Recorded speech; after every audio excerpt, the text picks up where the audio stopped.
Register of Copyrights, and I would like to welcome everyone to our third day of hearings in Washington and our final day of hearings in the Section 1201 rulemaking.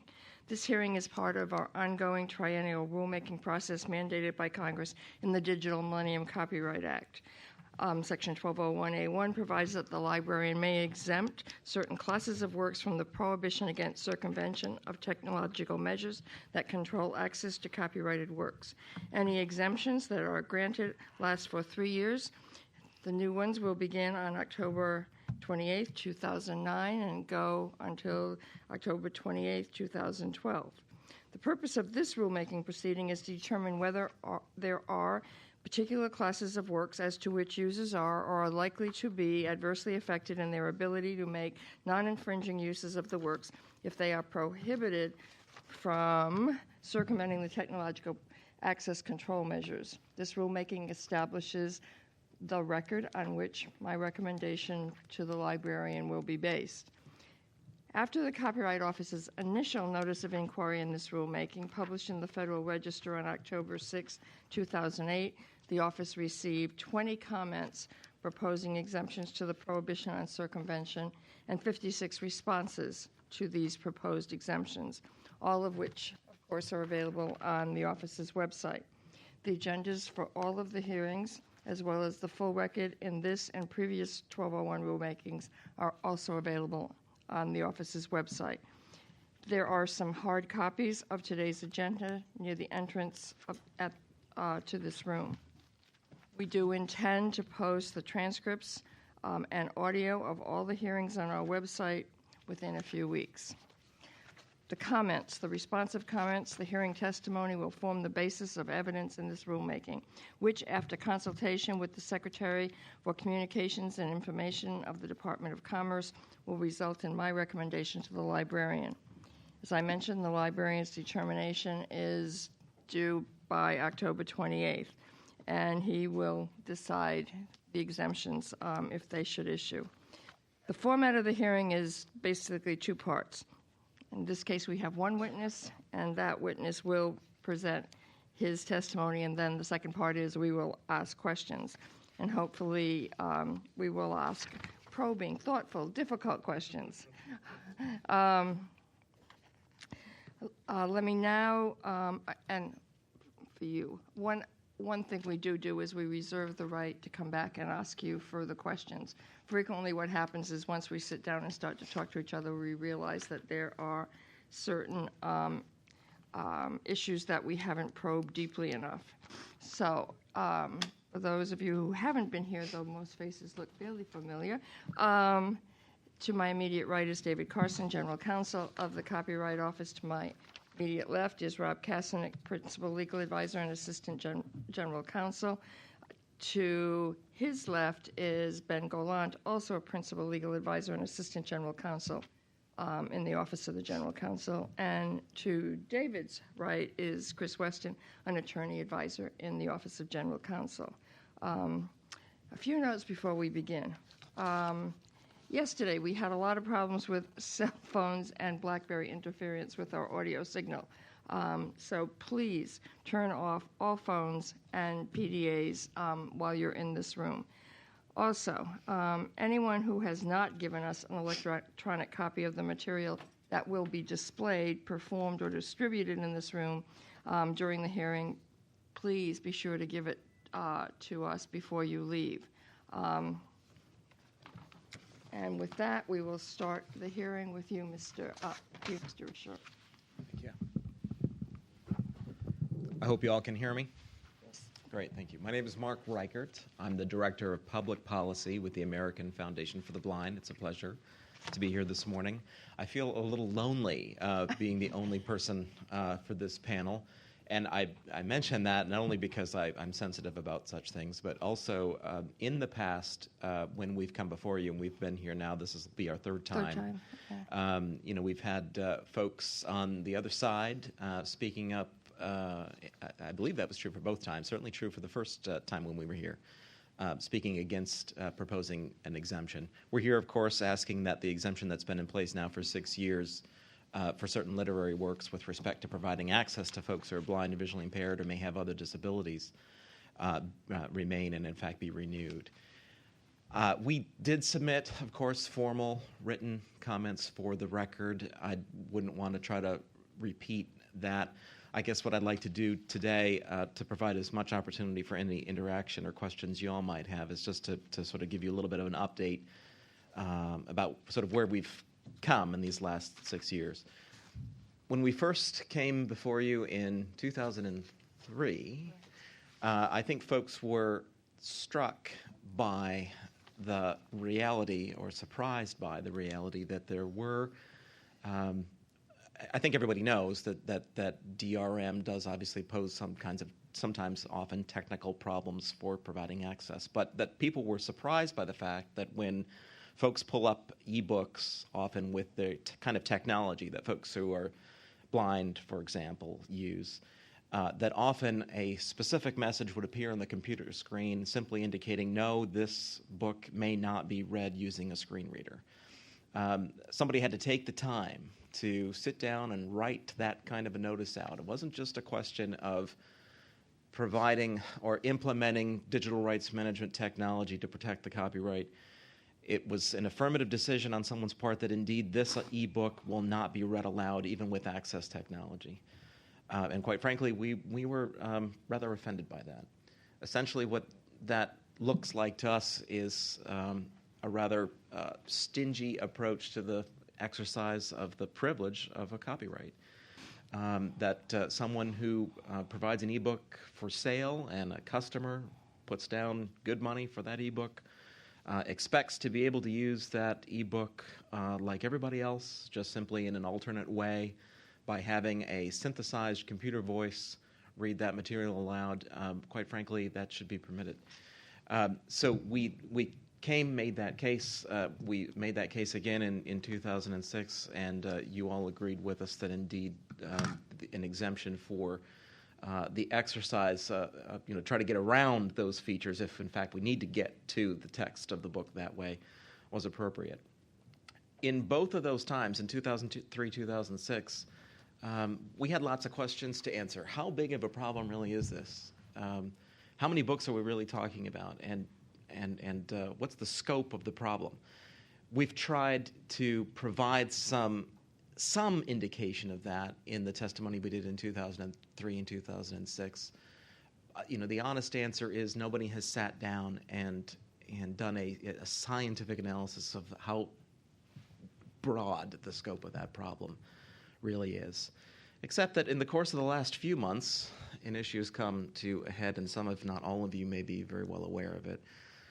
Amazon has made available the Kindle product with its new text-to-speech feature, and many owners of copyright through contract have essentially said to Amazon, we want to exercise the option to restrict that text-to-speech option, to essentially be able to turn it off.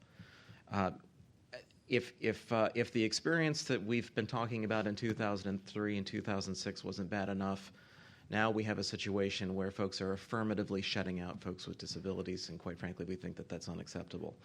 So we're again asking you to approve, to renew this exemption for another 3-year period of time, especially now when we are at a point where we are, and believe me, this is not a 100% adversarial process. We've been meeting actively, frankly, the entire disability community has been meeting very actively with authors groups, publishers, agents, frankly, the entire alphabet soup, essentially, in the copyright world, to say, why can't we all get along, essentially.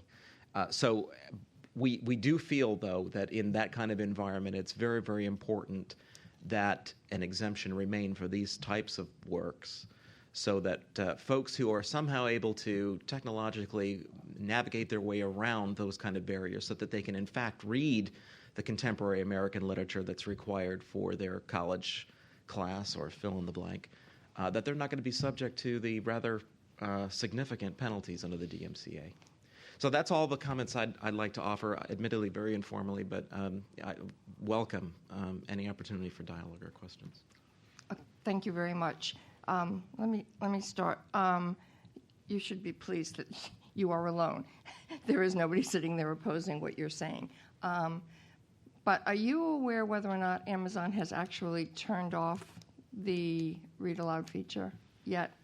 I don't believe they have. I think they're being pressured to do it significantly. Okay. I think that's the only question I have. But you expect them to turn it off? That's the expectation. Okay. And nothing that the authors or publishers have told you have given you any comfort? No, not to tell too many tales out of school. We've had meetings very, very recently, and I think we're still sort of at that articulating each other's points of view stage.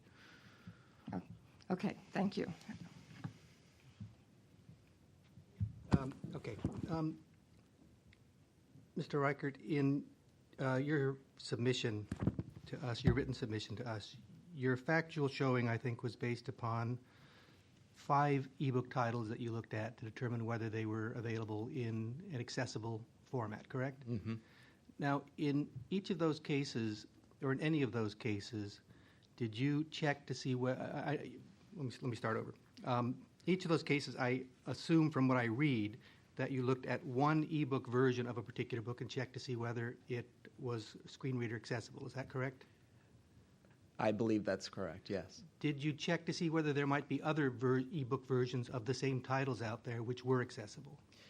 The short answer is that those specific ones that we put in, I believe, were checked to see if the precise edition was available, just as it was set up electronically. There may, for example, I think we did 1 or 2 public domain books, and it wouldn't surprise me if they were available someplace else in some kind of a recorded format. But the precise editions that were looked at there, I believe, were checked to see if those were available in an accessible format. What do you mean by precise editions? Well, I mean, it's especially if you look at something like the Kindle and you're told that one is going to read chapter 1, chapter 4, or talk about specific pages, or if you're talking about a collection of poetry, which specific ones on which page, that navigability of those materials is key. So I think even if one could find that 2 or 3 or 4 folks would provide an accessible version, say, of The Imitation of Christ, which I don't think was one of the ones we did this time. It was, I think, years ago we did right. it. Maybe we did it again. I don't recall now. But I think one could certainly say that there is a recording of that conceivably floating around somewhere, or a text version of it floating around on the web somewhere. But that's not the same thing as saying that the one that I'm required to read with its footnotes, with its editing, is the one that's available. Okay, well, let's get a little more specific. Mm-hmm. Your written comments say, on October 9th, 2008, we downloaded 5 ebooks created in either Adobe PDF or Microsoft Reader.lit formats. 2 PDF books and 3 Microsoft Lit format books were tested. Yeah. So, for the 2 PDF books that you looked at, did you check to see whether there was a Microsoft Lit version? As well for that. No, I don't believe we did. Okay. In preparing, well, first of all, you understand that the current are you asking for precisely the same exemption that we had last year, or are you proposing modifications? We're asking for a renewal of what we proposed last time. Okay. You understand that the existing exemption is for literary works distributed in ebook format when all existing ebook editions of the work contain access controls that prevent enabling either the book's read-aloud functions or screen readers that render the text into a specialized format. In other words, the only way this exemption works is if there is no ebook edition out there that has accessible text. Well, of the work. Yeah. Of that specific work. Right. Which is as formatted, as navigable, as edited appropriately. So, I mean, it's not a question of whether or not you can actually simply get to content. It's a question of whether this particular book is available in an accessible format. Okay, but, for example,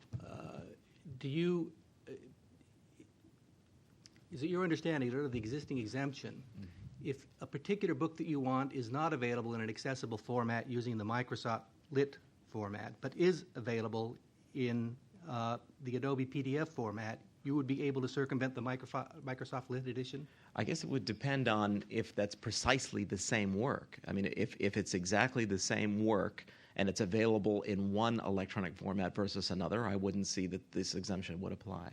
Okay. But I don't know that there are very many of those like that out there. Okay. In preparing for this rulemaking proceeding, did you review the Register's recommendation from the last time around? I'm sure one of us must have. Okay, let me read you a passage Yeah. from that recommendation.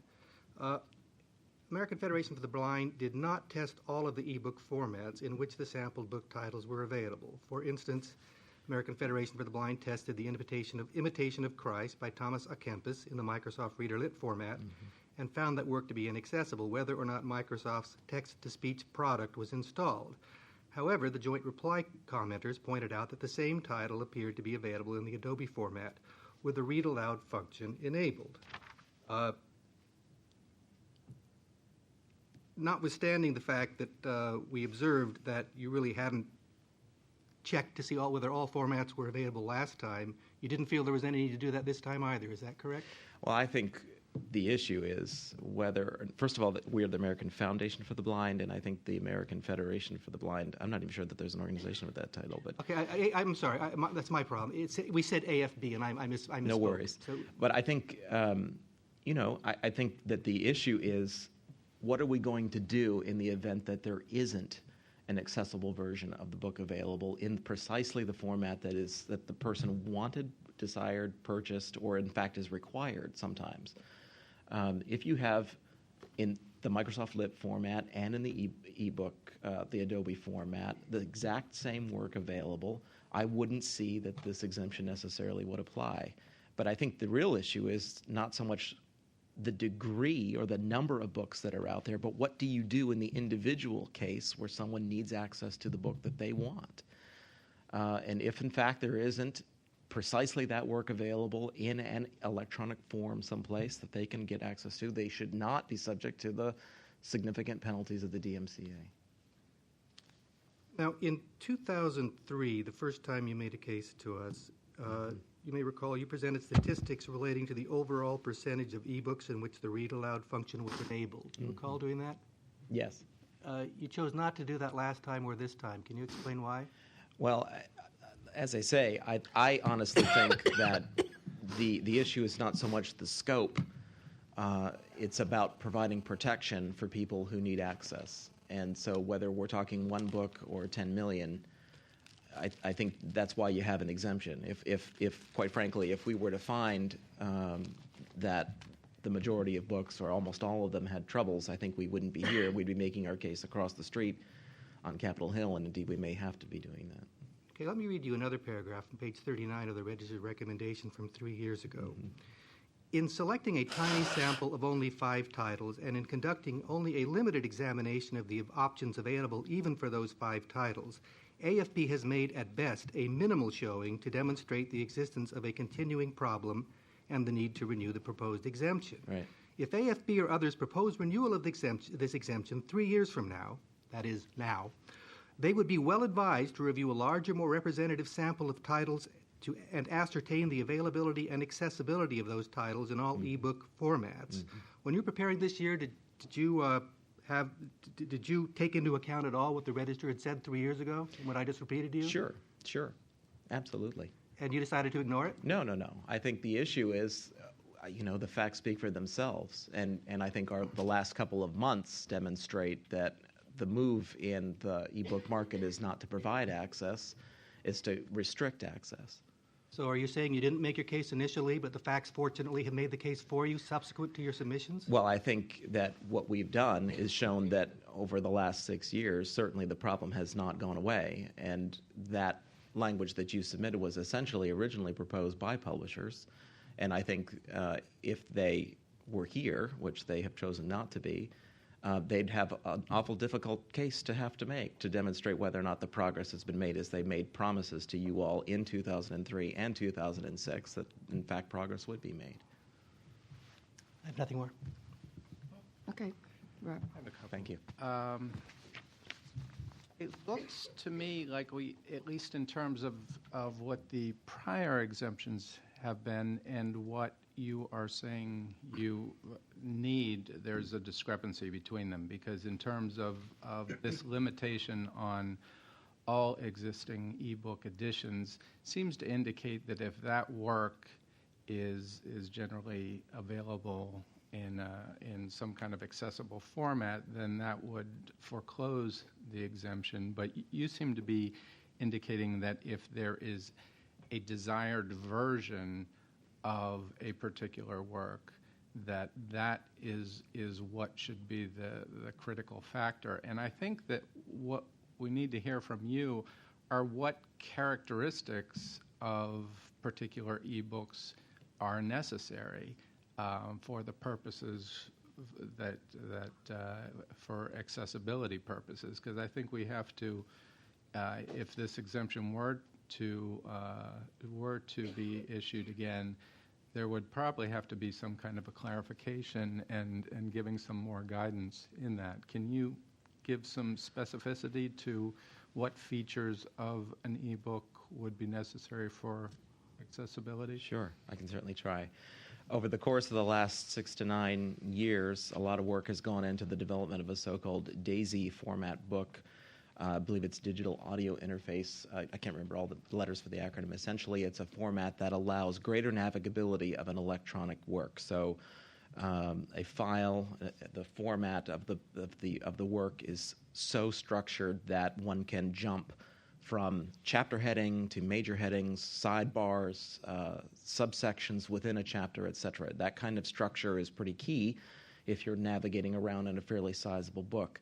Admittedly, if one's looking at a basic novel, reading it from cover to cover, there's nothing but chapters there, perhaps chapter divisions or other major divisions. That kind of structure isn't as critical, but you still want to be able to navigate around appropriately. The alternative to that, of course, is what folks have been doing for years, which is to namely use, if one is using, for example, an audio format. Once upon a time, we used to put in cassette tapes and do it. Before then, I've got folks who remember the reel-to-reel days, and so there you'd be trying to hunt around for even the beginning of chapters. That's even true now with digital formats. Unless the book is structured in such a way, as I'm describing, one essentially has the only option of jumping around on the basis of time. How far into a book are you jumping? So the advantage or the key of having a book with the appropriate structure is to be able to do that kind of navigation. I think everybody on quote-unquote our side has always assumed that these exemptions pertain to access to a specific work, not just to whether or not, if there are 4 or 5, 10 publishers of a particular work that that it's essentially the underlying content that we're trying to get access to. In fact, we're really talking about the specific work that's expected. To jump to the Kindle finally, as I wrap up, the expectation now is, and I'm obviously picking on the Kindle, but there's going to be other equipment around the corner. The expectation is that equipment like this, technology like this, is going to be used for educational purposes, and I don't see how we can talk in a very serious way about saying that, well, you can have access to this material, perhaps at an earlier edition of the textbook, perhaps at a comparable version of the psych book, or a comparable version of the anthologies available, so you can hunt around on your own and find that material.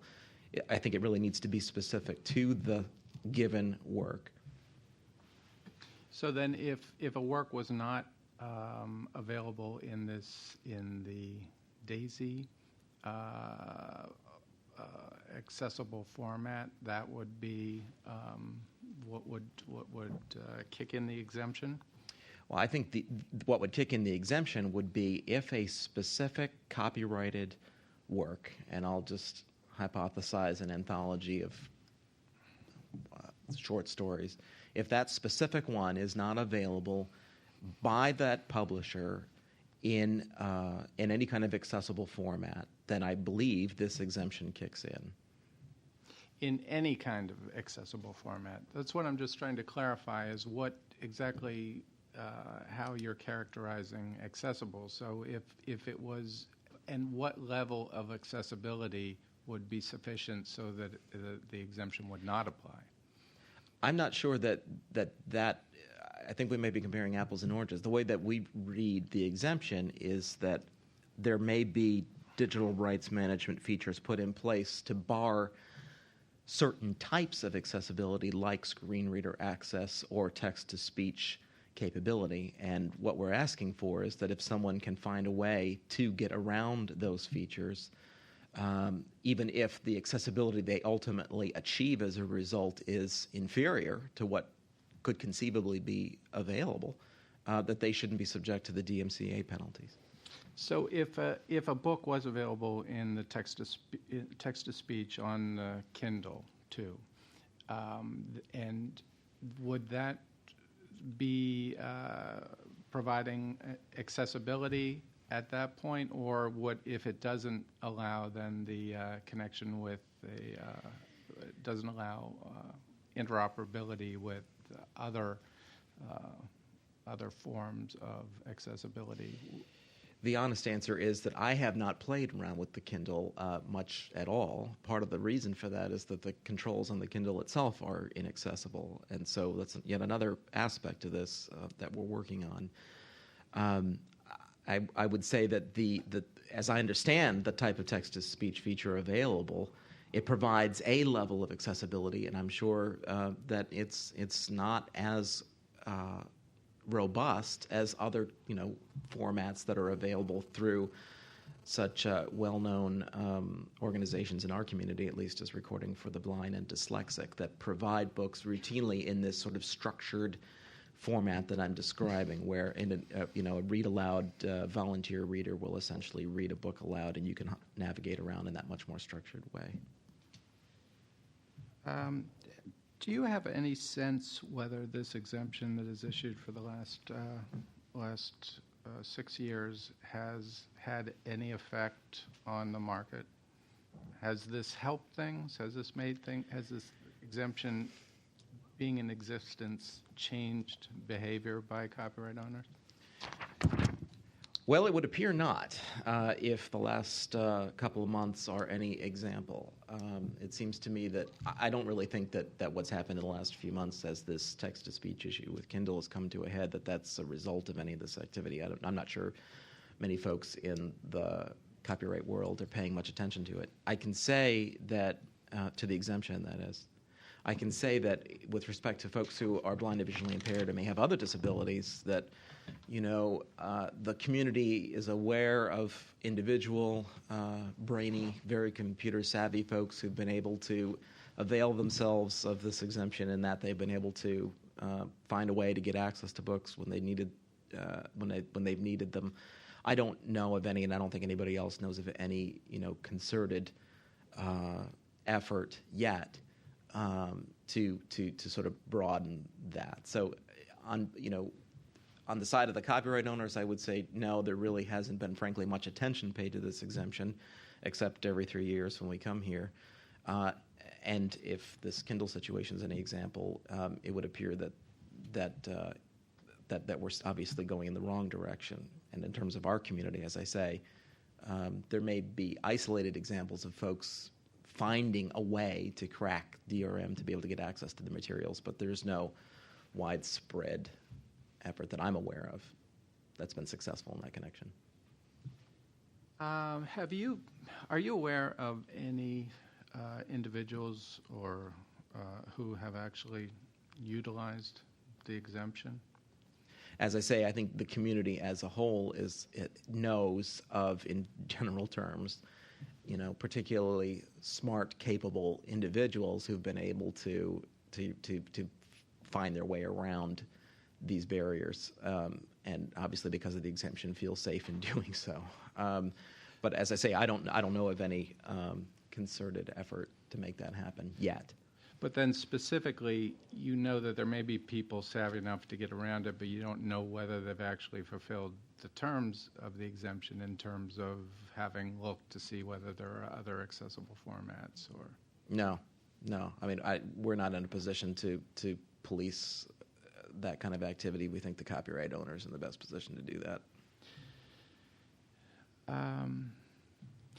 One thing that we found in 2003 was that rather than some kind of concerted effort to deny accessibility, there were certain defaults set into some of the systems. For instance, Adobe, and I believe we saw in 2006 that there had been some change in that in light of the fact that there was greater realization of the effect of those defaults. Do you have any sense that is changing in any way, that there are, although there may be some disputes like with the Kindle 2, and there are issues between, as far as I understand, the Authors Guild has been urging for Amazon to create an accessible, or to open books up for the Kindle up for accessibility. Is there greater awareness? Is the heightened awareness of this attributable just to the general publicity that's occurred with the Kindle 2, or does this have any relationship to the exemption? I don't think there's any way to know the answer to that scientifically. I really don't. I mean, I think... Anecdotally would be fine. I would say anecdotally, one of the major things that the American Foundation for the Blind does, we're not a membership organization, but what we do, or hope to do, is to provide, and I don't, that's why I'm here, I don't provide the kind of technological eval that some of my colleagues do. They actively work with Adobe and other providers all the time. Has there been movement, openness to talking? Has there been some improvements? Have there been improvements in technology over the course of this 6 years? For sure. But what we're still seeing is that digital rights management is being used as essentially the fig leaf to exclude folks from receiving access in a way that's meaningful for them. And I think folks need to understand that it becomes almost an emotional issue as well as a substantive legal or copyright issue for the community when folks are being told you paid good money for a work, and now if you want to actually be able to read it with technology that you bought, you're either going to have to pay us extra, or you're going to have to buy some other book because I don't care to have you read my work. Or you need to register, which is what's being proposed now, that you need to declare your disability, and if you're sufficiently disabled to someone's satisfaction, then you'll be entitled to read our book. And I think what we're simply saying here is that while all of that is sort of shaking out, that this exemption be in place so that if people do in fact need access, they're not going to be subject to the penalties of the current law. And are there any changes, given some of the changes in these, like in Microsoft Reader or Adobe formats, that are either getting better or worse in terms of providing accessibility? I think the folks who are particularly steeped in technology, in my and other groups, if they were here, they would say it's sort of like a shell game. You fix something in one area, and then of course technology changes, and so you're constantly trying to shore up things in other areas. So it can be very frustrating for sure. Thank you. Can I ask one last question? If a visually impaired person is looking for an ebook, I think what I heard you saying, there's no way when you purchase that to know whether or not the features that you need in order to make it accessible to you are available on that ebook, that you have to purchase it and then find out later whether it works or not. Is that right? Yeah, essentially, yeah. Okay. Thank you. Thank you.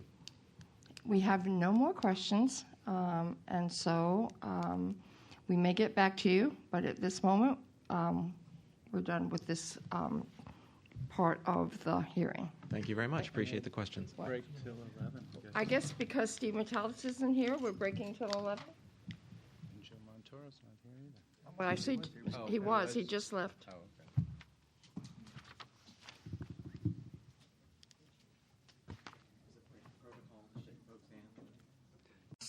The proposed class that we are discussing is 6, computer programs protected by dongles that prevent access due to malfunction or damage, or hardware or software incompatibilities, or require obsolete systems or obsolete hardware as a condition of access. And since you're the proponent, Mr. Montoro, you go first. Thank you, Ms. Peters. Good morning. Good morning, panel. that everything was submitted this year. I would have submitted it last year if I could have, but please believe me, everything was on time this year. I understand that. I've been- David actually turns red every time we talk about this. I He was embarrassed remembers. once, and I won't do it. It won't happen again. Thank you. Good morning, ladies and gentlemen. My name is Joseph E. Montoro, Jr., and I've come before you today to ask you, at the very least, renew the existing exemption on dongles, and this year to take it a little further and look at obsolete hardware and systems.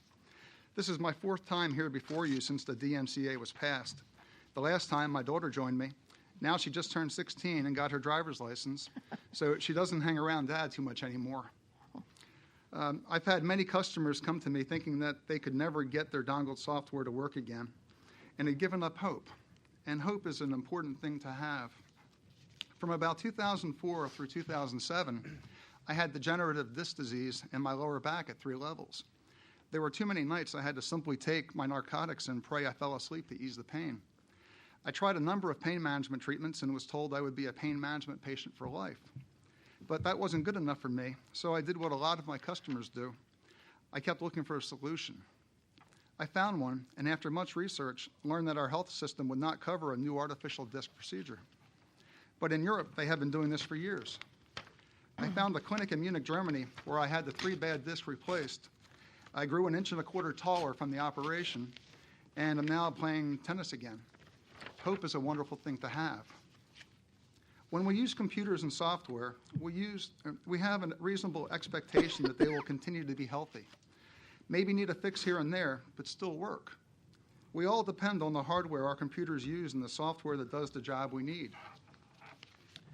There is no greater fear than turning on that computer and seeing a virus, or opening up that program which may be connected to a dongle and it not work.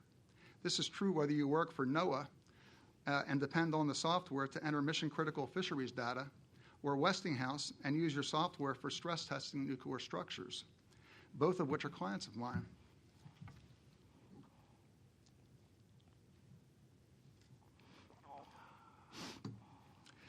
This division of Westinghouse uses what is called a legacy system. A legacy system is an old computer system using an old computer hardware, operating system, and software. By removing this somewhat working dongle, they are hoping I can help them upgrade to a newer, better, more reliable system.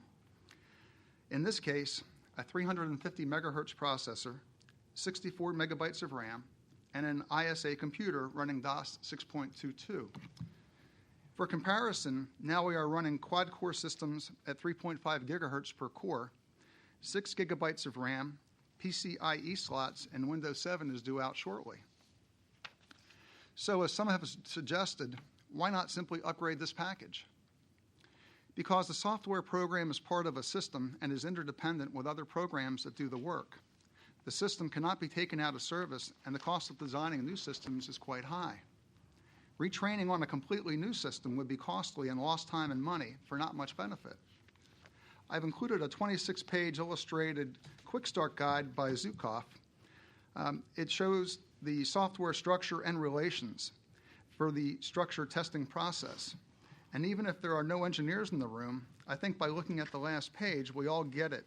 It's not easy to set up and run. And I submitted that the other day, a couple days ago, actually, of course. And this is the last page that I wanted to refer you to. The rest of the structures are quite, I'm sorry, Mr. Carson. It's this document here. And this was emailed. The last Nick page. didn't open his email till last night, so we can't consider it. Sorry. Thank you.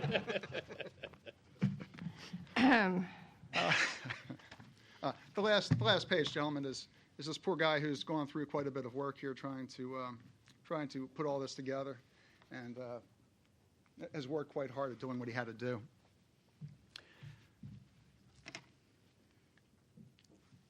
However, the base system that this gentleman uses cannot be upgraded, or can be upgraded to last longer. Let's be clear, the dongle is not damaged. It functions, but only on very old, obsolete hardware systems for which replacement parts are very difficult to find.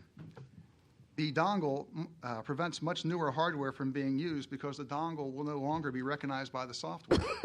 But by bypassing this access control device, a faster computer can be used, extending the useful life of the system. And this is actual harm we're showing on somebody who's actually purchased the software quite a bit of time ago. The same thing is true with NASA's Space Shuttle program, not far from my hometown, St. Augustine. It uses a large amount of 70s-era technology. Replacement cost is prohibitive because of the expensive requirements for flight certification. The legacy hardware currently being used has completed the expensive integration and certification requirement for flight. But any new equipment would have to go through that entire process again, requiring extensive tests of the new components and their new configurations before a single unit could be used in the Space Shuttle program. This would make any new system that started the certification process a de facto legacy system by the time of completion. Additionally, because the entire Space Shuttle system, including ground and launch vehicle assets, was designed to work together as a closed system, and the specifications have not changed, all of the certified systems and components still serve well in the roles in which they were designed.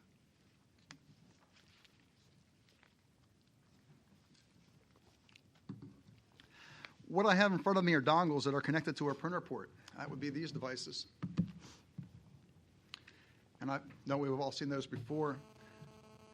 A dongle is a technological measure. It is an access control device that attaches to either the printer port or the USB port of a computer and prevents a licensed end user from accessing a computer program that has been legally purchased, a non-infringing use.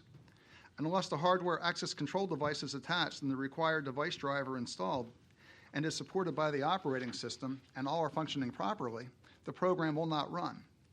One program would have one dongle, so if you have multiple programs, you would, of course, need multiple dongles. This is not uncommon. Even though these dongles are only a few years old and the software runs fine, they can only be run on a computer with a printer port, and today, most computers do not have one.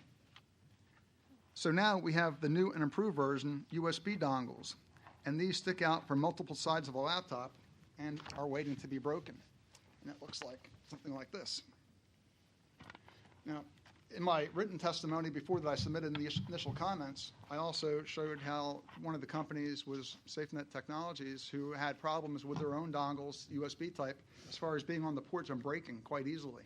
They actually went through and ended up doing a comparison test to show that now they have a new improved version which doesn't break as easily. And that's nice, unless you're the person using that software that had the broken dongle to begin with and have had to wait and get a replacement and then have had downtime and not being able to use the software you paid for. I'd like to refer you to an article called The Problem with Dongles. And this is by John Gillespie Brown, and I've sent that one up also. That echoes the comments I have made before. John Gillespie Brown is a published author, lecturer, founder, CEO, and an expert on software licensing and piracy. He currently mentors at Stanford, UC Berkeley, and the London Business School. He says, one of the problems with dongles is that there are no standards for dongles, meaning that each dongle solution works differently, using different ASICs, which is a computer chip that goes in the little dongle itself to perform the calculations, and software drivers. He goes on to say, they create support headaches. Dongles can cause incompatibilities with hardware and software.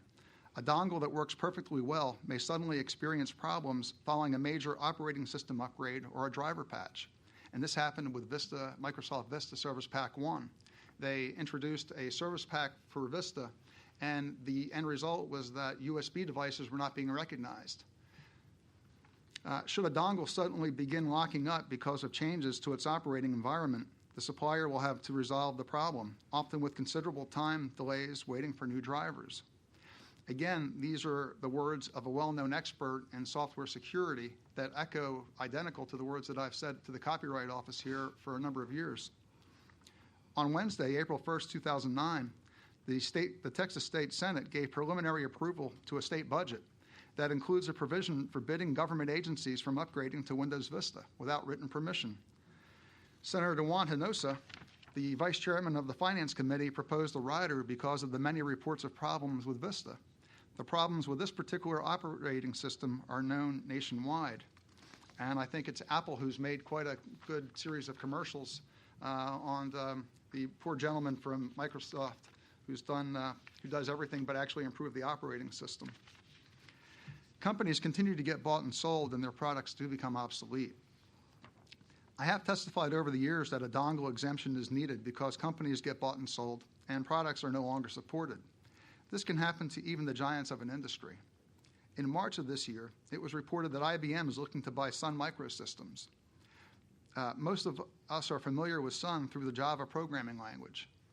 But they also were very big in the server market, and that business was based on Sun's proprietary hardware designs, something that will be obsolete very shortly, especially when AMD and Intel can run much lower-cost processors using personal computer technology. On April 1st, 2009, a shocker, Silicon Graphics, 12 years ago was nearly a $4 billion a year company, is being sold for $25 million to Rackable Systems. Now, SGI made some of the most incredible computer systems using their own chips and operating systems. If you ever saw the Jurassic Park movies, those special effects were done with all Silicon Graphics computers. Now all that is left is obsolete hardware and obsolete operating systems. But I saved the best for last. Over the years, two largest dongle manufacturers have been Rainbow Technologies and Aladdin Knowledge Systems. Rainbow was acquired by SafeNet a few years ago, and as I testified, more than half of their product line was discontinued. On March 27, 2009, a report stated that Aladdin will be acquired by SafeNet, leaving us with one large dongle company and a boatload of dongles that would be discontinued and no longer supported. In my initial comments, I noted that Aladdin was expected to earn between $123 and $130 million for the year of 2008. Which was up from the $105.9 million in 2007.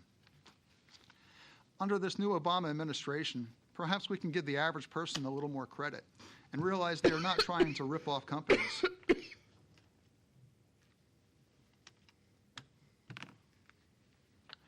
Yet they do not want to be ripped off either. When an operating system or older hardware interferes with the user's right to use software that was lawfully obtained that uses a dongle, consumers deserve a choice in obtaining a replacement part, should they have a problem with it. If I buy a General Motors car and the alternator goes bad, even though General Motors makes that part, I don't have to buy that replacement part from General Motors because other companies are out there in the marketplace for providing that replacement part. If 64-bit Microsoft Windows 7 does not have a device driver for a dongle, which is needed for the software that was legitimately obtained to run, shouldn't the consumer be allowed to find one from any source? I applaud the joint commenters. All of the reply comments have been positive for renewing the exemption, at least in its present form. This from what were once opponents. There has never been an iota presented that the dongle exemption, even dating back to the original one 9 years ago, has done any harm to the industry when I first proposed it. In 2006, this board defined obsolete as it related to video games and said, a format shall be considered obsolete if the machine or system necessary to render perceptible a work is no longer manufactured or reasonably available in the marketplace. And it was specifically relating to machines or systems. And I think we'll find the same thing in the next 3 years if the panel approves my proposed class of works. Computer programs protected by dongles that prevent access due to malfunction or damage, or hardware or software incompatibilities, or require obsolete systems or obsolete hardware as a condition of access. I thank you once again for the opportunity to be part of these proceedings and look forward to your questions.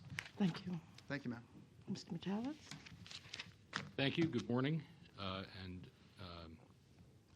will say for the record again, I'm here on behalf of the 9 copyright industry organizations joined together as joint creators and copyright owners. I'm not 1.5 inches taller than I was 3 years ago. In fact, I think I'm probably 1.5 inches shorter than I was last Friday after 3 days of hearings. But nonetheless, I'm happy to present the views of the joint commenters on proposed exemption 6. Mr. Montoro is correct that we're not opposing the recognition of an exemption this time that would be the same as what you recognized last time. It's not renewal of the exemption, but it would be recognition of the same exemption. And that it really is, it depends on whether you think that he has met the burden of showing of satisfying the criteria that you have been directed by Congress to apply. We do oppose any expansion of the existing exemption, and in particular the expansion that he has proposed. And this is primarily over the issue of alternatives to circumvention, not on the issue of non-infringing use or whether there is a non-infringing use and whether the prohibition is affecting it.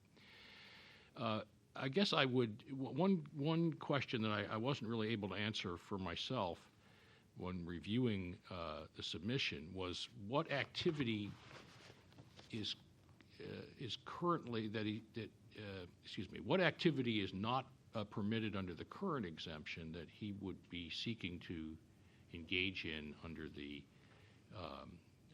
exemption that he proposes. It's possible that would shed some light on the proposal for an expansion. In some cases, for example, I'm not sure that what he's describing doesn't describe a malfunction of the dongle, a dongle that's not working. And if that's the case, perhaps, if the dongle is obsolete in the sense that the office defined it in the 2006 exemption, perhaps perhaps it falls within the current exemption. But in looking at the submission, I think there are many examples that are given that I think Mr. Montoro is saying would be covered by his proposed exemption that are not covered by the existing exemption under the headings of software/operating system incompatibilities. My printout of this was not paginated, but it's on the 5th page of his submission. And then there's another section called dongle malfunction/hardware incompatibilities on page 8. So having looked at some of these, I'm not at all sure that they really describe a situation in which there is a malfunctioning dongle at all. And I certainly don't think that they describe a situation in which there are no alternatives to circumvention or no viable alternatives to circumvention in order to obtain access to the software. If you look at the example that's aligned with Exhibit 15 on page 6, Windows Vista, the dongle doesn't work with Windows Vista. Well, obviously you can use a different operating system. Exhibit 16, same thing. Exhibit 17, this seems to consist of a support document from Aladdin that explains ways to solve problems if your dongle is not working. I'm not sure if he's saying that none of these solutions work, but certainly the exhibit that's presented there shows that the manufacturer is supporting the dongle and is providing suggestions on how to get the dongle to work when it's not working. Exhibit 18, as it's described here, this is not a dongle problem. This is a software problem. The software is sending out a signal that's causing the machine that it's operating a milling machine to start moving erratically. That's a software problem. The dongle is not causing that problem. There's no indication that the dongle is malfunctioning in any way whatsoever. Exhibit 21, if you have multiple user profiles, then you may have problems. Your dongle may not work right. Well, there's an obvious solution. Don't use multiple user profiles. On Exhibit 22, I skipped Exhibit 20, which doesn't even mention dongles. It talks about USB devices, and I'm not familiar with this, but I've got to assume that if no USB device was working with Vista, that problem was fixed pronto by Microsoft. If I'm wrong, then I'm not sure how I'm operating the mouse on my laptop, but I think this problem went away. Exhibit 22. Microsoft, again, is telling you how you can fix this problem of incompatibilities between the dongle and an operating system, similarly with Exhibit 23. In the next section, Exhibit 26, it sounds like this is a malfunction of the virtual private network. It's dropping these calls and not, without ending the session. The company is offering to fix it for a price. It's not clear to me that this is a situation that would even be covered by his proposed exemption.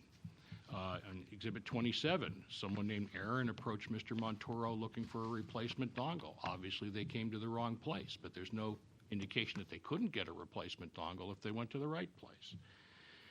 Exhibit 31. This isn't describing a malfunction of the dongle. This is describing the conditions under which the dongle will function correctly. It's, if you plug something into the wrong port, it's not going to work. And again, they're saying some other things that you have to make sure are not the case if you want your dongle to work. Again, I think these are all workarounds that don't require circumvention. So on the whole, I didn't see that the submission really demonstrated the need for expansion of the exemption, because it didn't demonstrate situations in which only circumvention of the access control was a viable means of gaining access to the software, which is what this is, what this is all about.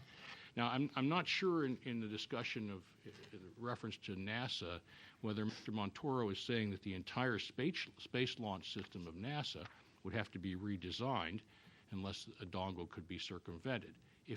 I think if that were demonstrated, that I think would run up against what Ben Gallant asked about a couple of days ago, which was, how do we decide to what degree could we say that if the user has to incur expense, but that if the user incurs some expense, it can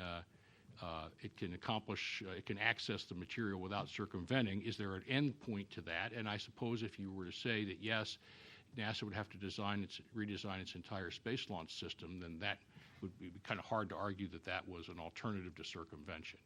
But I don't think we really have proof of that, or it might be interesting to explore that further. Several other of the examples and in the testimony today involve delays in getting replacements, which are unfortunate, but clearly there is, if you can get the replacement dongle, then the exemption doesn't apply. So I'm not taken as a whole. I think it's very questionable that the evidence has been presented that would support any expansion of the exemption that you have before you. I've not seen the material that Mr. Montoro submitted a few days ago, and of course would be interested in seeing that, and we may have some reactions to that. But short of that, I would simply urge you not to, if you do decide that the burden has been met for recognizing an exemption in this area, that you not expand it beyond the boundaries that you recognized in 2006. Thank you. Thank you. Would you want to respond to Mr. Vitalitz? And maybe specifically you could address his question about what activity is not permitted under the current exemption that would be covered by the expansion. Yes, ma'am. I think one of the problems maybe is the definition of what we're talking about, and Metallitz. I'm sorry. Steve. Thank you. May I? Thank you. Yes, please.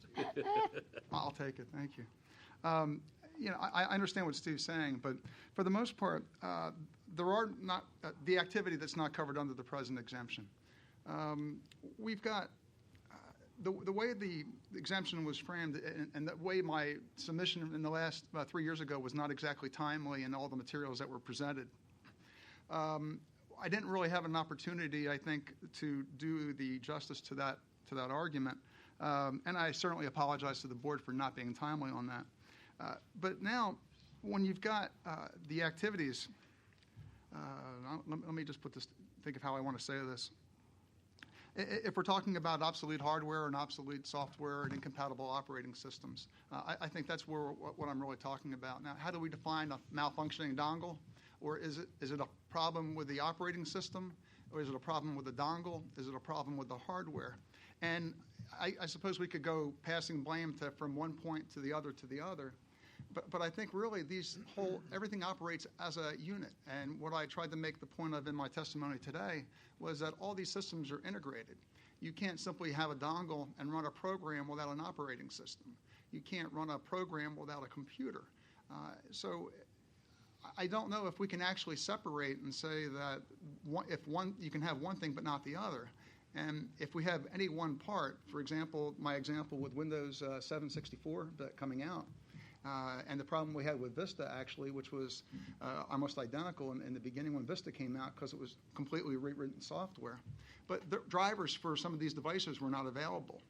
And now when we've got Aladdin being bought out by SafeNet, if the dongle functions under Windows XP, that's fine. Windows XP is being phased out, won't be supported anymore. Microsoft makes that very clear on their website. So the newest operating system is Vista. Now, Vista won't be phased out, so we have no other operating system, as Steve suggested, to go back to. He said, don't run it on Vista. Well, we really don't have any choices. That's what's sold on new computers. Microsoft doesn't sell DOS anymore. They don't sell Windows 3.1 anymore, and they don't sell XP anymore unless you actually downgrade through an original equipment manufacturer when you buy a new computer. And some of these devices don't actually don't work under the faster machines. So to answer the question again, is it a question that the dongle malfunctions, or is it the operating system, or is it the hardware? And I really submit that it's all of these combined because nothing works by itself. I think what Mr. Montoro is describing is interoperability problems, and again, I don't think that this is not new to this proceeding. This is maybe perhaps in a somewhat different context. I'm not sure there really is an expectation, which I think he indicated at the beginning of his presentation, that every piece of software will work forever on any operating system that comes along, even if the operating system on which it originally was designed, for which it was originally designed, becomes obsolete. I'm just not sure that that's a problem that falls within the scope of this proceeding. I think when we lease, may I? Okay. I think when you don't actually buy software, we lease software. So unless there's a specific time period that says in the software that you're buying or leasing, actually, that says this software will only work for a certain period of time, or this software is only good until the next operating system comes out. Well, it doesn't do that. And so when you actually go out and buy that version of a product, you're really expecting that product to continue working and to be supported along the line for a period of time. It works in any of the industries. We really expect if we're buying something for CAD design or we're buying something to use through Westlaw, we expect whatever the access mechanism is to get into Westlaw will continue to work for us, whether it's an operating system of Vista or something else. Rob. I just have a couple of questions about some of the questions that Steve asked in regard to how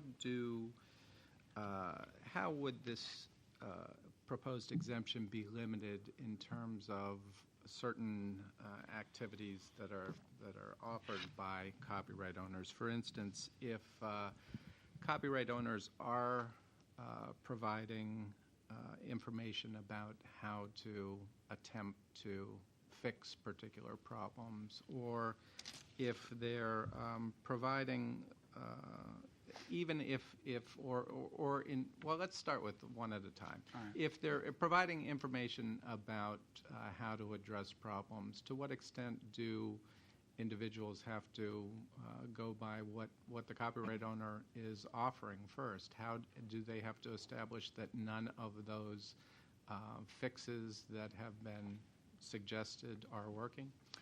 I think it's a matter of time. And as I mentioned, the letter from, or the comments from Mr. Let's get back in here, from John Gillespie Brown, Microsoft admitted they had a problem with Windows Vista when they came out with the Service Pack 1. And I'm glad Steve didn't have a problem with his mouse, but if you were using a dongle device, you may well have had problems. It didn't happen to every system. So what happens is you may have, I guess the reasonable question is, what's a reasonable time to wait for a problem to be resolved? And that's what Mr. Gillespie Brown talks about. Once the problem is discovered, it has to be submitted as a bug report. And if you've ever tried to get any information out of Microsoft or contact them if you've had a problem, it can take quite some time. Then other people have to report the issue. And once they've reported the issue, then Microsoft goes ahead and they do their testing, and then they do some more troubleshooting, and they have to come up with a patch. Now, the period of time, what's the reasonable period of time you have to wait to go without your software is really the question. Well, maybe you could answer that question. Well, and it depends on the industry. I suppose if I'm using my computer to surf the internet, I don't think it's really a big problem, unless I'm doing what I do. If you're using a computer that's really important for computer-aided design and manufacturing, and you could lose thousands of dollars if this device fails, then you can't afford to be down for one period of time. And I've shown examples in my testimony before that these are mission-critical devices. The fisheries, if that is not entered, it's a big problem. And so this would vary on the nature of the use and the particular software in terms of what kind of delay would be. How could that be sort of framed within the exemption in some way that in some cases where it's a certain kind of software that the amount of time that would be reasonable? I mean, is this just putting some kind of unless the copyright owner is reasonably responsive? Obviously, I don't expect the office to frame something that would, for each individual person out there. I think we're going to have to simply say that after reasonable attempts have been made to contact the software or copyright owner, if a problem has not been resolved, then a circumvention measure should be available to the end user. Well, then, what about going back to the question of sort of another level of this beyond delay, the question of cost. And we had some discussion of this, and I think we weren't quite clear exactly what the record had been in the past. Steve and I were talking about that a little, but to what extent, I believe that the testimony and the evidence had been in the past, and I see, at least in your submission this time as well, again, I don't have the page number, but I guess this is on the fourth page of the submission in the paragraph that starts, there are times. Regarding ZMAX, yes. That the program sells for for $5,000 per user and for 10 people to use the software, but that if something goes wrong, then it looks like it will cost $7,000 to get the service contract. Is that right? Yes, correct. From my experience, what I've seen is that companies will not simply, let's say you have a device, a dongle that is having a problem. Well, the company is, unless you have a maintenance agreement with the company, with the software manufacturer, they won't help you. So you actually have to go out and have a service contract. Now, for this company in particular, ZMAX, a one-user license is $5,000. So if you have a $25 dongle but no support contract, you're basically out of luck. Now, if you pay their support contract, that support contract is about $7,000 for those 10 licenses. So you have to have a current maintenance contract in order to get a little device replaced. Things like that are not reasonable. Well, given that this is all occurring in the market, to what extent are we dealing with software for which there is essentially no competition? Is that a factor here? Because I would think that in a situation where the service contract costs more than the software, if there were alternative providers of comparable software, that prices may go down. The problem with that is most of the software that we're talking about is higher-end software. We don't usually see 99-cent programs out there that use a dongle because the dongles themselves are expensive, roughly $25 to $40 a piece. So in order to make it worthwhile, the company has to sell software that's rather expensive. So that's one reason. Now, the program that's out there, usually these are pretty high-end software programs. And the amount of training that it would take in order to retrain your company, you'd have to first purchase another program if it was available. Whether it would be less or not, I don't know. The problem is that if I have a suit, how many suits are going to be in that same price category? There may be some that are more. Well, I'm sure from what I'm wearing, there's a lot more. But there may be more, there may be less.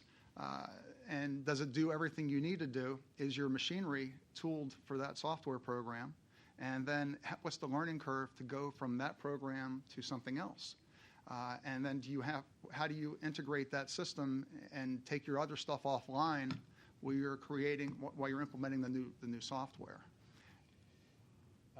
Okay, so there essentially would be little competition for some of these products, and maybe not. It's just the fact that someone chose a particular piece of software that had maybe unreasonable terms in terms of replacement cost for dongles or service contracts. There aren't alternatives for those users that... There aren't very many alternatives, and any alternative out there would be priced along the similar lines since we're talking about similar industries. Let's say for ZMAX, for example, if we're talking optical design, we're talking about some very highly trained professionals. We're going to be talking about software that does the same things that are going to be in that same price range as far as the software goes. We're not talking software that might be like Microsoft Word. That's a word processor that we can get open source word processors that are much less expensive. These are softwares that are very highly specialized.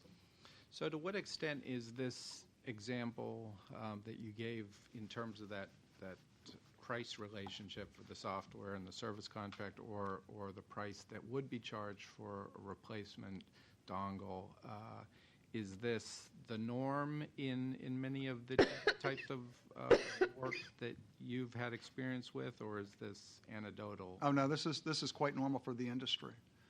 That a software companies will not provide support unless they have a maintenance contract, and that's very typical. In the same vein, I guess, as with the question of time and the remedies that are made available by a copyright owner, and that having some kind of relative relationship to the particular use of that software and the need for it, are we dealing with a similar kind of situation in terms of cost, that we should be looking at this or considering this in terms of what the substitute would be for cost? If a copyright owner provided a replacement for some fee, I assume that you would accept there are some costs that are reasonable. Certainly, if a copyright owner will replace the device for a customer without having to go through it an exorbitant cost, that's wonderful. So how do we quantify what is exorbitant? Is this again just a reasonableness standard in terms of time and price? Well, let's also remember that the copyright holder has also already been compensated for his product, and once they've been compensated for the product, we're not taking anything away from them. Now, General Motors, if I buy one of their cars, and hopefully they stay in business for a while, I buy one of the General Motors cars, and something goes wrong with it. Well, I don't have to stay only with that vendor because the car's been paid for. Now, while I don't own software, I have paid the vendor for what they are asking for the software and the use of that product. So maybe if something does go wrong, it should be an open market system that I should be able to go ahead and get it replaced somewhere else if that's possible. And how much would for someone who knows what the dongle is doing, assuming that you had to figure that out, there would be additional costs that would be involved, but how much is this hardware lock cost to produce? If generally, is this like for a USB key, it's just the cost of that piece of plastic and metal and putting in the software or the software into that? Well, there's the cost of the hardware piece itself, the dongle itself, which is rather minuscule, maybe $35 to $40 roughly. But then there's whether or not that company will actually do that, and obviously they're not going to sell that replacement for $35 or $40. So the cost to an end user, if they have a problem, are first money and second downtime, and then third could be retraining employees if necessary if they're having problems. Most companies, if you have a problem, will want you to send in, if they do a swap out, for example, and if you have a current maintenance contract, you've got to send in your device to them first. Then once they receive it, they'll send you out a replacement. So there's considerable time delays, and a lot of industries cannot simply afford to have those delays. How long and how long would it take, and how much does it cost typically for someone to go to a third party to get a replacement? Well, again, there are no real third parties. I mean, I do my service, but it also varies and depends on the kind of software that I'm working on. And what's a typical turnaround time for your services? Again, it depends on the actual lock device that we're working with and the software program. Some things we've developed, which took quite a bit of expense and time, where we can actually turn that over within a day or two.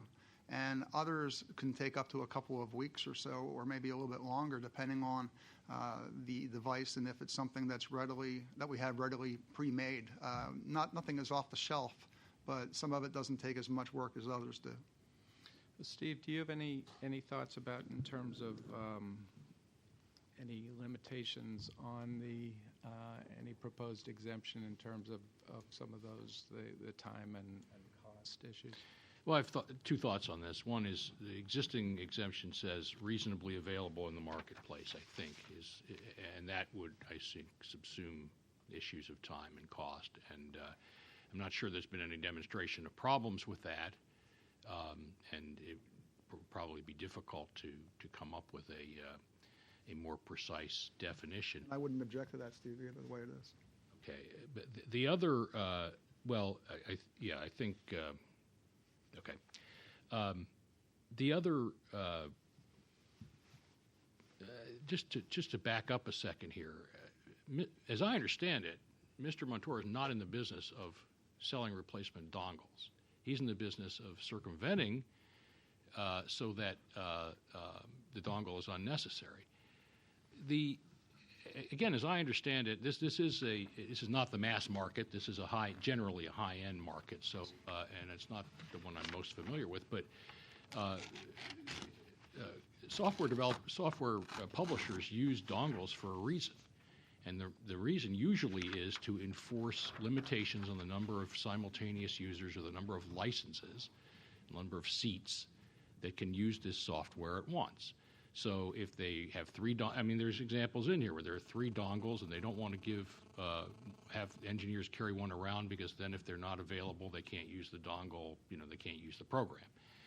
But the idea that they've already been compensated is a little bit off, because they've been compensated on the expectation that license limitations will be enforced, and the way they enforce them is through a dongle. This is my understanding. Now, that's why there's a big difference between a replacement dongle, which is kind of restoring the status quo and continuing to enforce the limitation, and under this license that Mr. Montoro correctly pointed out. Usually these programs are licensed and not sold. There's a big difference between that and circumventing, which eliminates the dongle from the picture. And I would think also eliminates the technological means of enforcing the license limitations. I would assume that if there's no dongle involved, then it's probably much easier for more people to use this software than is covered by the license. I think if that's the case, there's clearly that's the harm that's inflicted on the software publisher by circumvention. Now, as you've recognized a situation in which it's appropriate to inflict that harm, if you will, because the software publisher really won't provide a replacement dongle, or they can't. They've disappeared. It's obsolete. It's obsolete in the sense that you've defined it. That's one thing, but I think it's quite different to say, well, they're too slow, or they're too expensive, or the switching costs from one program to another are too high. Because I think Mr. Montoro was not saying there's not competition. He was saying that there are high switching costs. And the switching costs from one program to another or too high? Because I think Mr. Montoro was not saying there's not competition. He was saying that there are high switching costs, and you have to retrain people and so forth. These are features of this market. The companies are trying to compete in this market and to have to expand the category of situations in which circumvention can be accomplished, and this method of enforcing their licenses would be taken away from them. If you're assuming it's a situation in which they are ready, willing, and able to solve the problem, perhaps at a cost that people don't like, and perhaps in a time frame that people don't like, I think that's a huge step that I would encourage you not to take unless you have a stronger record than you have here.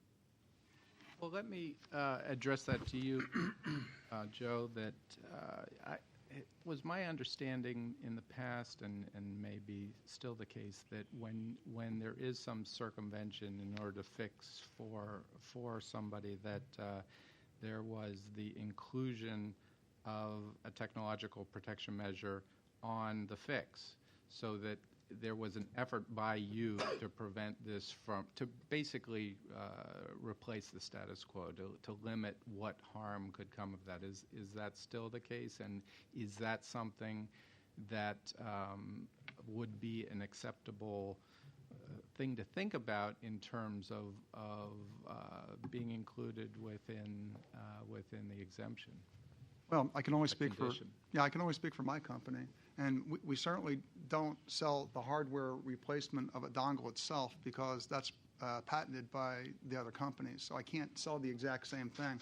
What we do is we write virtual software that has all the functions that the hardware piece has, and in doing so, then it provides all those same functions. And when I sell software, typically it would be copy protected. So that once the dongle replacement driver is installed, and we do it as a driver in the operating system, that driver goes back and we put certain measures onto the hard drive that our software checks. That's like a license manager that comes up to say that this software is licensed to, and to do our share in trying to keep the copyright owner protected as well. But to make it actually a part of the exemption, I don't know if that's practical because not all products can be done that way. If it's a device that's obsolete, then I don't think it would come into question. But if it's a incompatibility issue on something current, sometimes we're not able. We may have to actually patch the software program instead of actually create the driver. That was the case when we did work for the INS. The Immigration Naturalization Service back in 2003. One of the things in that response that you're creating, in many cases, software. So you're independently created computer program, essentially. To what extent, and you probably don't have this before you, but I don't wonder if you've thought or if your lawyers have thought about, I can't remember our analysis on this in the past, but to what extent might 1201F and the reverse engineering and some of the other provisions in there provide some of the authorization to do what you're doing, since you're creating essentially an independently created computer program? I'm sorry, the 1201F is the reverse engineering section? 1201 is the reverse engineering section. I don't have a comment on that at the moment, sir. Okay, we may have a question later for you on that. One other thing in terms of and the way dongles came up during this proceeding previously was we were talking about authentication servers, and I'd just be interested in hearing to what extent dongles are still and other sort of hardware locks are the prevalent form of protecting software, and to what extent have you seen that this is moving, that the industries are starting to move away from dongles to remote authentication of that software? In the general marketplace, I've heard Microsoft is going to stop delivering boxed software to stores and be doing downloads. But in the industry that I work with, or the industries that I work with, typically the newer software would come out. This is still high-end software, so they're still getting deliverables, and I think the lock devices will still continue for some time. And then again, also we have the people that have already purchased software along with those locked devices, and the companies that have gone out of business or merged. And there's still a reason for an exemption due to the fact that companies do go out of business and are bought and sold. So to what extent is the problem that is faced in this area due to sort of legacy systems, and to what extent is this with currently produced software or recently produced software? I'd say approximately maybe 30% are legacy items. Then about 70% would be really other items. Would be what? Others. I'm sorry. No, I was just saying others. If we consider it legacy type as very old hardware, very old software, I think it's about 30%. And if we talk about software that's current, I think we have something. Well, even the example that I gave a few minutes ago, actually, we're talking about these dongles that were only a few years old. Now, this is legacy, I suppose, at this point in time also. So the actual numbers may be reversed. It may be more like 80%, that because these programs and software are currently available still. And are they still putting out serial port hardware locks? Parallel port. Not the major companies, not the Aladdins, not the SafeNets. There are still some in the marketplace from other companies. Okay. No? No. All right. Yes. I'd like to get a better understanding of the new language you're proposing, specifically the language that relates to hardware or software incompatibilities or dongles that require obsolete systems or obsolete hardware as a condition of access. Mm-hmm. All that new language, is that all relating to the same problem? In other words, when you're talking about hardware or software incompatibilities, are you talking about obsolete systems and hardware, or are those two different problems? Typically, it's the same problem, and it may actually have already been accounted for by Ms. Peterson and also what Steve had said. As far as how you phrased the initial language a few years ago,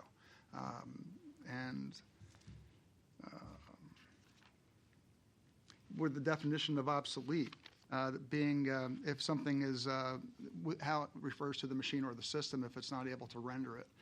And we may have already, like Steve was saying, it may have already been addressed, and it may not even be an issue any longer if we take that into account. When you do what you do, when you perform your service, yes. Are you in any way doing anything with the original computer program itself? Most of the time, no. Okay.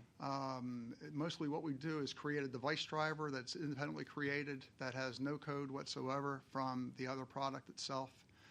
And no code that's similar at all to the actual dongle itself. And then we create, the way a dongle essentially would work is that it comes up with, it asks a question to the software will ask a question to the dongle will reply with an answer to the software program. If those two things match, then it's allowed to continue and work. If the question happens to be what's 2 plus 1, or and it's looking for 3, and then I could add what's 1 plus 1 plus 1, and that's 3, and we'd come up with the same result. So that's how we're actually doing that, and mostly it's through the device driver. Okay. And I'm sure we've covered this ground in past rulemaking hearings when you appeared before us, but just to be clear, you do understand that to the extent we can do anything for you, it has to do with Section 1201A1, which has to do with the act of circumvention. We can do nothing here that addresses anything you might do which could be construed as offering to the public a service that circumvents. Yes. Okay. Okay. Then thank you very much. We may have further questions, and we will resume at 1 o'clock. Thank you again. Thank you.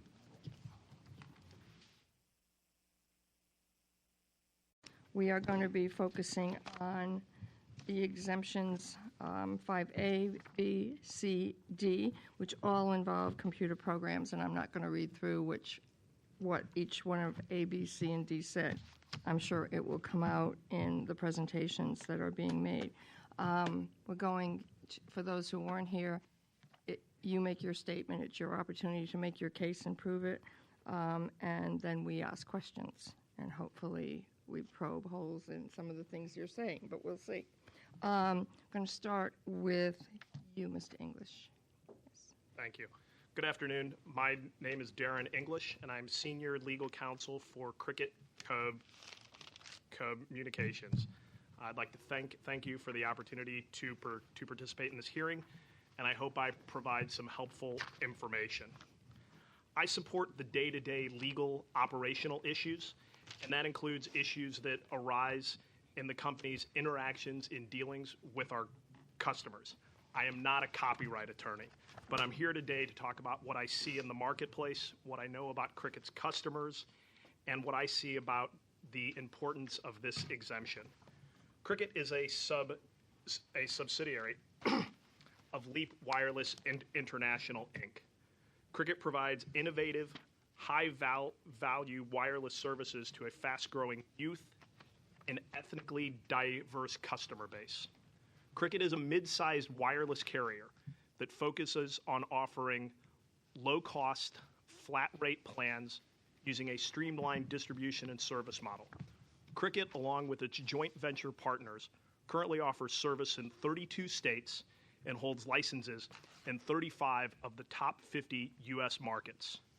Through its affordable flat-rate service plans, Cricket offers customers a choice of unlimited voice, text, data, and mobile web services.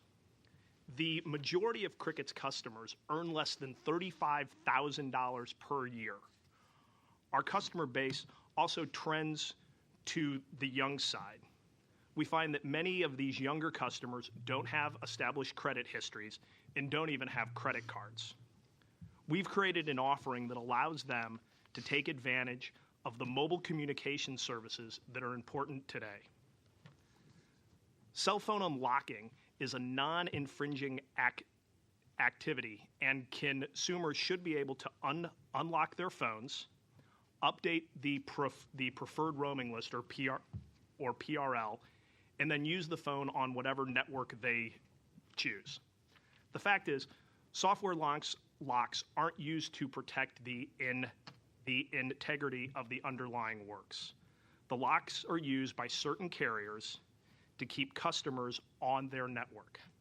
Now there's nothing wrong with customers staying on a network per se, but locking didn't develop over copyright concerns, as the Copyright Office pointed out in their 2006 decision. It shouldn't stop a consumer from being able to switch telecommunications networks without having to pay for a new phone.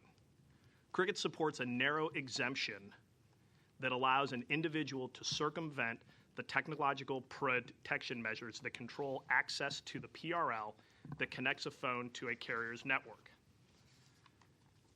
Section 1201A1 prohibits the act of circumventing an access control technology. In 2006, the Copyright Office adopted an exemption from the anti-circumvention provisions of the DMCA for computer programs that operate wireless handsets. In your decision, in the Copyright Office noted that software locks utilized on wireless handsets prevent customers from using their handsets on a competitor's network, even after all contractual obligations to the original wireless carrier have been fulfilled. The Copyright Office further noted that the evidence clearly indicated that in order for a customer to switch carriers, the customer would have to buy a new phone because most wireless network providers would not allow the customer to access the bootloader or the operating system within the handset that is necessary to switch networks. In sum, the Copyright Office determined that the use of software locks on wireless handsets to prevent access to the handset's PRL is a business decision that has nothing to do with the interests protected by copyright. The Copyright Office took the right steps in 2006 by adopting an exemption that gives consumers the ability to rightfully use the cell phone that they've purchased. Pursuant to the exemption, a customer that owns his or her phone is able to update the phone's PRL and bring that phone to Cricket's network if the phone is compatible with Cricket's technology. Since the 2006 exemption was adopted, Cricket has seen significant increases in the number of customers who want to bring their phone to Cricket's network. Cricket expects those numbers to continue to grow over the next 3 years. The 2006 exemption for cell phone unlocking is due to sunset on October 27, 2009. However, a new exemption is warranted now more than ever. Little has changed since the Copyright Office adopted its initial exemption in 2006. Many wireless providers are still using software locks on wireless handsets or not providing the unlocking codes as a means to prevent their customers from migrating to a competing carrier's network, or at least frustrate their efforts to do so. However, at the same time, we are seeing a growing number of customers that want to keep their phones when they change carriers. We see a number of factors that can contribute to the growing number of requests. For one, many low-income customers simply can't afford to buy a new phone, no matter how inexpensive the handset. Higher-income customers are also affected and may not want to buy a new phone simply because they're changing networks. While the vast array of technological features available on high-end handsets has increased since 2006, so has the price for many of these devices. Customers do not want to pay good money to buy a new phone when they already have one that works perfectly well. Phone subsidies aren't really an option either, since customers typically end up paying more for their monthly service. Plus, some customers don't want to invest the time to learn to operate a new phone, or they have many concerns about losing customer content that they've put on the phone. Indeed, the various comments filed in this proceeding clearly indicate that cell phone unlocking and updating the PRL is an issue of great importance to consumers who want the freedom of choice and the ability to use their lawfully owned handsets on a wireless network with the best rates and that best suits their needs. Cricket's customers in particular would suffer adverse effect if the Copyright Office does not adopt an exemption to the DMCA's anti-circumvention provision. Cricket serves a diverse segment of customers that is typically underserved by traditional wireless carriers. 56% of Cricket's customers are Hispanic, African American, or another minority, compared with just 29% of traditional carriers. Additionally, 74% of Cricket's customers have annual household incomes of less than $50,000, and 62% report that they make less than $35,000 per year. Moreover, Cricket's customers are also relatively young, as 50% of Cricket's customers are under the age of 35. Because most of Cricket's customers are lower in income, many cannot pass the income and credit requirements necessary to obtain service from one of the bigger traditional postpaid carriers. As a result, pay-as-you-go wireless service providers such as Cricket are frequently the only option for these customers to obtain wireless service. Unlike most of the major wireless carriers, Cricket does not run a credit check, does not require long-term contracts, and does not impose early termination fees. Cricket is able to offer its high-quality, low-cost mobile service in large part because it runs its network efficiently and has streamlined its distribution and service model. To keep costs low, Cricket allows its customers to bring in flashed phones and activate it on the Cricket network. Without an exemption from the DMCA's anti-circumvention provisions, Cricket's low-income customers would be required to purchase a new handset. It would not be able to take advantage of the cost savings from reflashing a phone to Cricket's network. Although large carriers would argue that such cost savings are de minimis and therefore are not to be considered, when such cost savings are viewed in the context of thousands of customers, the cumulative effect amounts to a significant impact, particularly for low-income individuals. Moreover, when viewed from the perspective of Cricket's lowest-income subscribers, this savings means the difference between being able to afford having wireless service and not having wireless service. When considering that more than half of Cricket's customers fall into the lower income category, the harm that these customers would suffer in the absence of an exemption becomes even more evident. Cricket's customers in particular would be affected by the absence of an exemption because Cricket's wireless customers use their wireless service differently than the average mobile phone user. Based on company survey, Cricket customers talk an average of 1,500 minutes per month, more than double the wireless industry average. And 70% of Cricket's customers have cut the cord and rely solely on Cricket for their phone service. By comparison, 15% of all U.S. wireless subscribers rely solely on their mobile phone. In addition, 93% of Cricket customers reported their Cricket phone was their primary phone, compared to just over half of traditional wireless customers. If Cricket's low-income customers are no longer permitted to unlock and reflash phones for their personal use and cannot afford to buy new phones, these customers would be at risk of having no access to phone service whatsoever. Cricket's low-income customers would not be the only customers adversely affected if the Copyright Office does not adopt an exemption. Customers simply seeking more robust network choices on which to operate specialized handsets would also be affected. As other commenting parties have recognized, the industry now offers a dizzying array of wireless devices, ranging from basic models to full-featured wireless handsets with characteristics such as QWERTY keyboards, touchscreens, email service, and the capability to access high-quality video and audio. The availability of these enhanced features and the heftier price tags that consumers generally pay for them further supports the rationale that a customer should be able to keep their phone and take it to whatever service provider he or she chooses. Unlocking wireless handsets permits customers to use the product that they have already purchased. Unlocking and reflashing also lets consumers choose more freely between competing service providers. It is worth noting that in the comments filed in the proceeding by actual customers, all of them favored continuing the DMCA's anti-circumvention provision.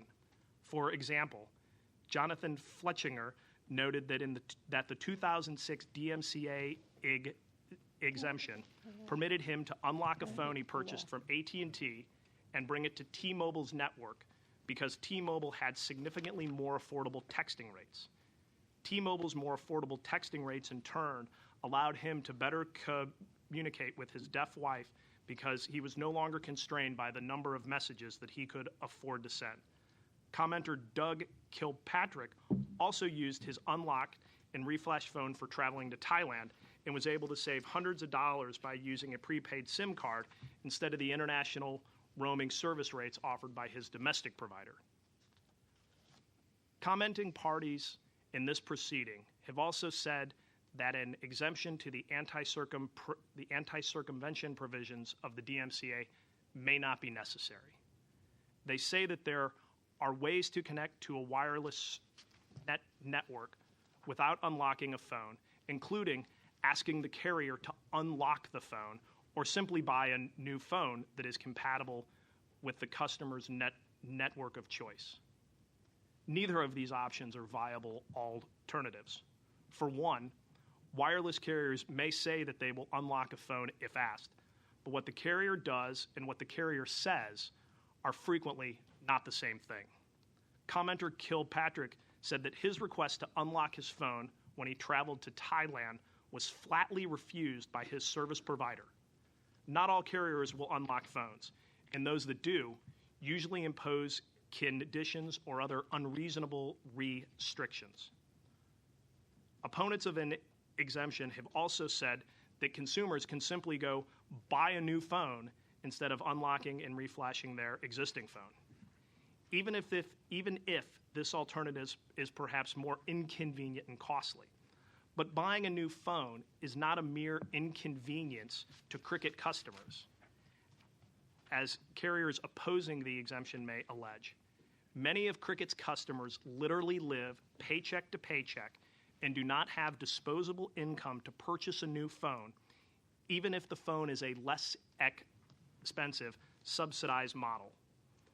Cricket customers only have access to a phone when that phone is given to them at no cost by a friend, relative, or other acquaintance. Buying another phone simply isn't an option. In conclusion, the Copyright Office should adopt an exemption to the DMCA's anti-circumvention provisions that permit the owner of wireless devices to use them on whatever network they choose. In general, locks benefit the carrier at the expense of the consumer, but unlocked phones can provide a huge range of benefits. Consumers clearly support adopting an exemption. As we have seen since 2006, when the initial exemption was adopted, the growing number of consumers that ask to keep their phone when changing network shows that the exemption works, that it is utilized by consumers, and that consumers would be harmed in their legitimate use of their property unless the exemption is adopted. Thank you. Thank you. Mr. Gilbert.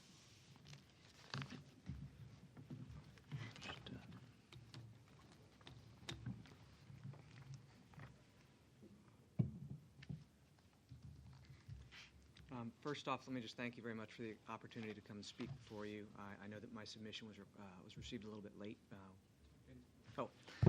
I thank you very much for allowing me to come speak before you. My submission was received a little bit late, so I especially appreciate you allowing me to come speak. I am not a lawyer, so I don't know if that makes me the only not lawyer that you're going to hear from during this entire time. But I am a computer programmer and a marketing person, so I hope that my presentation to you will be both interesting and informative.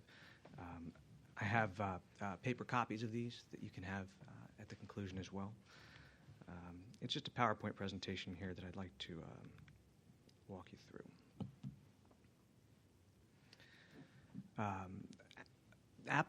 When Apple first launched the iPhone, we immediately decided this was a platform we wanted to be on. In fact, this was the only platform that we wanted to be on. So we feel that we're going to be able to bring a unique view to this proceeding because we're, from my understanding, the only developer that was willing to come forward and speak about our experiences. Some of this presentation may be slightly shocking to you. I apologize ahead of time. Just the basics about my company, iCall.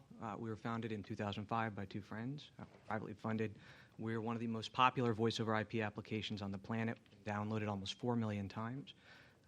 We have filed all of our software source codes with the Copyright Office, and we provide a model that allows people to make free or low-cost phone calls from their computers or their iPhones.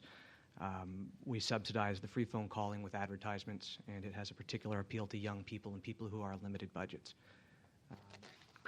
As I mentioned, the mobile calling product that we've manufactured is exclusively available on the iPhone. It is not available on any other device. We have launched, we've been in the App Store now for a couple months, and we are absolutely one of the most popular social networking applications in the App Store.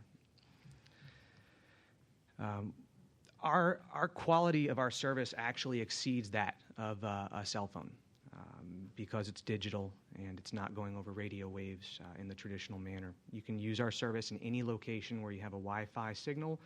If you use the jailbroken version, you can use it anywhere that you have a 3G signal.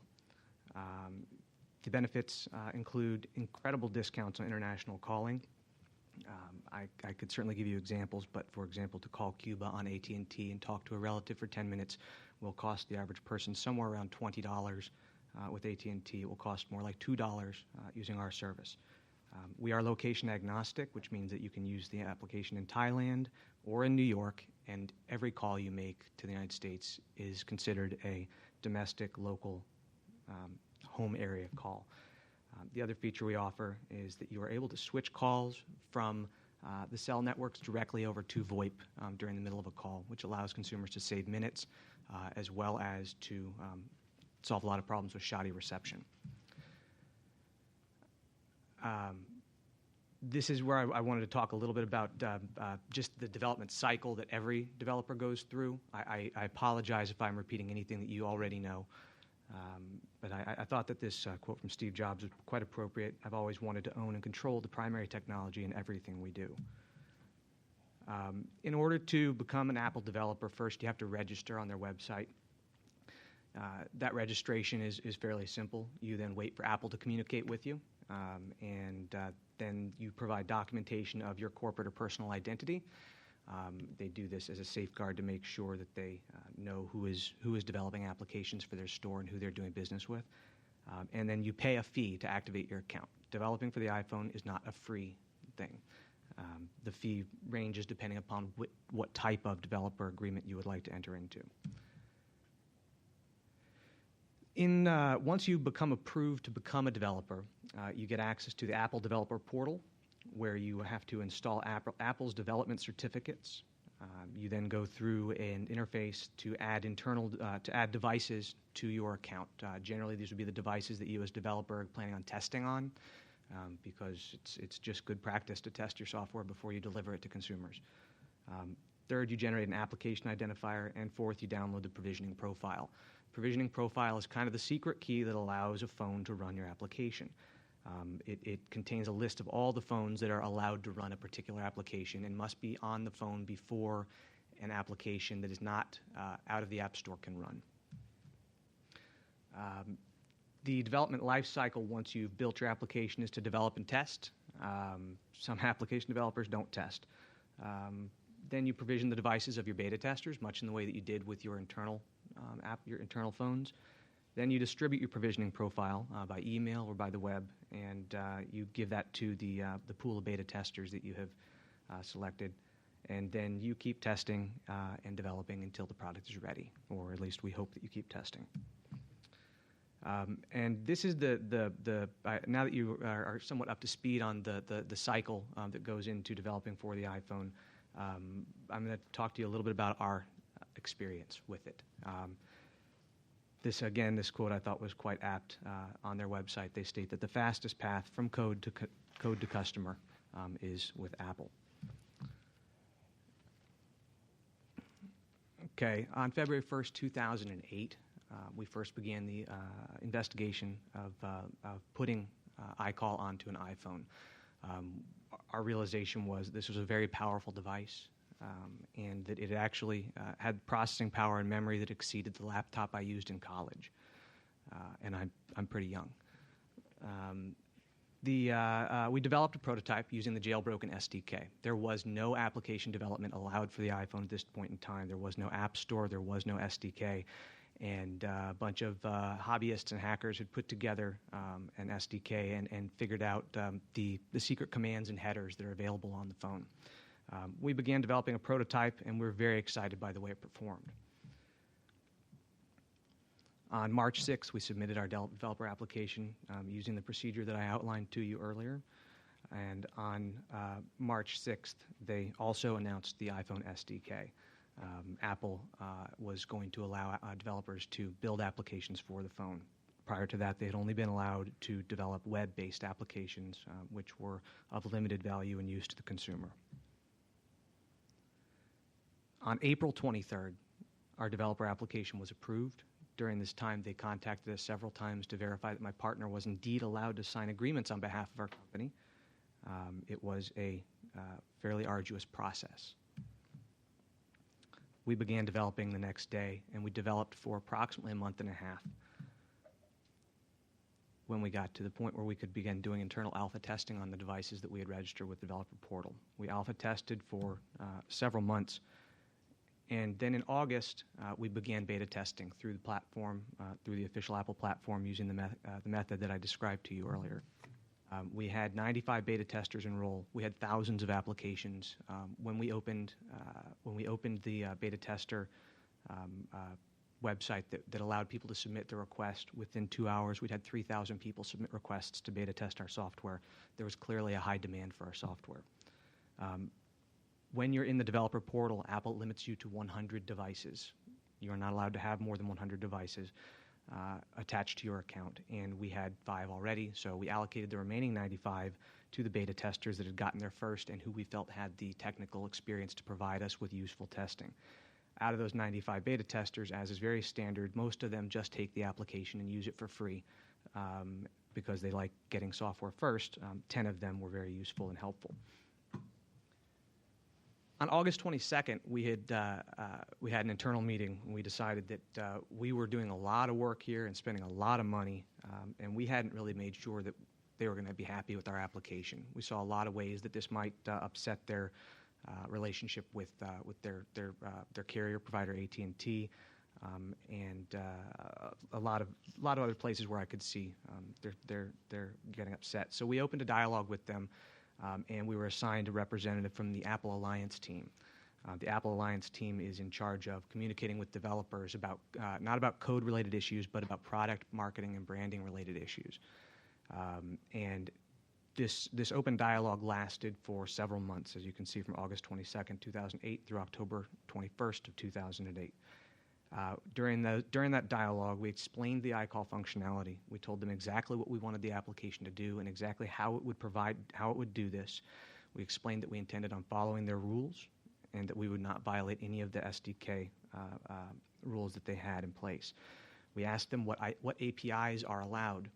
I have had the opportunity to listen to the testimony from last week, and I can tell you that Apple has been perhaps less than truthful or perhaps ill-informed, that they do indeed allow developers to utilize APIs that are not documented.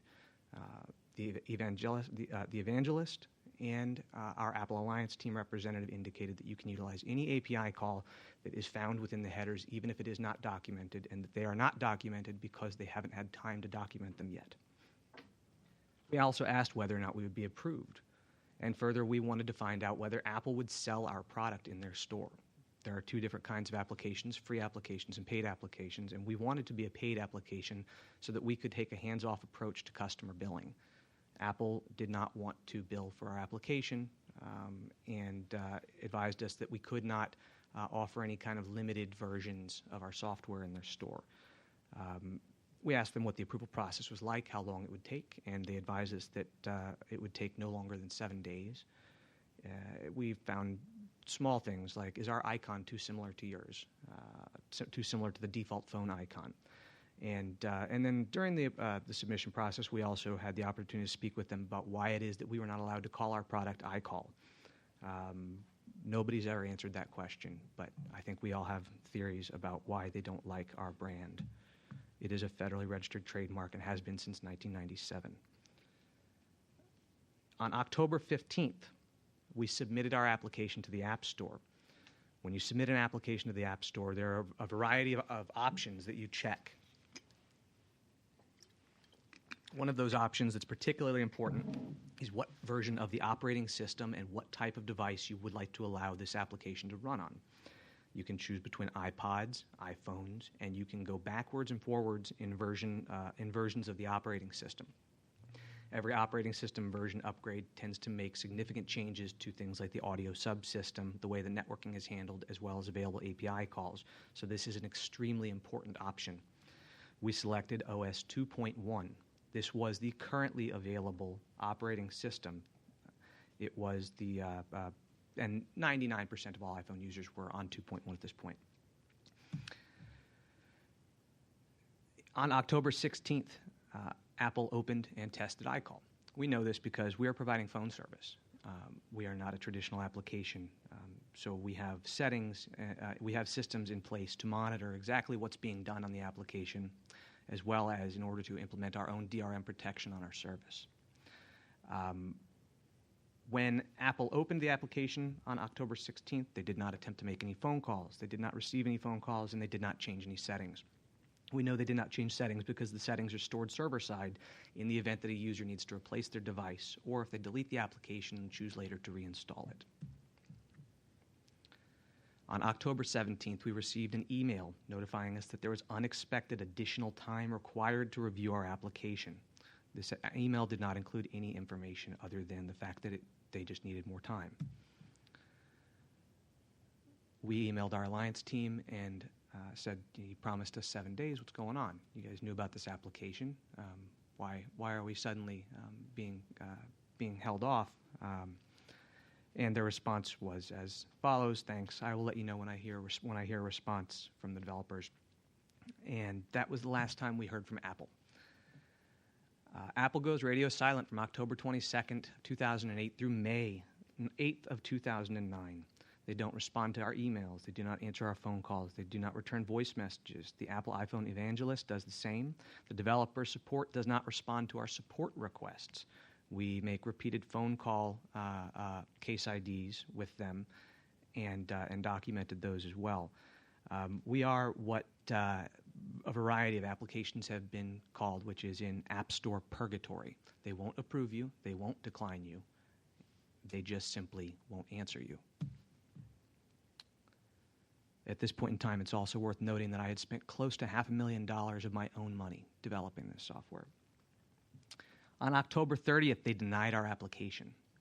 They said the reason was duplicate functionality. When we asked for an explanation of what functionality we had duplicated, they would not answer us. Internally, we had some conversations about what things about our app might be particularly offensive to Apple other than the name and the actual functionality. And so we changed the buttons to a different color and resubmitted it. And that was, I apologize, that was on November 4th. On November 7th, 2008, Apple opened and tested iCall again. This time, however, the tester actually placed a phone call. They called somebody at Apple, and the call was successful. And they did not receive a call, and they did not change any settings. On November 13th, 2008, the approval was delayed because, again, the application requires unexpected additional time to review. On December 1st, 2008, Apple opened iCall again. We know when the application gets opened. We track it and attach it to the particular device. They did not make any calls. They did not receive any calls. They did not change any settings. They did not use the application. They opened it and closed it. On January 10th, 2009, they did the same thing again. We believe internally that the reason that they do this is that Apple has a policy that no application can sit in a queue for too long. And so by opening and closing it, they keep it alive and active so that they don't have to decline it. On March 24th, 2009, while I was at dinner with my wife and children, I got an email on my BlackBerry stating that we had been approved and that we were now in the App Store. That was quite a surprise to us. My partner was also quite surprised, and we were not prepared for this. We had accepted the fact that we were going to be the application that never got approved. So we were extremely happy. We were live in the App Store approximately 30 minutes after the email was received from them. But unfortunately, they had released a new operating system, version 2.2. And when they released this operating system, version 2.2, they had made substantial changes to the audio subsystem and the way that applications behave inside of the sandbox that Apple provides to them. What this meant was that our application did not work. It did not function in any way, shape, or form. You could not switch calls, and the audio was unintelligible when you placed and received calls. Core functionality was broken. We had not said that our application was compatible with this version of the operating system. We were compatible with 2.1. And we had been aware that there were changes in the operating system. However, we had been hesitant to remove our application from the queue manually for fairly obvious reasons, because we didn't think it would ever get back in. As a result, our launch bombed. It was a miserable failure. We had nothing but angry customers. We had bank chargebacks. We lost merchant accounts. This was a very, very unfortunate event for us, and it damaged our reputation and the brand and the goodwill that we had been building for many years.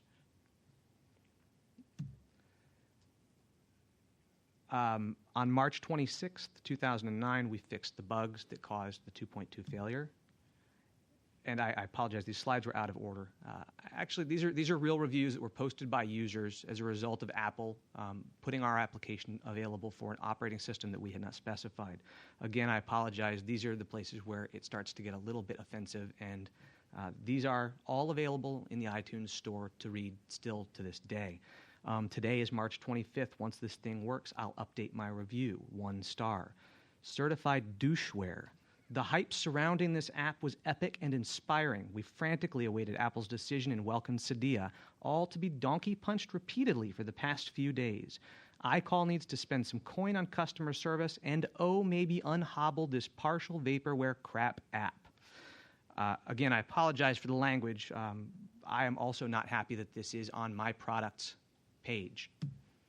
Average rating was for 2 stars. 2 stars is very bad for an application. That's 2 out of 5. We submitted the update to Apple to fix this problem on March 27th so that we were now compatible with the new operating system version 2.2. And they opened and tested iCall, did not make any calls, did not receive any calls, and did not change any settings. I think the theme here that we can go away with is that Apple's not really testing the application. They're just making sure that it opens. On April 3rd, 2009, our update was out. We were now able to support our customers. This was approximately, in fact, it was exactly 7 days from the date that we submitted it, a critical patch to make our software work and to protect our brand. Since then, the customer experience has continued to improve. We have continued to add more services and features that customers are demanding. Our ratings are improving, and our reviews are primarily positive. Unfortunately, it is impossible to reclaim the lost customers who left us and believe that we provide poor software products. And today, May 8th, we would like to submit update version 1.2 to the App Store. Unfortunately, Apple has a new policy that all applications must now be compatible with the 3.0 operating system that is in beta testing, and we are unable to actually get to install on any of our phones. So, as a result, we are not able to provide our customers with an update that allows certain customers to change settings that are fairly important. I appreciate your patience through that timeline. A couple of notes regarding the development that I feel are particularly important. This 100 phone portal limit prevents development. I dropped my phone in November, I believe, and when I dropped it, its screen cracked and I had to have it replaced. This is fairly common, and unfortunately, because there were already 100 devices in the queue in our portal, I'm unable to add my own device, which means that I don't get to test my own software. We are lucky we still have one functioning phone that was part of our development team in the beginning. We are not able to remove devices or re-add them. This was Apple's response to Podcaster, when Podcaster used their portal as a means to distribute his application outside of the App Store. So far, the estimated cost of development and marketing for this product has exceeded $750,000 of my own money. I'd like to talk a little bit about the application distribution mechanisms that are available to a developer. And I thought this quote was quite apt from Steve Jobs. Why join the Navy if you can be a pirate?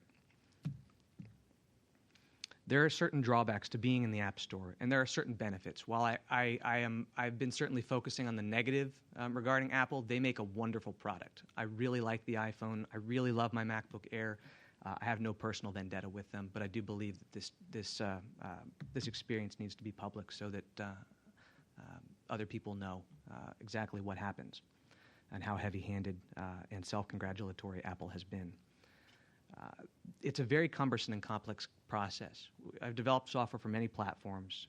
I've never developed software for a platform where the process of getting the certificates and the validation and all this stuff was actually harder than writing the program. Another item that's particularly important about the App Store is that DRM for free applications is different from DRM for paid applications. Apple has the ability to do time-expired DRM. They do that with their movie rentals. They have the ability to prevent applications from being used on multiple, more than one device. They do not implement that. What this means for developers is that there are many standard marketing practices that you cannot use in the Apple App Store. For example, one of those is a loss leader. I cannot give my application away free in the App Store because once I have given it away free, you can email it to your friends and share it with them forever. There is no, that free application is not tied to an iTunes account. Apple believes that free simply means free forever. The paid applications do not have that same ability. Paid applications are tied to an iTunes account. Obviously, from my timeline, you can see that there were long waits with no communication. This is very hard when trying to plan product launches, marketing campaigns, and to develop applications that you're promising to consumers. Developers are at the mercy of Apple's censors.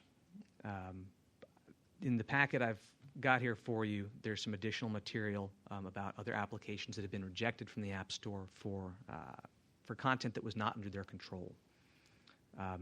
The other problems with the App Store, that Apple does not remove reviews that are off-topic or contain profanity. They provide an option in their store that says, report this review. And you can report the review as being off-topic, as being offensive, containing profanity. We have reported many. Our users have reported many, and Apple has never removed a single review. Updates for security features or bug fixes may or may not be approved. And the approval timeline is uncertain. As I mentioned, we would like to update our software, but we are unable to do so at this time. And we are not allowed to offer limited functionality, which is a detriment to consumers because consumers are often allowed to try services before they buy them. And as an Apple developer, you have to pick and choose. Do you want to be a free app or a paid app? Finally, Apple represents that the apps are well tested and that the platform is stable. This is not true. As from our experience, Apple did not test our application. These are some quotes from other developers that are currently in the App Store. Some of these are very large corporations, and these are listed in their App Store in the descriptions of their applications. By Electronic Arts, for best results, reboot your iPhone before playing Tetris. This game takes the iPhone and the iPod really to the limits. Occasionally reboot your device to free all memory and to prevent crashes. From Volkswagen AG. From Kronos Games, who made Action Bowling, which is one of the featured applications that Apple markets quite heavily.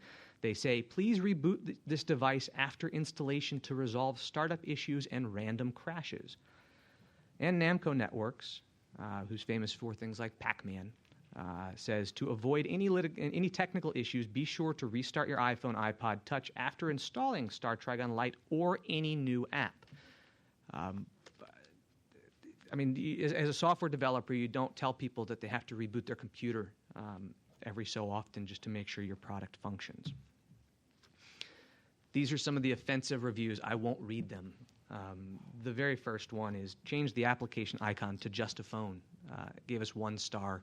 It's off topic. It's not a review. We've reported it. They won't remove it. And the last one I won't read, but I will let you read it. And it is still there to this day. We have requested repeatedly that it be removed, and it is just unbelievable that Apple continues to damage our reputation. Did everybody get a chance to read that? Okay.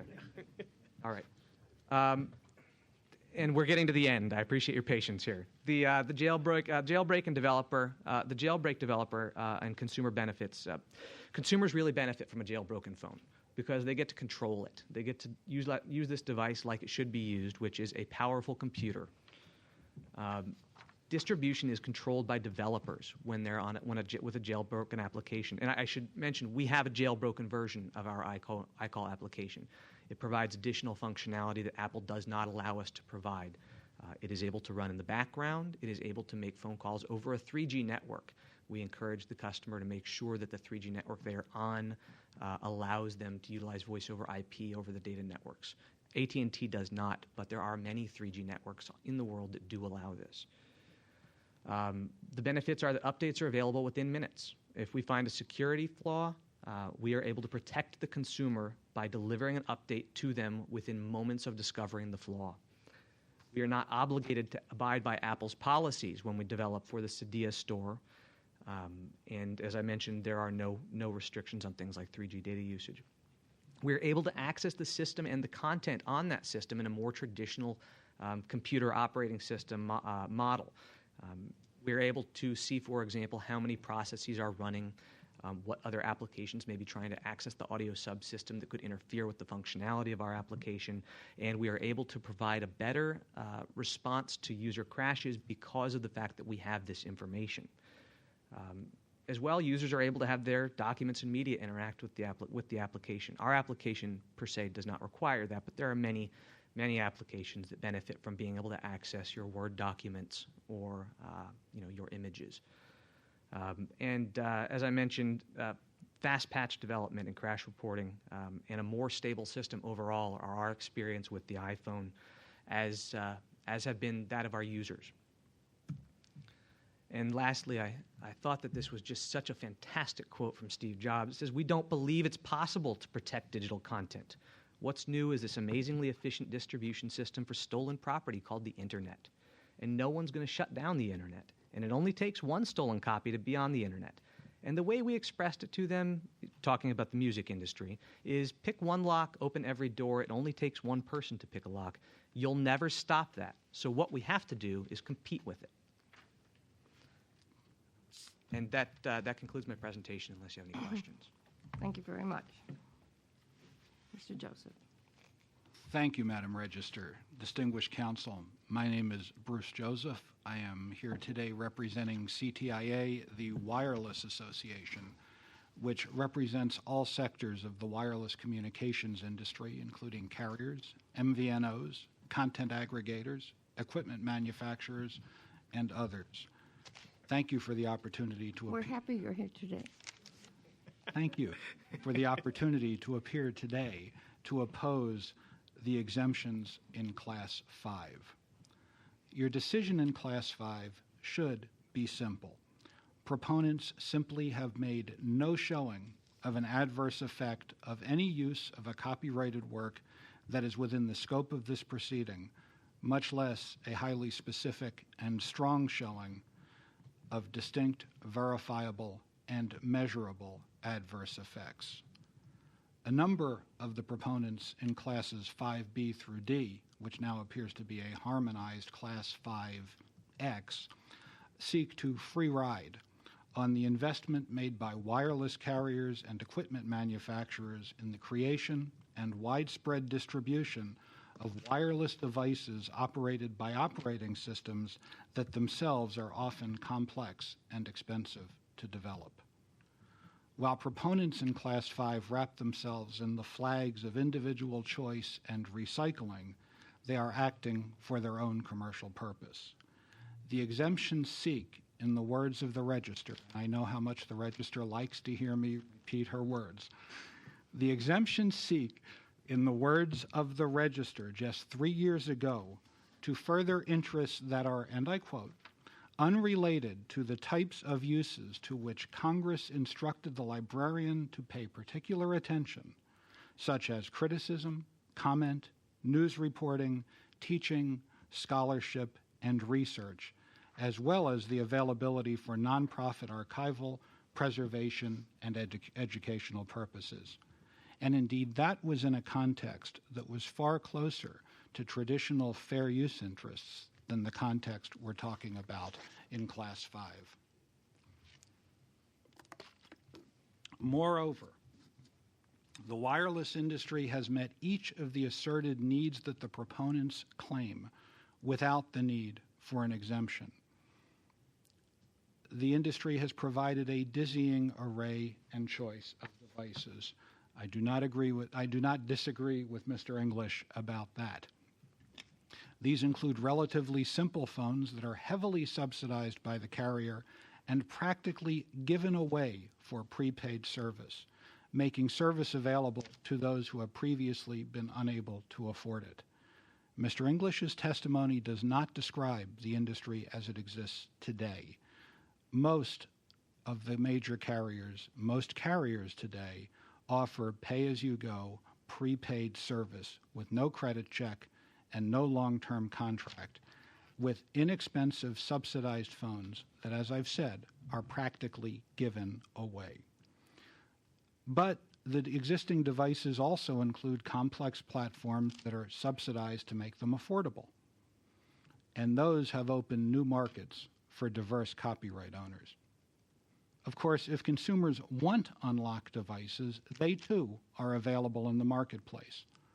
One of the nation's largest carriers, indeed I believe it is the nation's largest carrier, Verizon Wireless does not lock any of its phones on its postpaid services. And that's, I believe the number was about 85% of the phones it makes available. It certainly is the vast majority of its phones. And those phones are typically subsidized too. Or if consumers really care about the ability to change networks, unlocked phones are widely available without the subsidy. Just go to bestbuy.com. The consumer gets to choose. Do they want the carrier to pay for the phone or help pay for the phone or not? And the market has clearly shown a preference. Consumers prefer cheaper subsidized phones. If you adopt a regulation that fosters subsidy theft, you will reduce the willingness of the industry to offer low and reduced cost subsidized phones. This will reduce consumer choice and raise prices, harming the very consumers proponents claim that they want to help. And the professed concern about recycling is a red herring. Virtually every company in the industry is taking aggressive steps to foster recycling, and there has been no showing that anyone has been stopped from recycling by the prohibition on circumvention. Now, the statute and this office have been explicit. The statute is explicit, and this office has been explicit. The burden of proof is on the proponents to show that the prohibition on circumvention causes likely adverse effect on the ability of users of copyrighted works to make non-infringing use. The demonstration of adverse effect must be distinct, verifiable, and measurable, and, according to the legislative history, where the showing is limited to predictions of the future, adoption of the exemption is limited to extraordinary circumstances where evidence of likelihood of future adverse effects is highly specific, strong, and persuasive.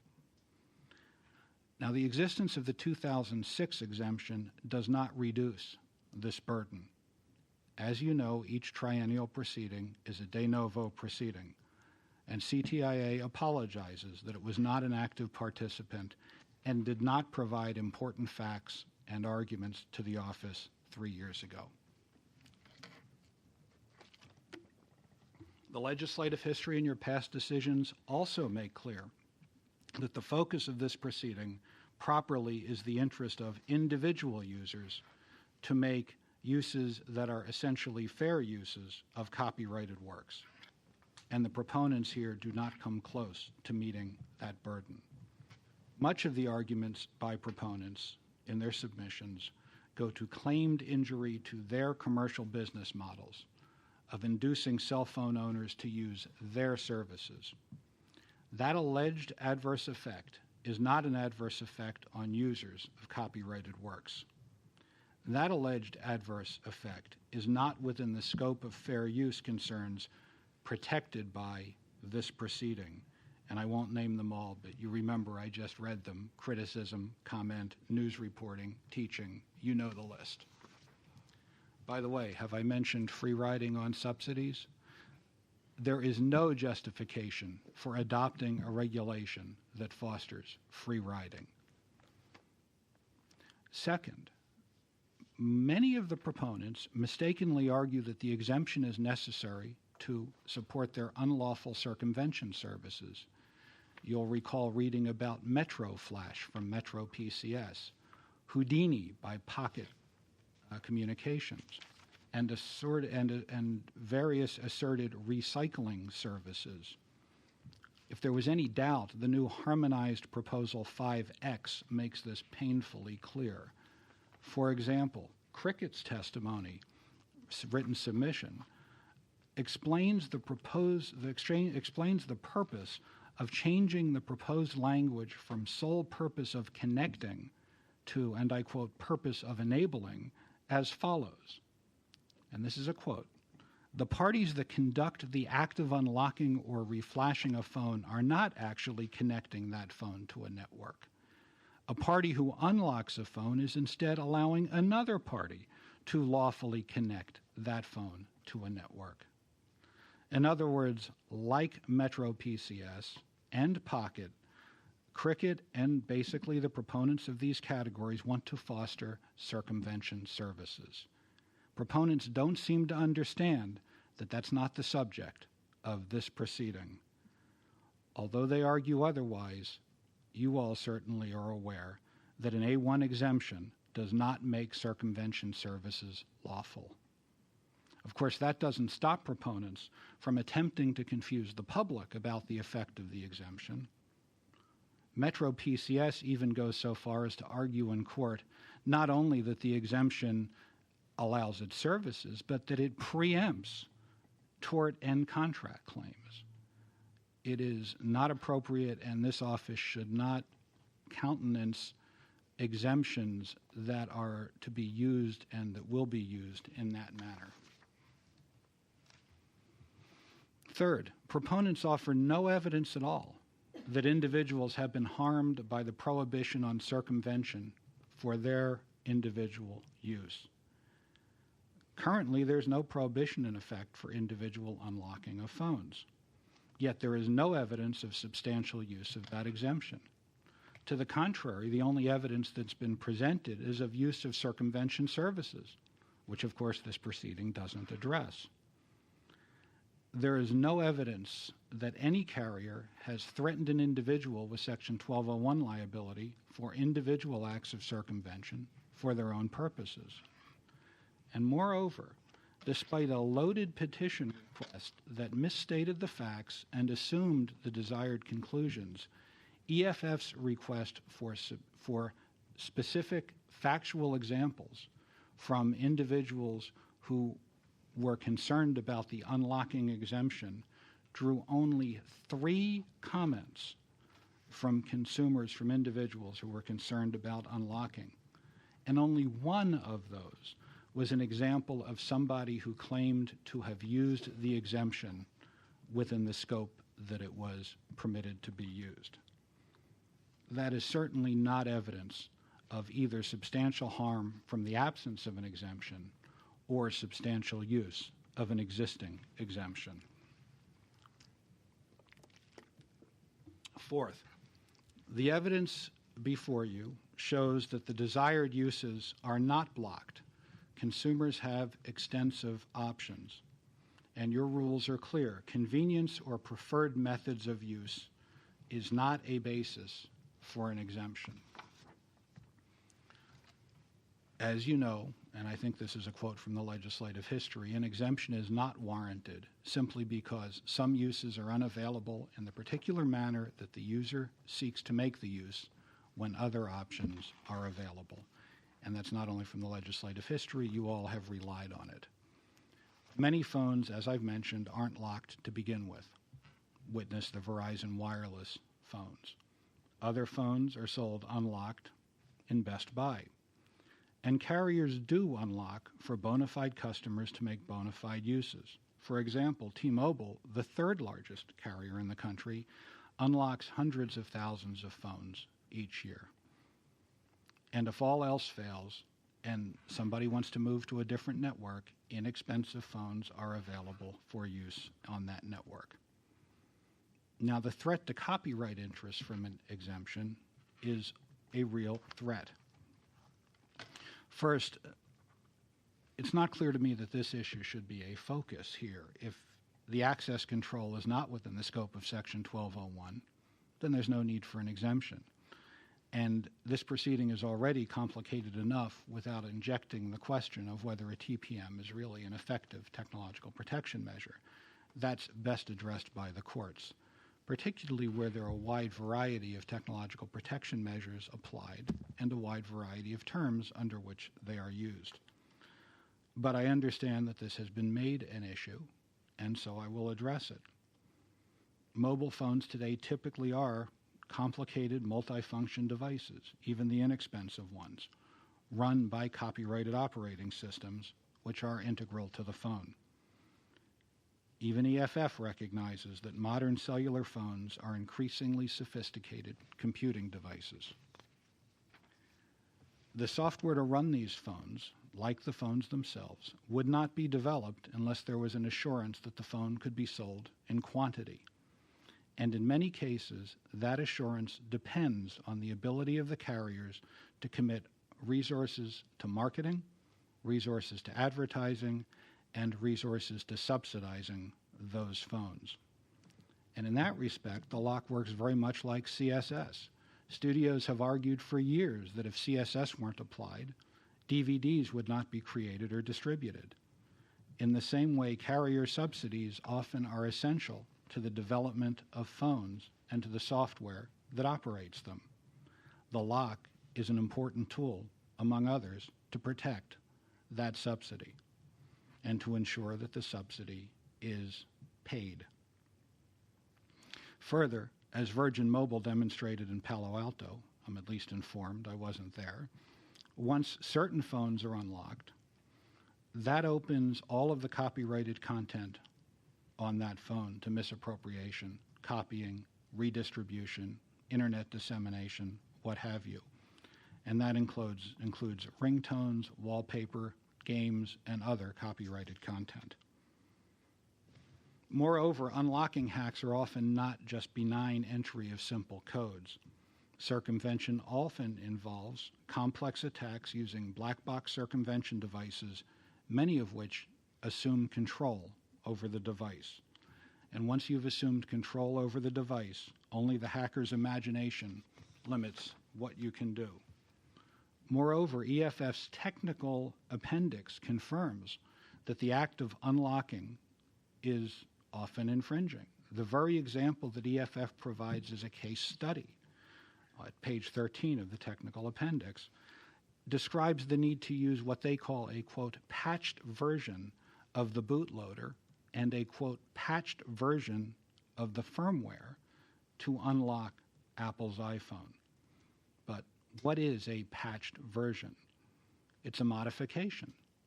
It's a derivative work, and I dare say an unauthorized one at that you need to load on the phone, in other words, make a copy, in order to unlock the phone. In conclusion, I submit that the proponents have not carried their burden, and no exemption in Class 5 has been justified. However, CTIA members do not intend to go after individuals who are engaged in circumvention for the sole bona fide purpose of lawfully connecting their own phone for use on a different network, once all contractual commitments are fulfilled, as long as the circumvention does not provide access to copyrighted content on the phone. Thus, as we said in our written submission, CTIA would not oppose a carefully limited exemption that is no broader than the one set forth in our comments. Thank you for your consideration of CTIA's position. Thank you. Steve? Thank you very much. For the record, I'm Steve Metalitz here on behalf of the Joint Copyright Owners and Creators. Let me speak first. Since you already heard from me in Palo Alto, I'll just be very brief and just provide a couple of updates to my presentation there. First, with respect to 5B through D, or 5X as Bruce referred to it. As you know, our groups are not taking a position in opposition to the recognition of an exemption along the lines of the one that you recognized in 2006. I think Bruce is absolutely correct that the burden is on the proponents to show de novo that they meet the qualifications for that exemption, and of course he's made a very forceful argument that they have not. And I don't think I've made some comments about some aspects of the record that are quite different this time than they were in 2006. I did that in Palo Alto, so I won't repeat that, but obviously that's part of your determination when you do the de novo review that the statute requires. Our main focus has been on ensuring that if an exemption is recognized, that it be narrowed appropriately, and some of the examples of that are set out in our submission. I will have to say that the presentation and exhibit provided by Virgin Mobile, which Bruce has referred to, is a very significant development in our view in the record, because it provides evidence that, and I think there was very little such evidence in 2006, that at least in some cases, circumventing the access controls on the firmware that is involved in connecting to a network or in enabling that connection. Also, at the same time, provides unauthorized access to other content, other copyrighted materials, and the firmware, I would agree, is a copyrighted work. But the examples that were given by Virgin Mobile show that the effect, in some cases at least, may be much broader than that. And of course, that to us emphasizes that it is essential not only that if an exemption is recognized, not only that it be limited to a situation in which the sole purpose of circumvention is to enable connection to another network, but in which the sole effect is the same. I did, in response to some questions that were posed in Palo Alto, try to get some feedback from our associations about the Virgin Mobile material and the impact of this new evidence. And I think I could summarize it as follows. I don't think this is a comprehensive answer, but it at least reflects a few comments that I've received.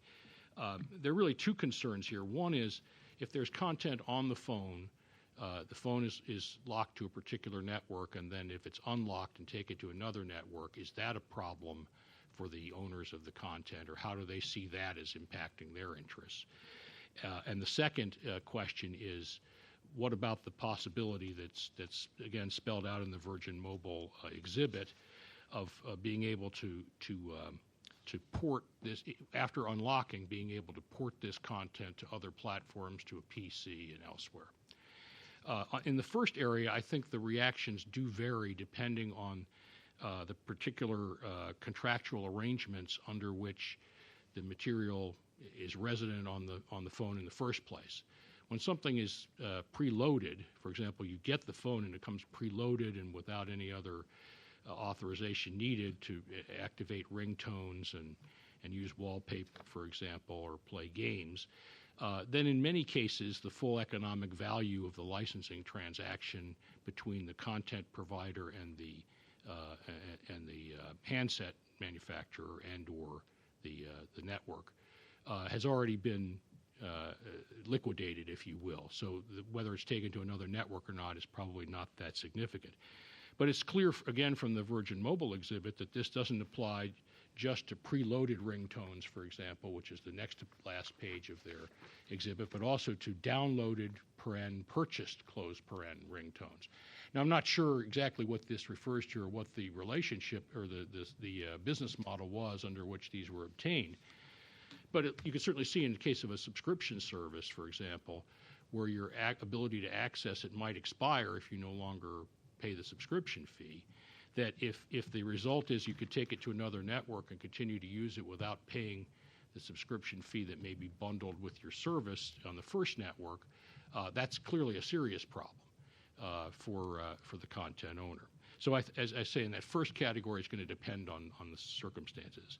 I have to say there was unanimous concern among the people I was able to talk to in the 2 business days that we were not in this hearing about the potential ability to port this content to other places and potentially make it available throughout. Send it to all your friends or make it available in a lot of other circumstances. That is almost never the subject matter of the transaction that the copyright owner enters into with the handset manufacturer or the network, and therefore there was a serious concern that if an exemption is recognized, it has to rule out any type of circumvention that would allow that type of activity. I also wanted to mention in this regard the discussion, and there is some in the 2006 recommendation, and I believe it came up again in the hearing last week, about whether different types of access controls, some are more granular than others, and this characteristic that Virgin Mobile pointed to, that one lock unlocks everything, isn't a necessary feature of the design of the phone, and this characteristic that Virgin Mobile pointed to, that one lock unlocks everything, isn't a necessary feature of the design of the phone, and it's often possible it may always be technically possible, I don't know, to have a more granular feature so that you could unlock the ability to change networks without unlocking access to other content. And the point that was brought home to me, and I'd like to convey to you, is simply this: much as we may like to speak about and we are all impressed by the incredible capabilities that phones have now that they didn't have 2, 3, 5, 10 years ago, it's still the case that most people, the selling proposition for most of these devices still is its communications capacity and its ability to access content or to have content resident on the phone. I think it's a value feature, and it may be an important one, but this is not the dog. This is the tail of this transaction, and content owners are not in a position to dictate to carriers or handset manufacturers or any of these other parties what DRM format is used. So the idea that content owners could just say, well, we won't make our content available if the DRM isn't sufficiently granular. Obviously, they have that option, but they don't really have any bargaining power to speak of to get the manufacturers to put in more robust DRM or to give it greater capabilities. So I think we have to approach this in a more realistic manner. Yes, there may be some ways in some circumstances in which content owners could insulate themselves against the risk that if you grant too broad an exemption, some of their content may be put at risk. But in fact, if they want to reach that market, they have very little leverage over that particular aspect of it. So I wanted to just give you those additional observations based on some of the discussion that came up in Palo Alto. I'll speak just very briefly about 5A because while I found Mr. Gilbert's presentation fascinating, I really couldn't see quite what it had to do with exemption 5A, proposed exemption 5A. I would just emphasize that there's really no question here that while some questions had been raised about the substantiality or the true copyright nature of the work to which access was being controlled in the unlocking situation, there doesn't seem to be any question here that the Apple operating system is a very complex piece of software, and that the purpose of unlocking access to it is to make a modification, in other words, create derivative work, and then the issue becomes is that creation of a derivative work permitted by Section 117 or any other exception to what would otherwise be a clear infringement of exclusive rights. I don't believe the proponents have made that case. And it's also very clear that the unlocking scenario, the jailbreaking scenario, if you will, in 5A, has a very direct impact on other copyrighted works. I think Mr. Gilbert did refer to the DRM that's used for paid applications. Some of those paid applications, for example, are games that are produced by members of the ESA and others, and they're able to use this platform in a protected manner. But if it's clear, I think it's undisputed that if the circumvention occurs on the iPhone, for example, and it's jailbroken, then that gives it the capability to play pirate games as well. And that, of course, is a serious concern. It's really no different of a concern for the game industry than the ability to circumvent access controls on consoles or elsewhere that also have the same effect of enabling the playing of pirate games. So I think in their view, it's the same type of piracy, and therefore they have a very strong concern about recognizing this exemption. I'll just close by reiterating two other points that I made in Palo Alto about 5A. One is, of course, that there is a statutory exemption directly on point, and I'd said in Palo Alto that, or in our submission, that the proponents had said nothing about why that exemption did not apply to them. Now I think they have said about 2 sentences or 3 sentences. When I see the transcript from Palo Alto, I will know. But the point is that it's very clear from your prior decisions that the proponents of an exemption have the burden to show, if there's a statutory exemption in the same area, they have the burden to show that it doesn't apply to their activity and that they cannot bring their activities within that exemption. And certainly until they cross that bridge, it wouldn't even be appropriate to consider an exemption in this area. And finally, simply to again call your attention to what I find is a very compelling similarity between Proposal 5A and many proposals. I would hazard a guess, it would be at least a dozen that you have rejected in past in past proceedings in which proponents simply wanted to take advantage of and use a particular application on a platform it wasn't designed to run on. Now, I recognize the difference there is they wanted to circumvent access controls on the application. Here they want to circumvent access controls on the operating system. The goal is exactly the same. It's exactly the same. And you have, time after time after time, reiterated that this desire to platform shift is not a non-infringing use. There's no per se right to platform shift and to run an application on a platform for which it was not designed or for which with which it's not compatible.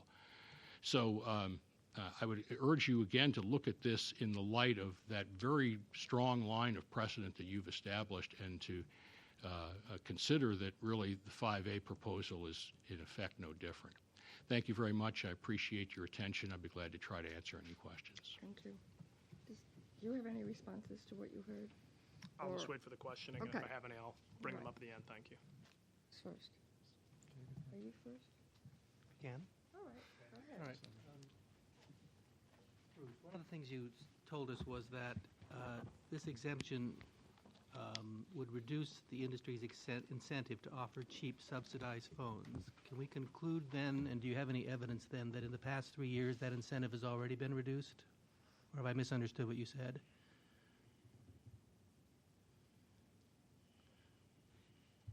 I don't think you can conclude one way or the other with respect to the past 3 years. And I do not have any specific evidence. Of course, the burden is on the proponents of the exemption to demonstrate their case that there's a need for the exemption.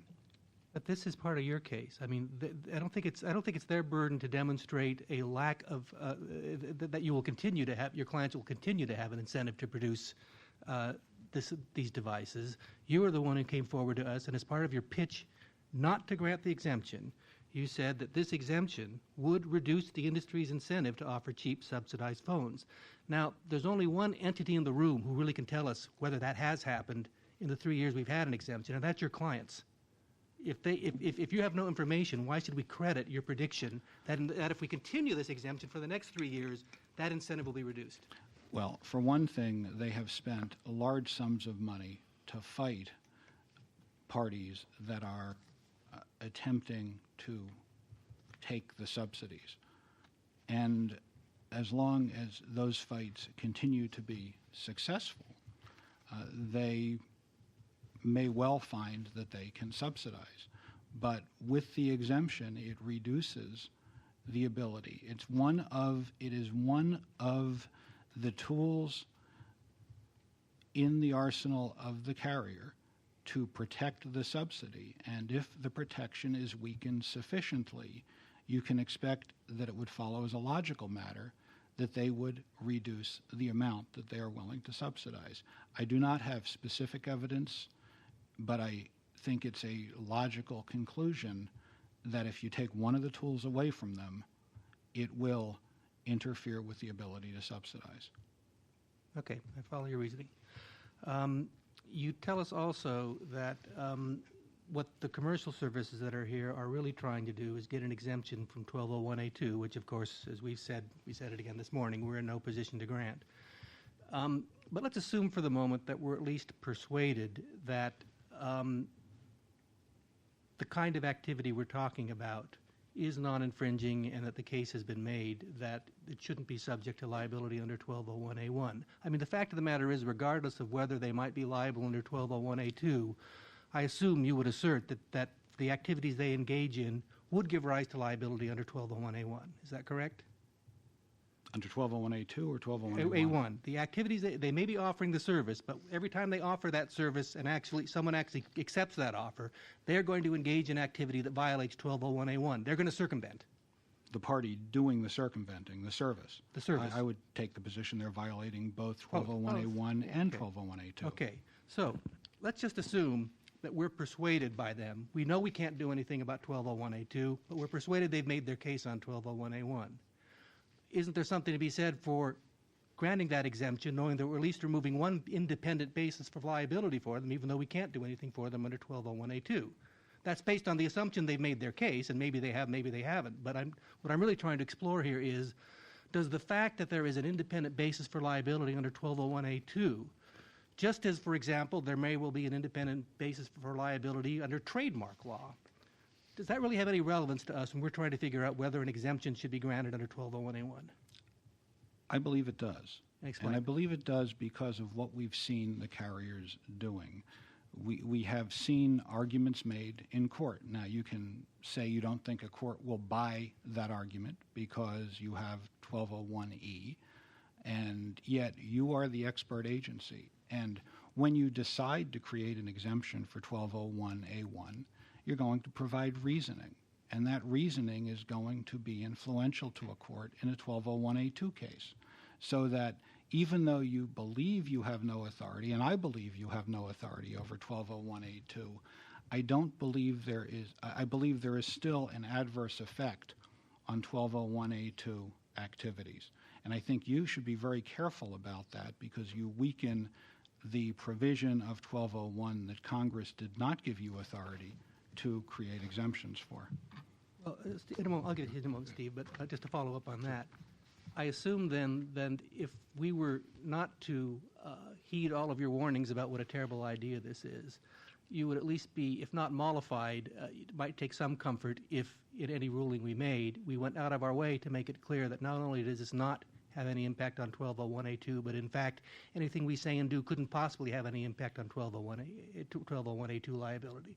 Or on any liability with respect to contract claims, or on any liability with respect to tort claims, or on any or trademark claims, and you are not asserting a federal policy of communications law. Which we said 3 years ago, by the way. And obviously it didn't necessarily work, at least in terms of what the carriers are trying.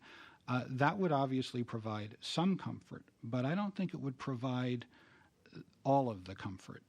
And you would still see the carriers promoting the fact that, we have this exemption, and this is something that you consumers can go try to do. Download. You would be creating and causing an incentive for the proliferation of unlawful tools that are prohibited by 1201A2, but you'd be creating the demand for those tools by creating a circumstance where the carriers would be incentivized, the carriers that want a free ride on the subsidy, to say, go over to Walmart, buy the phone for $1.99 that's essentially being given away because another carrier is paying for it, and then go online and figure out how to unlock that phone. But of course, every time we come up with an exemption under 1201A1, aren't we providing people an incentive to go out and find a service that is all operating illegally under 1201A2? I can't answer that without looking at each and every one of the exemptions. And you've got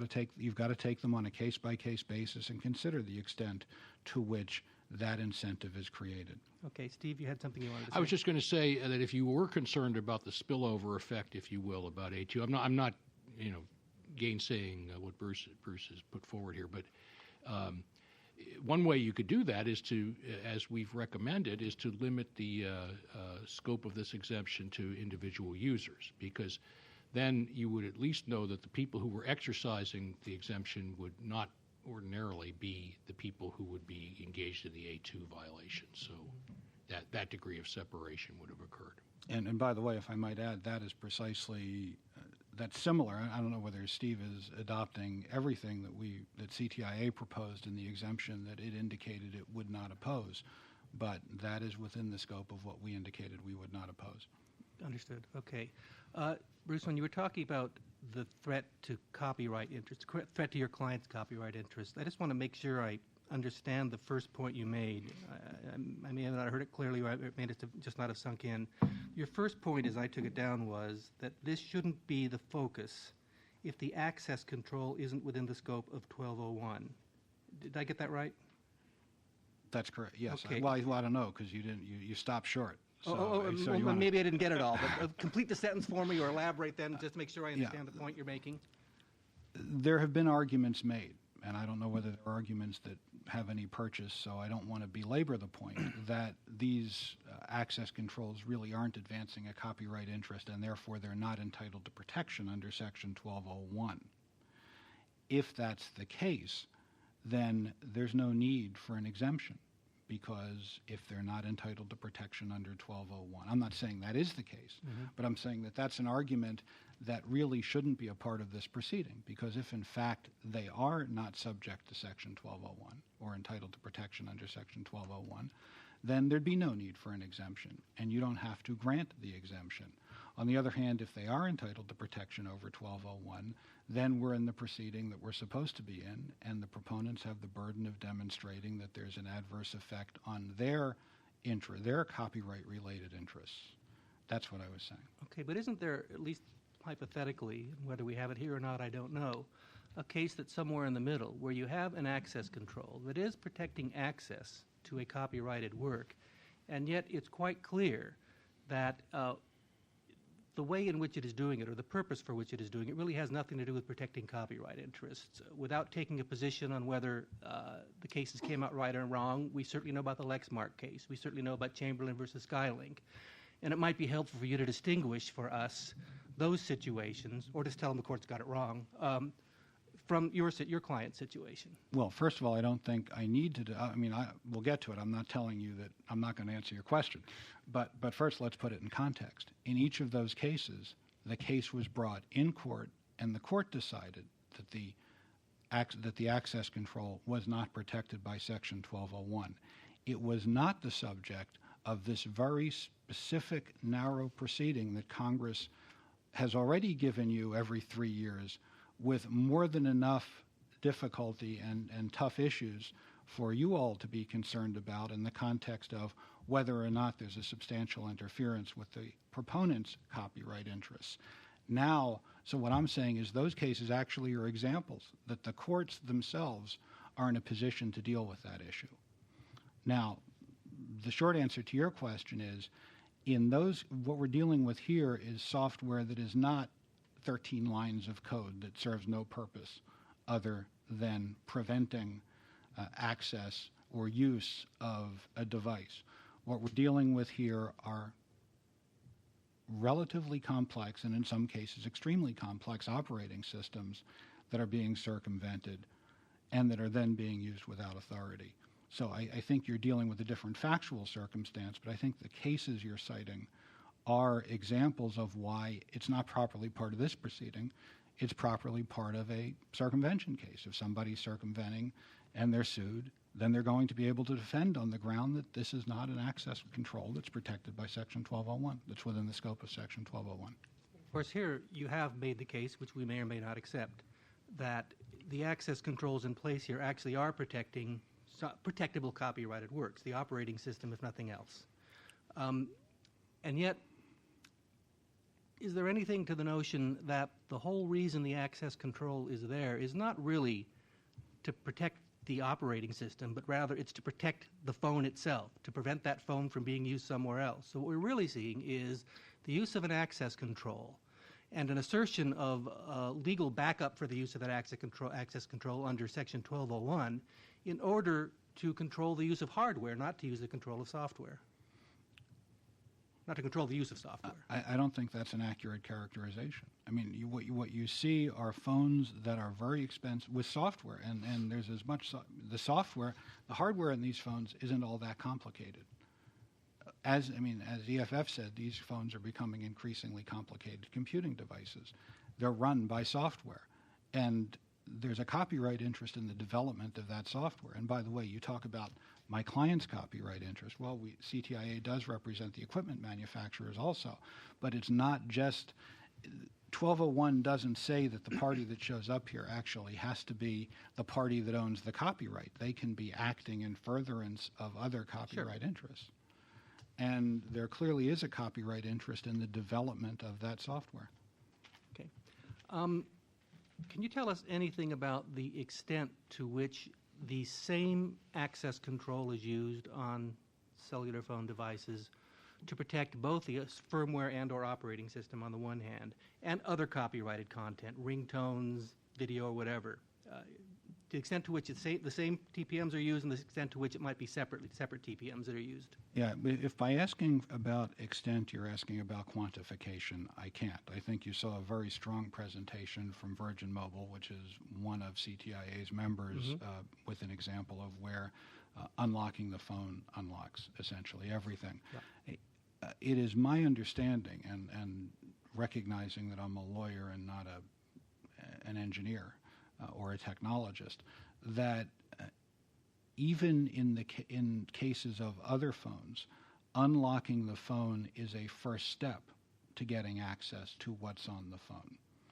And so you begin to chip away at layers of protection. And the fact that unlocking the phone, in one case, the case that Virgin Mobile demonstrated, basically gives you everything on a silver platter, doesn't mean that that's not the only circumstance in which the phone lock is the first step to getting access to what's on the phone. And indeed, in looking at the circumvention tools, it was clear just from watching the videos that they take control, that are on the internet, go on YouTube and search for them. Or if you'd like, we can send you some examples. I didn't have them to read on the record because I wasn't sure that they'd still be on YouTube after I read them on the record. But you can, the black boxes do take control of the phone, and once you have control of the phone, what you do with that control is subject to the imagination and the skills of the hacker. So no, we can look and see if we can get you any quantification, but I don't have any as I sit here. Steve. I just wanted to add that there's one thing already in the record that sheds some light on this, which is the Exhibit A to the EFF February submission, and on where it discusses how circumvention is accomplished both in the unlocking scenario and in the jailbreaking scenario. And I was struck by the fact that exactly the same tool is used in both cases. So that's another example. That's not in Virgin Mobile, that's in Apple. It's another example where apparently, I don't know that the same act of circumvention unlocks both, but the use of the same tool unlocks both.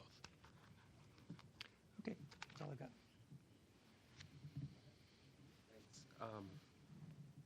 Let me first direct my questions to Cricket.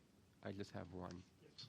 On page 8 of your testimony today, you say that not all carriers will unlock a phone.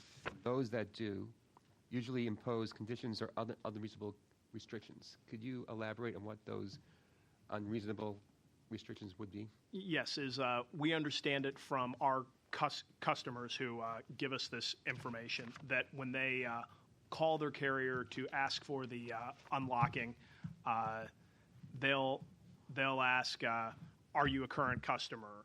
Have you completed your contractual term? Have you paid your ETF? And those are the types of things we're talking about as being unreasonable. Okay. And many times they just get the runaround. All right. Mr. Gilbert, I read in the Washington Post yesterday about an article that was entitled, "It's 3.0 or Die for New iPhone Apps." And in the article it says, after iPhone OS 3.0 becomes available to customers, any app that is incompatible with iPhone OS 3.0 may be removed from the App Store. Do you know anything about this with your experience? Yes, and this is in fact the entire reason we are currently unable to update our the application that runs in the 2.2. It's rather than suspend, they would actually remove Yes, application? yeah, they're suggesting they would remove all the applications that aren't compatible with the newest operating system. And so that if I purchase this from Apple and it's not compatible with 3.0, then I lose that service on my iPhone? That is correct. Okay. Yes. Now, moving on to Bruce, let me ask you a series of questions. You had stressed that consumers are very interested in cheap phones, but you would admit that the iPhone's pretty popular, and that's a rather expensive device. So don't you think we should also take in consideration the fact that maybe a lot of consumers out there want an expensive phone for a lot of the features they have rather than the subsidized cheap phones? Well, I mean, certainly there is, as in any market, a range of demand and a range of consumer interests. Different consumers want different things. With respect to the cheap phones, I was addressing, among other things, the specific types of customers that the proponents of exemption 5X were advocating for. Certainly, phones such as the more complicated phones, the more expensive phones have a demand. And they are also heavily subsidized. Indeed, when Apple first came out with the iPhone, my understanding was the model was different. But they've moved back, and this is in the FCC's report that we cite. We don't cite it for this particular proposition, but it's in the FCC's February wireless industry report, which, by the way, talks about how competitive the wireless industry is today. But the iPhone moved from a non-subsidized model, where it was costing something in the range of $400, to a subsidized model, where now an iPhone is available for, I think, less than half that, or roughly half that. So even with respect to those phones, the carrier is paying a big chunk of the cost to get that phone in the hands of consumers. Would we have, I'm not going to sit here and speculate because I don't have the data of whether we would have an iPhone 3G or the next generation of iPhone, but for the subsidy model. But certainly Apple, in its own conclusion about what the best way to deal with its phones was, decided in its agreement and in its relationship with AT&T to move to a subsidy model. Okay. Now, let me ask you some questions about other comments that were filed in this proceeding. I'm particularly interested in your view of the PISC, the Public Interest Spectrum Coalition comments. Are you familiar with those? I've certainly read them. I was just wondering what your viewpoints were on that, since they were filed contemporaneous with your reply comments. Right. Well, I believe they mischaracterized the FCC's current position. The FCC has not applied the open access rules to wireless carriers, except in the C block, where they were very specific. And indeed, phones, the C block is subject to open access rules. Moreover, it's not at all clear that open access policies mean that are inconsistent with a subsidy lock model for certain devices. It means your network has to be open and available, and it means that open devices have to be available.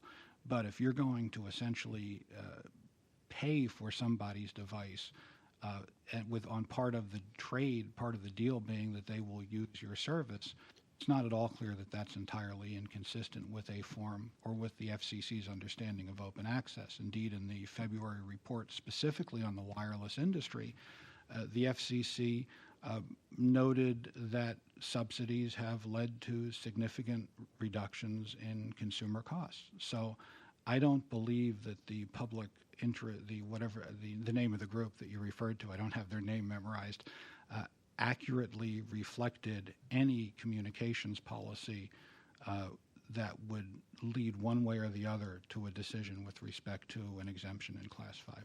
Okay. Well, speaking of the FCC, I raised this in Palo Alto.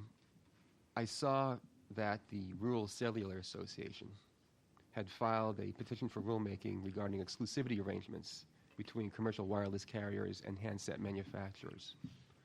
And I was wondering whether or not any of your clients or you have filed in that particular proceeding.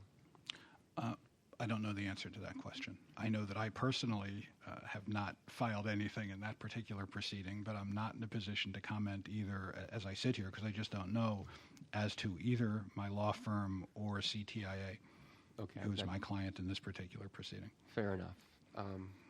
Well, let me ask you about, you mentioned Virgin, and you said that they're a member of CTIA. And in Stanford, I asked if they were a member, and they said yes, but we kind of disagree with what the comments were from CTIA, and that's why we filed separately. And I was wondering, do you know if Virgin has signed on to the very specific exemption that you had proposed in your comments for CTIA? I'm sitting here hesitating because I'm not sure of a clear direct answer to your question. I believe that the best answer to it is the one that Virgin gave you, and as I understand it in Palo Alto, they expressed reservations about the exemption that we were proposing and that they had indicated they were going to have to return and consider it and would get you a response. So as I sit here, right. I cannot represent to you that they have signed on to that proposal that we have made. My understanding is, if anything, they would expect or they would oppose either any exemption or would expect even a narrower exemption than the one that we have proposed. But that's just my understanding, and your best source of information about Virgin would be Virgin. Okay. Now, under your specific proposal, how would I, as an individual, use it if I had a cell phone? What steps would I have to take to get my phone to another network? Well, it's an interesting question, and I'm not sure whether you can answer whether it's really significantly any different than how would you use any of the other proposed exemptions.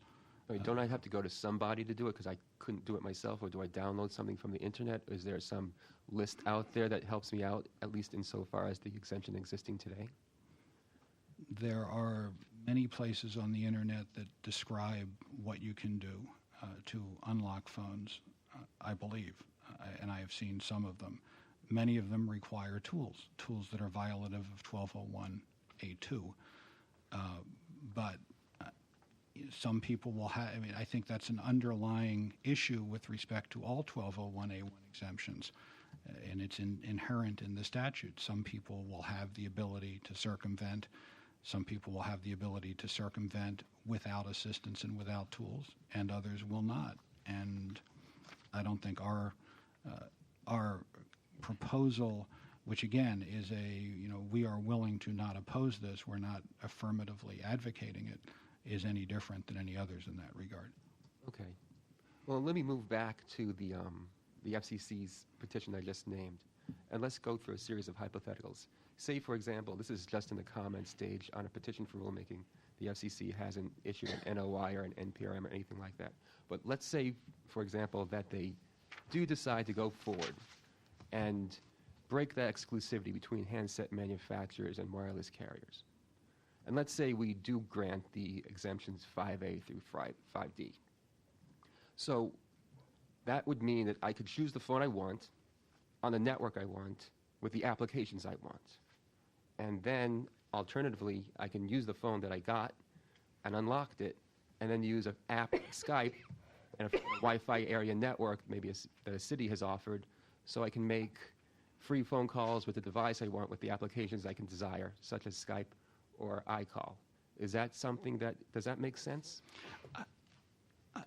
First of all, I'm not sure that your hypothetical leads to we would have to sit down, look at what the petition is asking for, and analyze it in the context of both what it is asking for and what the exemption that's being sought in 5A through D would grant.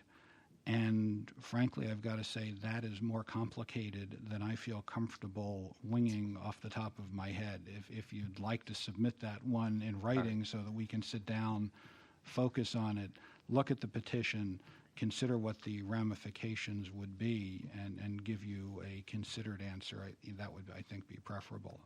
That's obviously a complicated set of what ifs. That's all right. I was just trying to think this through. And my last question to you, and this is raised also in Stanford, what is the application or the use of Section 117 in this particular proceeding? And maybe Rob or David can elaborate on what I mean by that.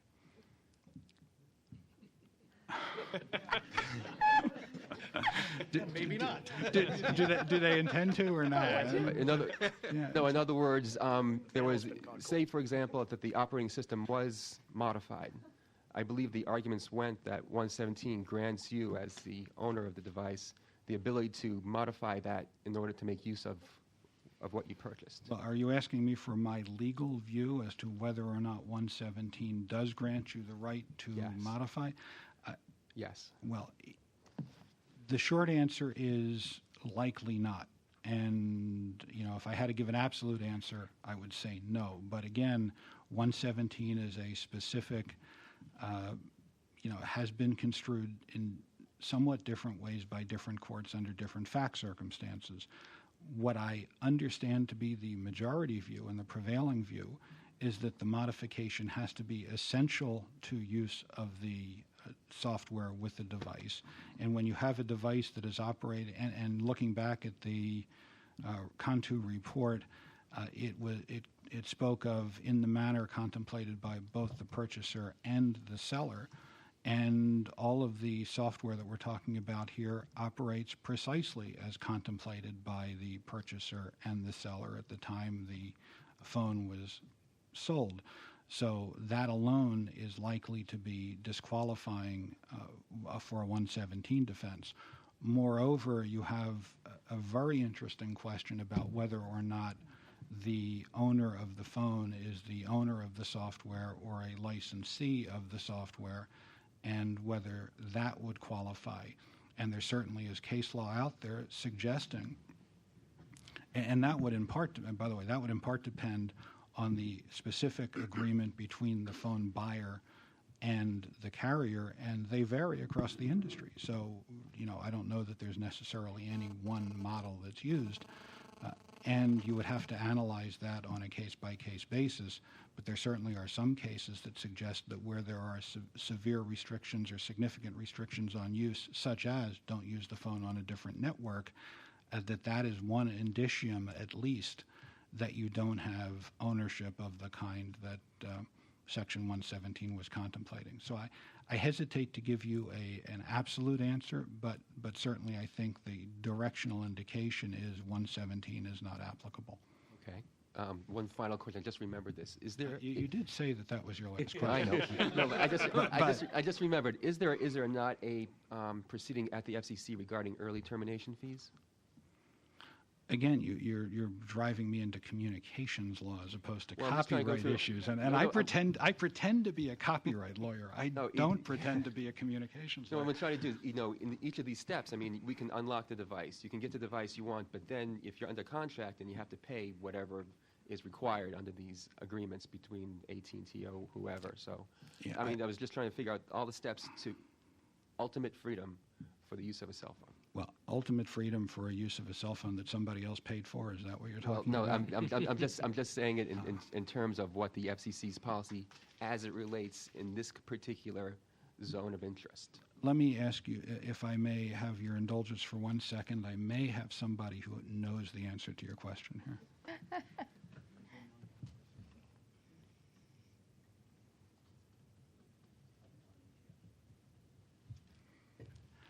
I am informed that there is an ongoing FCC proceeding. FC Charlie. There is an ongoing Foxtrot Charlie proceeding on early termination fees, but it is in its very early stages. Very good. Well, thank you very much for your time. I apologize for any of these questions that may have been without any further, you couldn't prepare for these in other words. The question, that's your job, right? I need to know what you are concerned about and interested in, or else I can't persuade you that we are right. So. Oh, absolutely. Well, Rob, it's all yours. All right. Well, I guess I will, since you asked for help. If you could go back to the Section 117 issue, and in particular, one of the things we've been talking about is, at the last hearing in Palo Alto, is what constitutes, under 117, is what constitutes ownership. And at least one of the hearings, we had both sides, I believe this was in the one involving EFF and Apple, that the case of Kraus versus TitleServe would, whatever the proper interpretation of that case is, that case is controlling in terms of the issue of whether a program that was, or whether something is in fact owned by the user, or this is just a license. Well, Kraus is a decision of the Second Circuit, which may be controlling in New York, and it may be controlling, I'm not sure I can rattle off all of the states in the Second Circuit, but I don't think it's controlling anywhere else. There is the DSC case, which is a Federal Circuit case, tends to point in the opposite direction, where the court looked to the indicia of ownership, including what rights you have and what rights you don't have.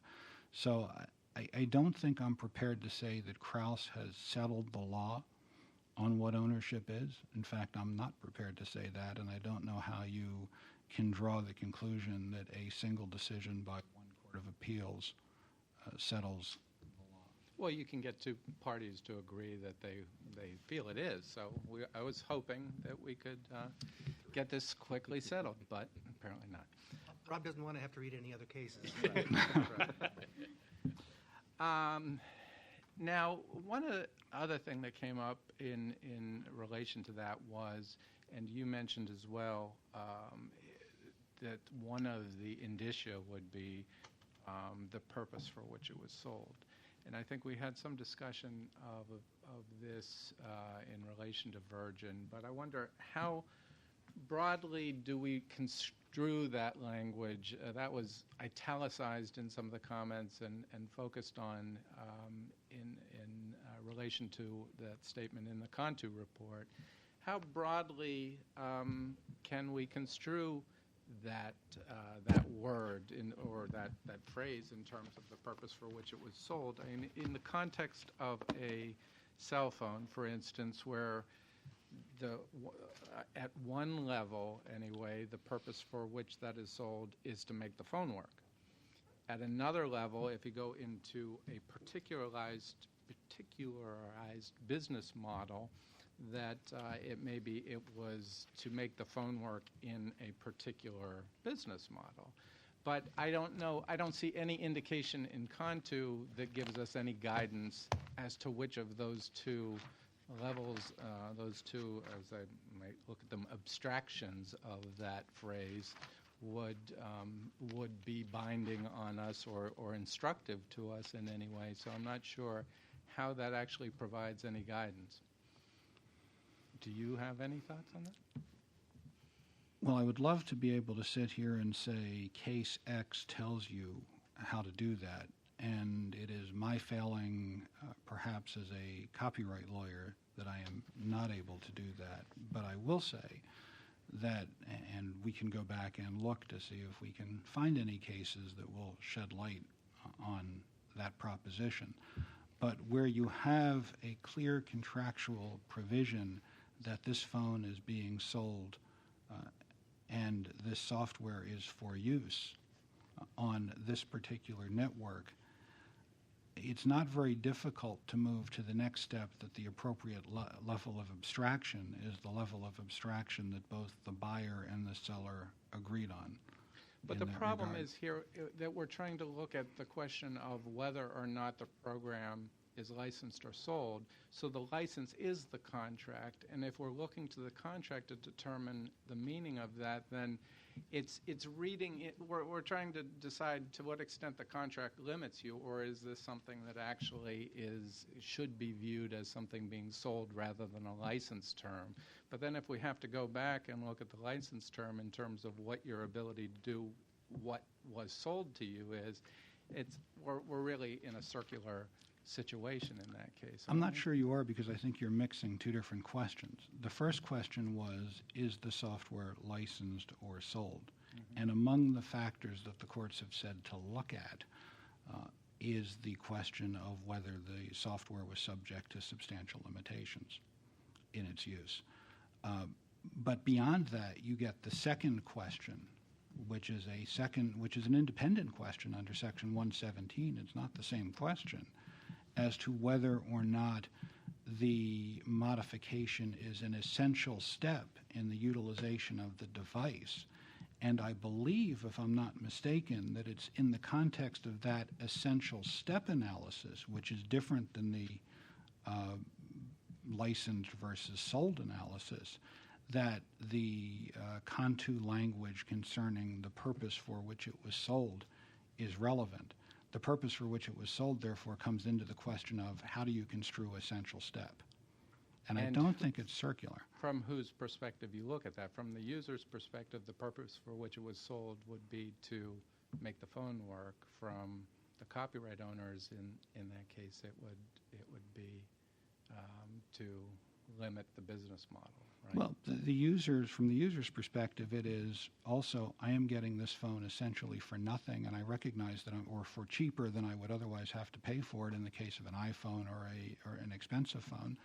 And I recognize that as part of doing that, I'm acquiring the phone for the purpose of using it on the network of the person who paid for this phone for me. So I don't think the user is looking at the purpose in a vacuum either. But at least in some of the cases, and there is the subsidy for the phone, but even if you change, you want to use it for a different purpose, you're still bound by the contractual terms in many cases that would require you to pay the early termination fees. So there is at least some balancing in terms of the subsidy that's given to the phones, and the fact that if people switch to another carrier, that they have to pay the original carrier some of that subsidy back, maybe all of it back. Do you have any knowledge of to what extent the termination fees interact with what the amount of the subsidy?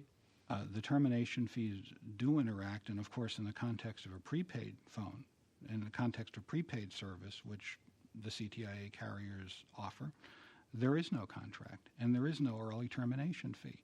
So the only approach available to ensure that the carrier recovers that which it has paid for is through the use of the lock, through the use of the technological protection measure.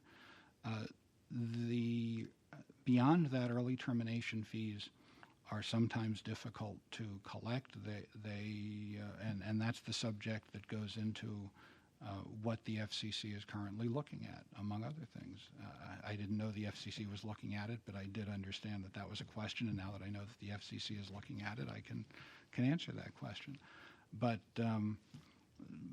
my understanding is that there is a relationship, and it is another means for postpaid phones of attempting to ensure that the contract is honored. But it's not the only means, and there's nothing in the Copyright Act that says that a copyright owner is limited to a single means of protecting its interest.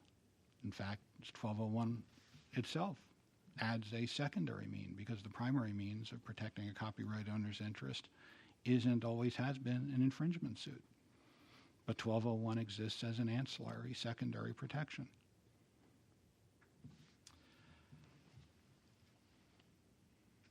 Moving to the other copyrighted content, and this would include you, Steve, as well. We had some discussion again about this in Palo Alto, but I'm trying to get a sense. So we've had some testimony, and Bruce, you raised here as basically, I think, the only specific case that you pointed to, Virgin Mobile's use of or the fact that if a phone is unlocked, it may expose other copyrighted content.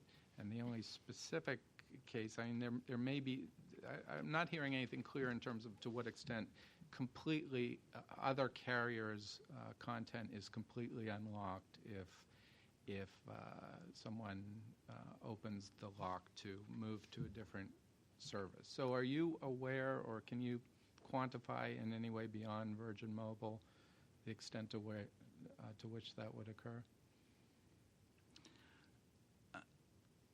No, I can't. Carriers are not eager to say that the only protection we have for our copyrighted content on the phone is this lock. And as I sit here, I don't have an answer for specifics beyond Virgin Mobile. They have come forward, they've said it, and are you aware of other carriers having additional DRM on or other forms of protection on copyrighted content contained on phones? I am aware that is done in certain cases, yes. Now, by the way, when I say copyrighted content, again, we're excluding the operating system and the operating software because, among others, for example, TrackPhone has a complicated and proprietary billing and charging system that runs its phones, and that is part of what's circumvented and you get access to with some of the TrackPhone hacks. But if you're talking by copyrighted content about sound recordings, ringtones, and the like, there are, in some cases, other DRMs that are applied. Again, I don't know that Section 1201 says you're limited to one.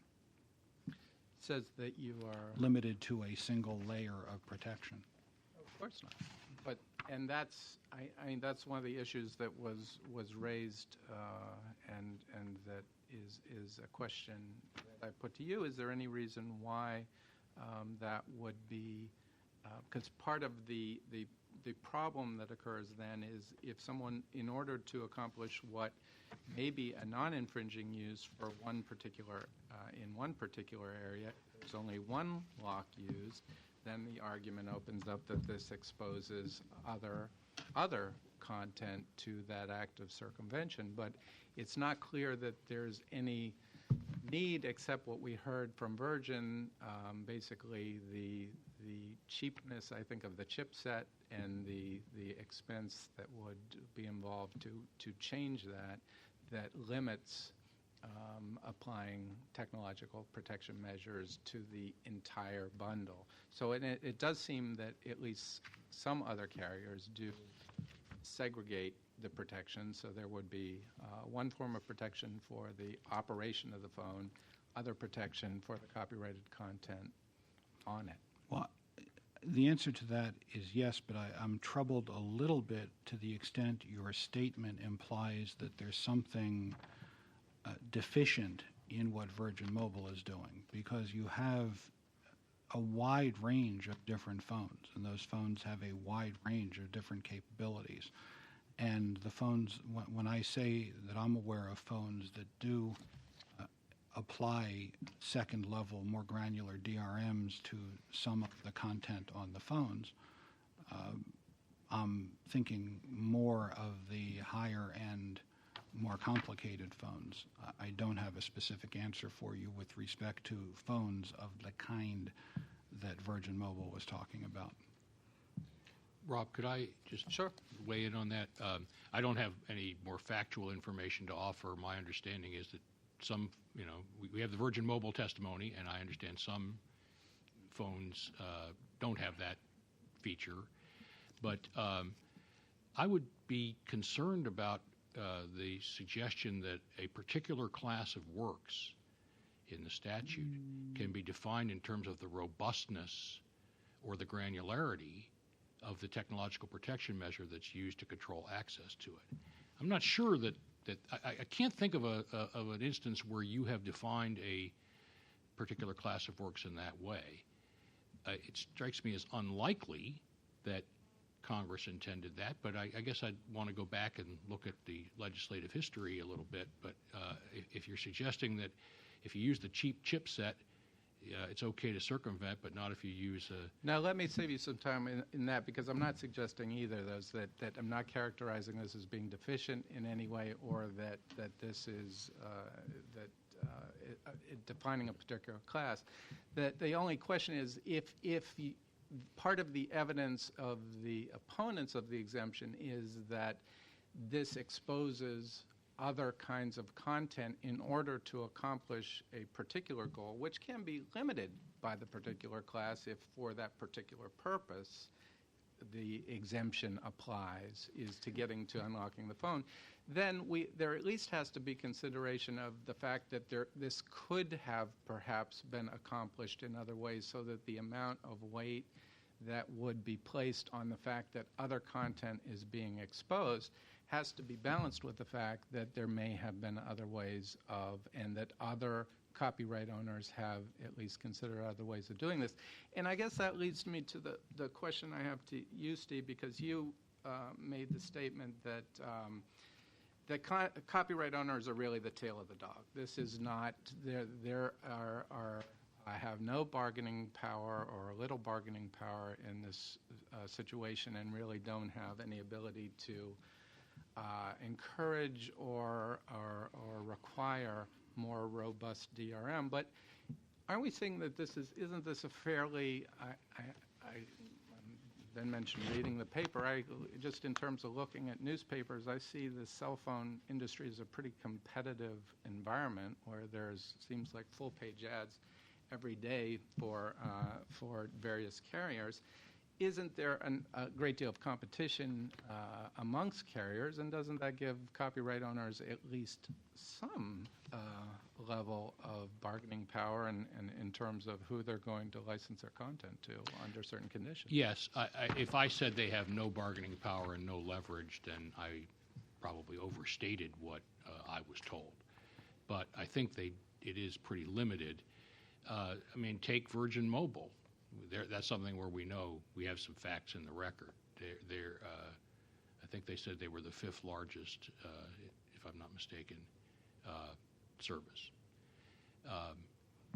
Now we know that if you make your works available on Virgin Mobile, and if someone unlocks the phone, they may gain access to a lot of your works. I mean, yes, I suppose copyright owners could, and some might say, well, we're not going to put any of our stuff on those phones. Others would say, well, gee, we don't want to cut out the 5th largest means of distributing this. We can ask them to upgrade their protection to give us better protection, but we know that comes with a cost, and we're not prepared to pay them to do it. So,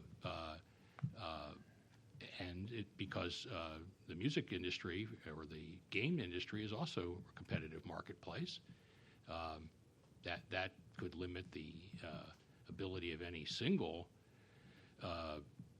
recording label or game publisher to insist on this. All I'm saying is that I hope you won't fashion, if you recognize an exemption in this area, I hope you won't fashion it on the basis that in the marketplace, copyright owners can protect themselves to a greater extent than is really the reality. Well, but one of the other points that Bruce just made about the layering of protection that is envisioned by the statute, and that there is technological protections and then there's copyright infringement. So in the case where it's established that there is some kind of bundling of protection that encompasses something for which a non-infringing use could be made, and on the other hand, some other copyrighted content of which there doesn't appear, I mean, I guess we should at least put this into some perspective too, because what we're talking about is, I think the testimony, could be, from what I heard, it's wallpaper and ringtones. And games.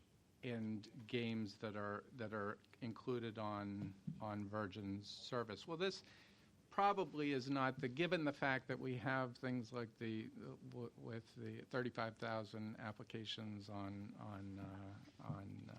iPhones and others. This is probably not going to be the main incentive for figuring out ways to circumvent, is to get at that wallpaper, ringtones, and the games on a Virgin Mobile handset. So that's probably true. I think that helps to reinforce my point that the content part of this is a small part, and therefore one that really can't influence or have much impact on which protection method is chosen. Okay. Well, and I guess to finish that point that you were saying, that there always is, even were there to be an exemption that would get through the technological protection measure encompassing the bundle, there is still always, of course, the secondary backdrop of copyright infringement if anybody copies any of the copyrighted content. So we do have that as well. Well, I think you have that in the background throughout this, but Congress clearly felt that was that copyright owners should have greater protection than that, and so yeah, I agree though that goes back copyright infringement is always available. And that as a goes back to remedy the in issue theory. that should you want to have greater protection of those types of works, that you could put protection on those, and there would be nothing that would interfere if there was an exemption for the other copyrighted work for which the non-infringing use was intended to be made. I'm not sure who "you" is in the sentence you just said. Okay, The copyright owner of the content cannot put greater protection if it's putting its material on Virgin Mobile or distributing it through Virgin Mobile. I guess, based on the testimony, it's a take it or leave it. You have this MSL or you don't.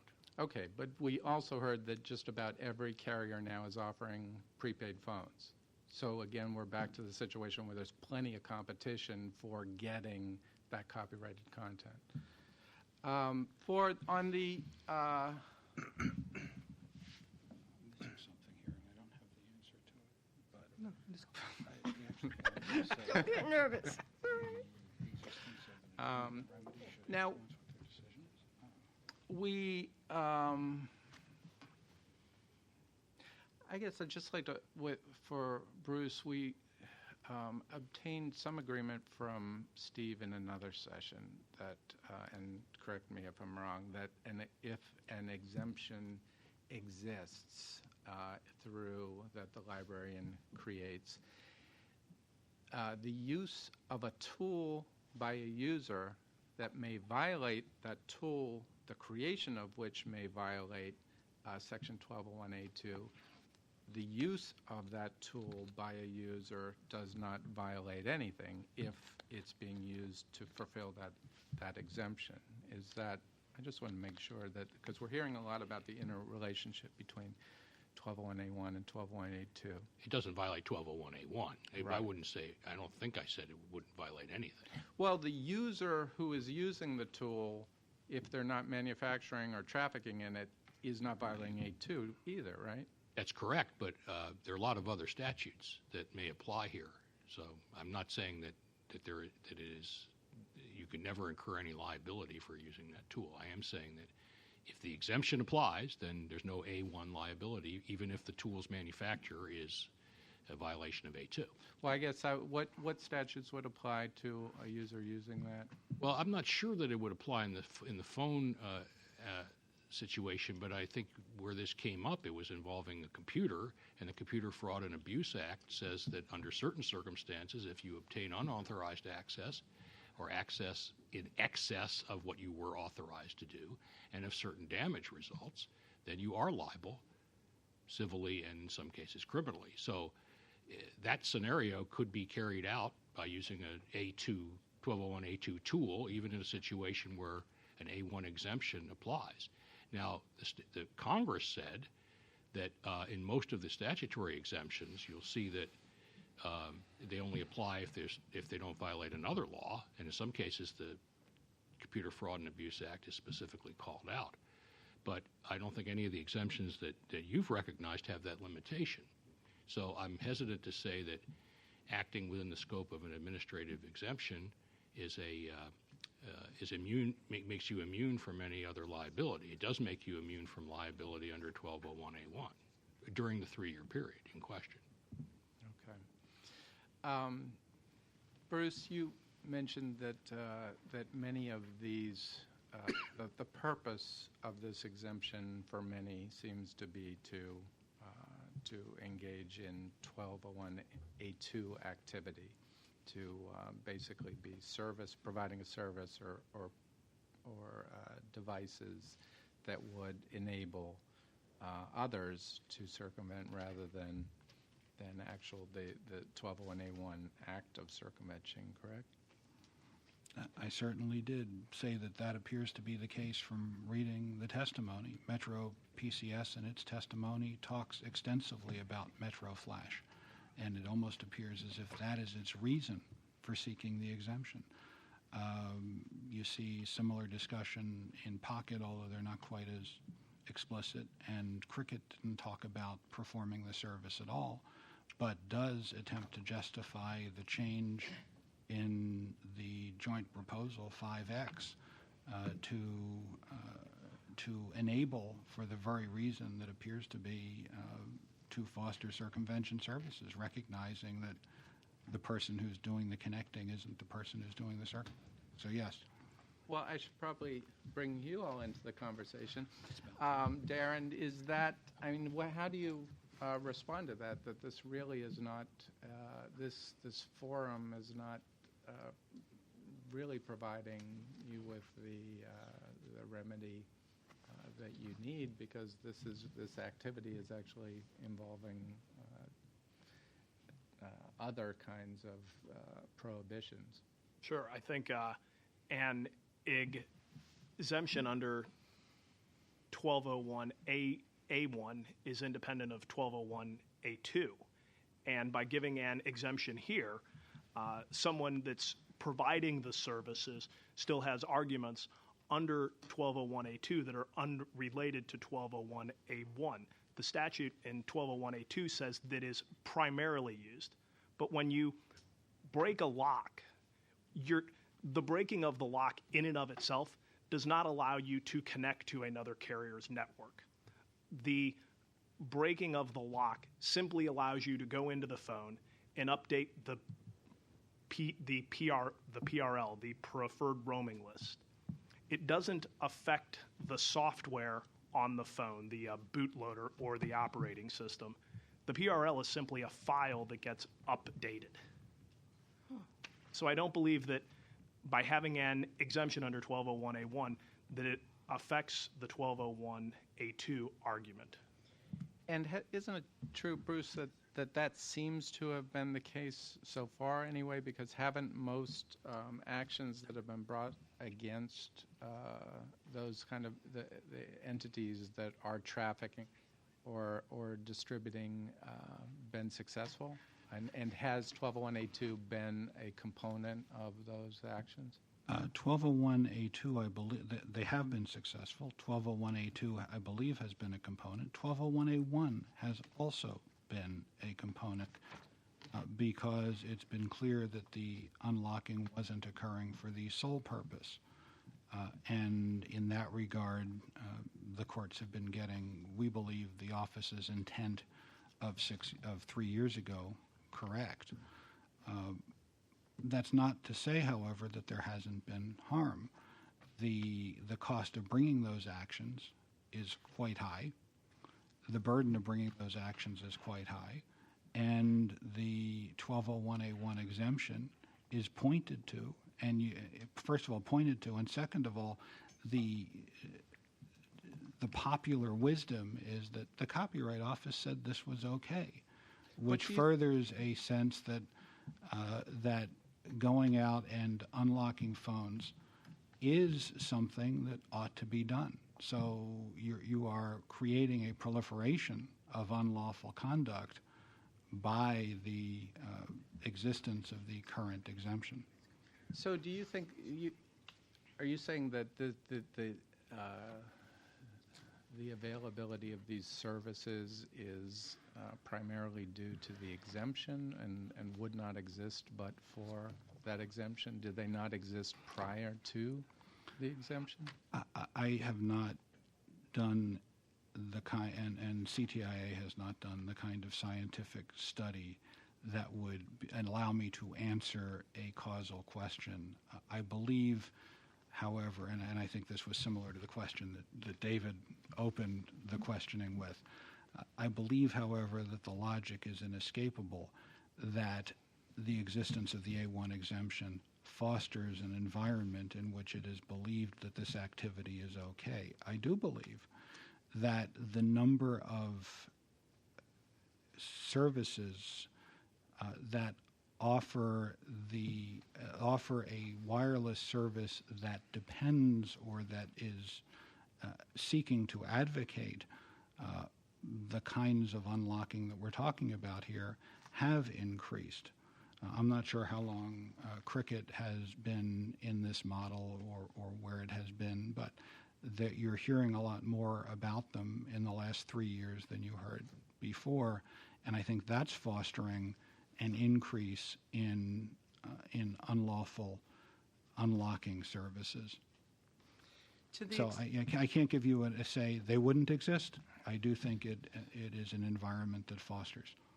To the extent that they do exist as a result of the exemption, to what extent do you think it, and I pose this to everyone, to what extent do you think that this, it's relevant that there is perhaps a problem within Section 1201, a practical problem that exists in that if an exemption is created, in most cases, the vast majority of individuals do not have the technological ability to circumvent in order to accomplish the non-infringing use. So there is the availability, certainly under 1201A2, to go after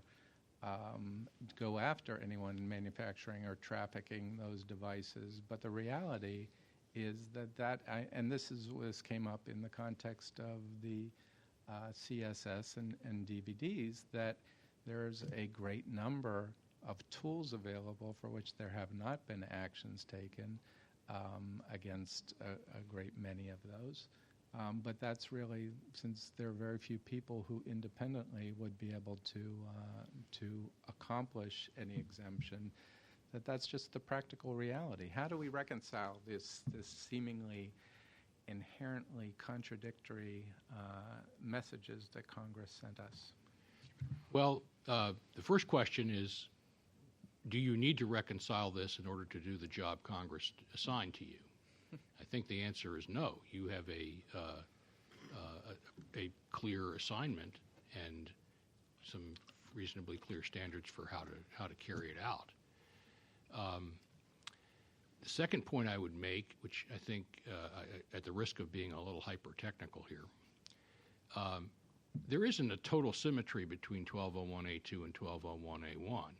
It is certainly possible, you could certainly conceive of circumstances in which someone would engage in circumvention without using a tool whose manufacturer is prohibited by 1201A2. 1201A2 requires one of three things: that it be primarily designed or produced for the purpose of circumventing, have only limited commercially significant purpose or use other than to circumvent, or to be marketed in connection with circumvention. Congress considered but did not enact a statute that said any tool that is capable of circumvention is prohibited under 1201A2. So a tool manufactured and provided by A can be used by B to circumvent if the tool doesn't meet one of those three criteria. So this is not some type of logical conundrum or paradox that can't be, that doesn't have a way out.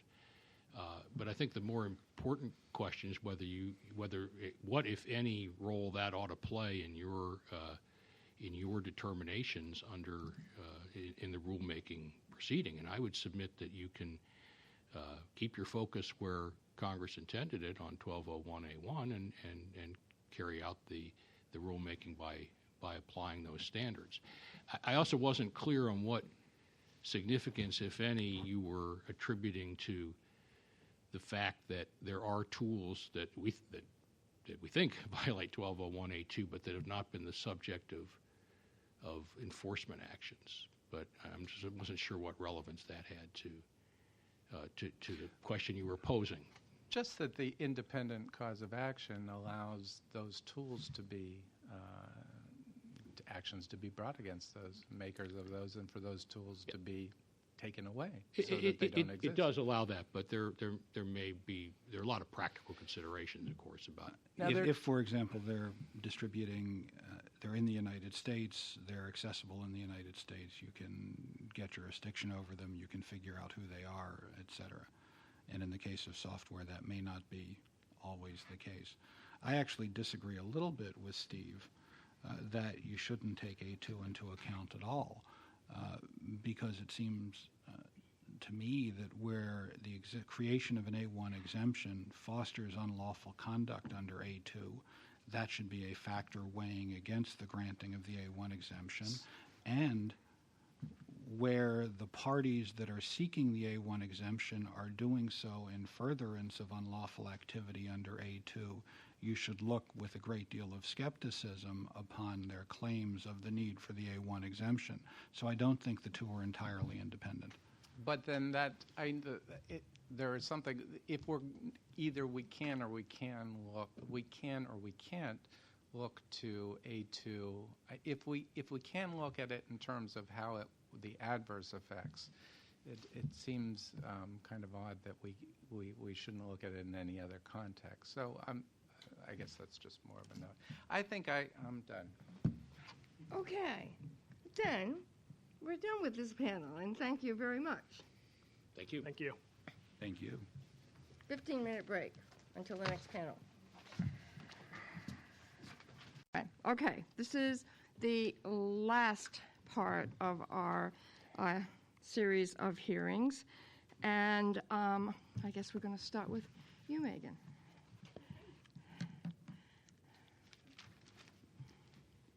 Years ago, I attempted to unclutter the area underneath our TV. I thought I could build a PC that would act as a TiVo, play our DVDs, and as an added bonus, help us share all those cool videos on YouTube. I have given up this quest because I discovered that to build anything reasonable would also be illegal. Myth TV is a fine replacement for TiVo, but it can't play DVDs, and there aren't many options available for Linux systems. I could use an Apple product. It could play DVDs, but there's not much available for video recorder software. Certainly not anything as cheap or as popular as Myth TV. There still isn't. I could have used Windows XP Professional, but I also couldn't play DVDs on that unless I bought extra software. In 2008, when the Netflix membership we had already purchased suddenly started to include streaming video, I returned to my efforts, and I gave up for a second time. Despite the great new services the content companies have claimed to have made available, it is still true that anything I built would also be illegal if it were to be reasonably useful. It's only television and movies, so why would I, not representing anyone, bother to fly to DC for one day to argue for the ability to watch more of them more conveniently? Because The Princess Bride is one of my favorite stories, because I love to watch nature TV shows and learn biology, because I learned to love math from square one, because they're an important part of our culture. Access to them should be limited only insofar as it is required to tempt people into creating more of them. Tinkerers and builders should not be criminalized for making non-infringing uses of content that has been legally purchased. But these arguments have already been laid out.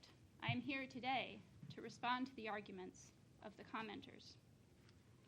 The American Association of Publishers argued that consumers would never purchase streaming subscriptions that they didn't have the hardware to view in the first place. This argument ignores the fact that most consumers have multiple devices on which it is possible to view multimedia content. Having restrictions where it is available on one but not the other is inconvenient to the consumer and frustrating. Specifically with Netflix, however, the streaming subscription is automatically included in all of their plans. All Netflix subscribers are allowed to use their online streaming service. It's not something you purchase in addition to the subscription, provided, of course, that they have the right platform. They also argued that I had a plethora of viewing needs and that to expect to serve all of these at virtually no cost does not justify an exemption. I would argue there's a large market for a device that would replace all of the various single-purpose consumer devices that sit near our televisions these days, and that this market is underserved. This is what I mean when I talk about the substantial harm caused by not granting this exemption. The only platform that comes close is a Media Center version of Windows, but its DRM has proved difficult to deal with for most consumers. Competition in this arena is hard to come by because of the difficulty of reaching license agreements with various content creators. The same content creators, I would point out, who claim to be making this easy on consumers. As somebody who knows computers and plays with them, I can tell you it's not. And if it's not easy for me, it's certainly not easy for the average consumer.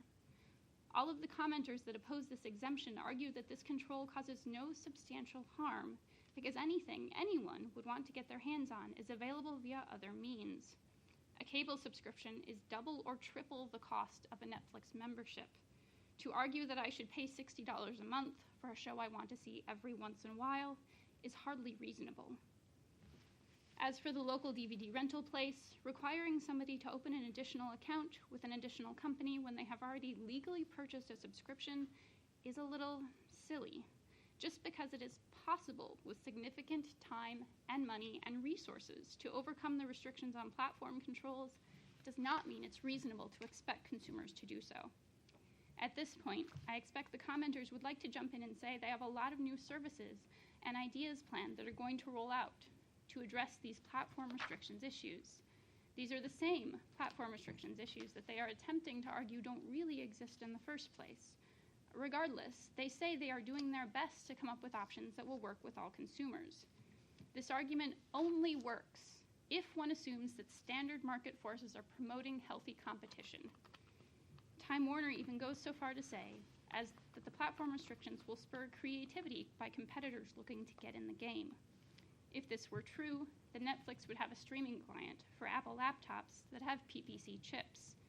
There is no such client because it would compete with Apple's own movie rental service, and Apple refuses to license its digital rights management to Netflix. There is one dominant commercial platform in the personal computer business, and that's Windows. There is one niche commercial platform that is significant, and that is Apple. If operating systems were only in the business of building a playground for applications to run in, then it might be true that competition would spur reasonable alternatives.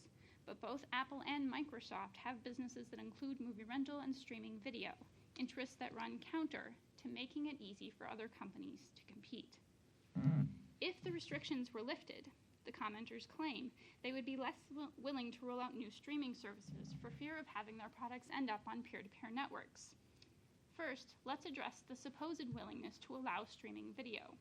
Netflix was started in 1997. The DMCA was passed in 1998. That means that the protections content creators claim were necessary to allow them to roll out streaming video have been available for 11 years. Despite this, it was only in 2008 that Netflix was able to complete a licensing deal that allowed them to begin streaming movies on demand to TiVo devices. It was consumer demand that dragged the video content companies into movies on demand, not a willingness to venture into a new area because of protections offered by the DMCA. Regarding the content companies' fear of lost revenue, most online music sales have already dropped digital rights management restrictions and any accompanying protection offered by the anti-circumvention clause. It was simply bad for business. Consumers will do the right thing if it's easy, and most consumers would prefer to buy their music from a reputable source instead of downloading it illegally, for the same reason I prefer to get my groceries from a store instead of a dumpster. All of this discussion is worth nothing, of course, if the American Association of Publishers claim that technological incompatibility is not an access control at all is true. The AAP points to the ruling on the Internet Archive's 2006 exemption requests for computer programs and video games distributed in formats that require obsolete operating systems or obsolete hardware as a condition of access. They claim that this ruling would indicate that platform restrictions on video streaming are not an access control at all, and therefore, no debate is needed. The current exemption being discussed is fundamentally different. In the case of the computer games being considered in 2006, the entirety of the copyrighted content resided on the user's computer.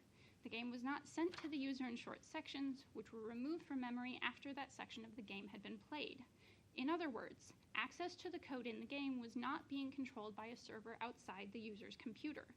In the case of streaming video, the server is controlling access to the content, and in the case of Netflix streaming video, the server will only grant access if the user's platform meets certain requirements. Thus, the streaming video server is making a specific platform a condition of accessing the content. This is different than the proposed 2006 exemption, where the games were designed to work on a specific platform, but that platform was not a strict requirement enforced by the content creator. the Library of Congress defines an access control mechanism as a technological measure employed to protect access to a given work. The streaming video server employs a technological measure which makes a specific platform a requirement.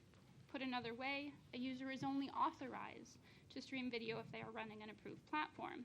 Therefore, access to the work with an unapproved platform is unauthorized and would require circumventing the technological measure. This exemption is indeed about an access control. But more importantly, this exemption is about protecting consumer choice. The content companies are not offering the solutions that all the consumers want. The companies that could possibly create those solutions are discouraged by anti-competitive forces. Platform restrictions harm consumers by imposing a high cost of access for copyrighted works. These restrictions primarily exist due to anti-competitive forces, and there is not a reasonable, non-infringing alternative.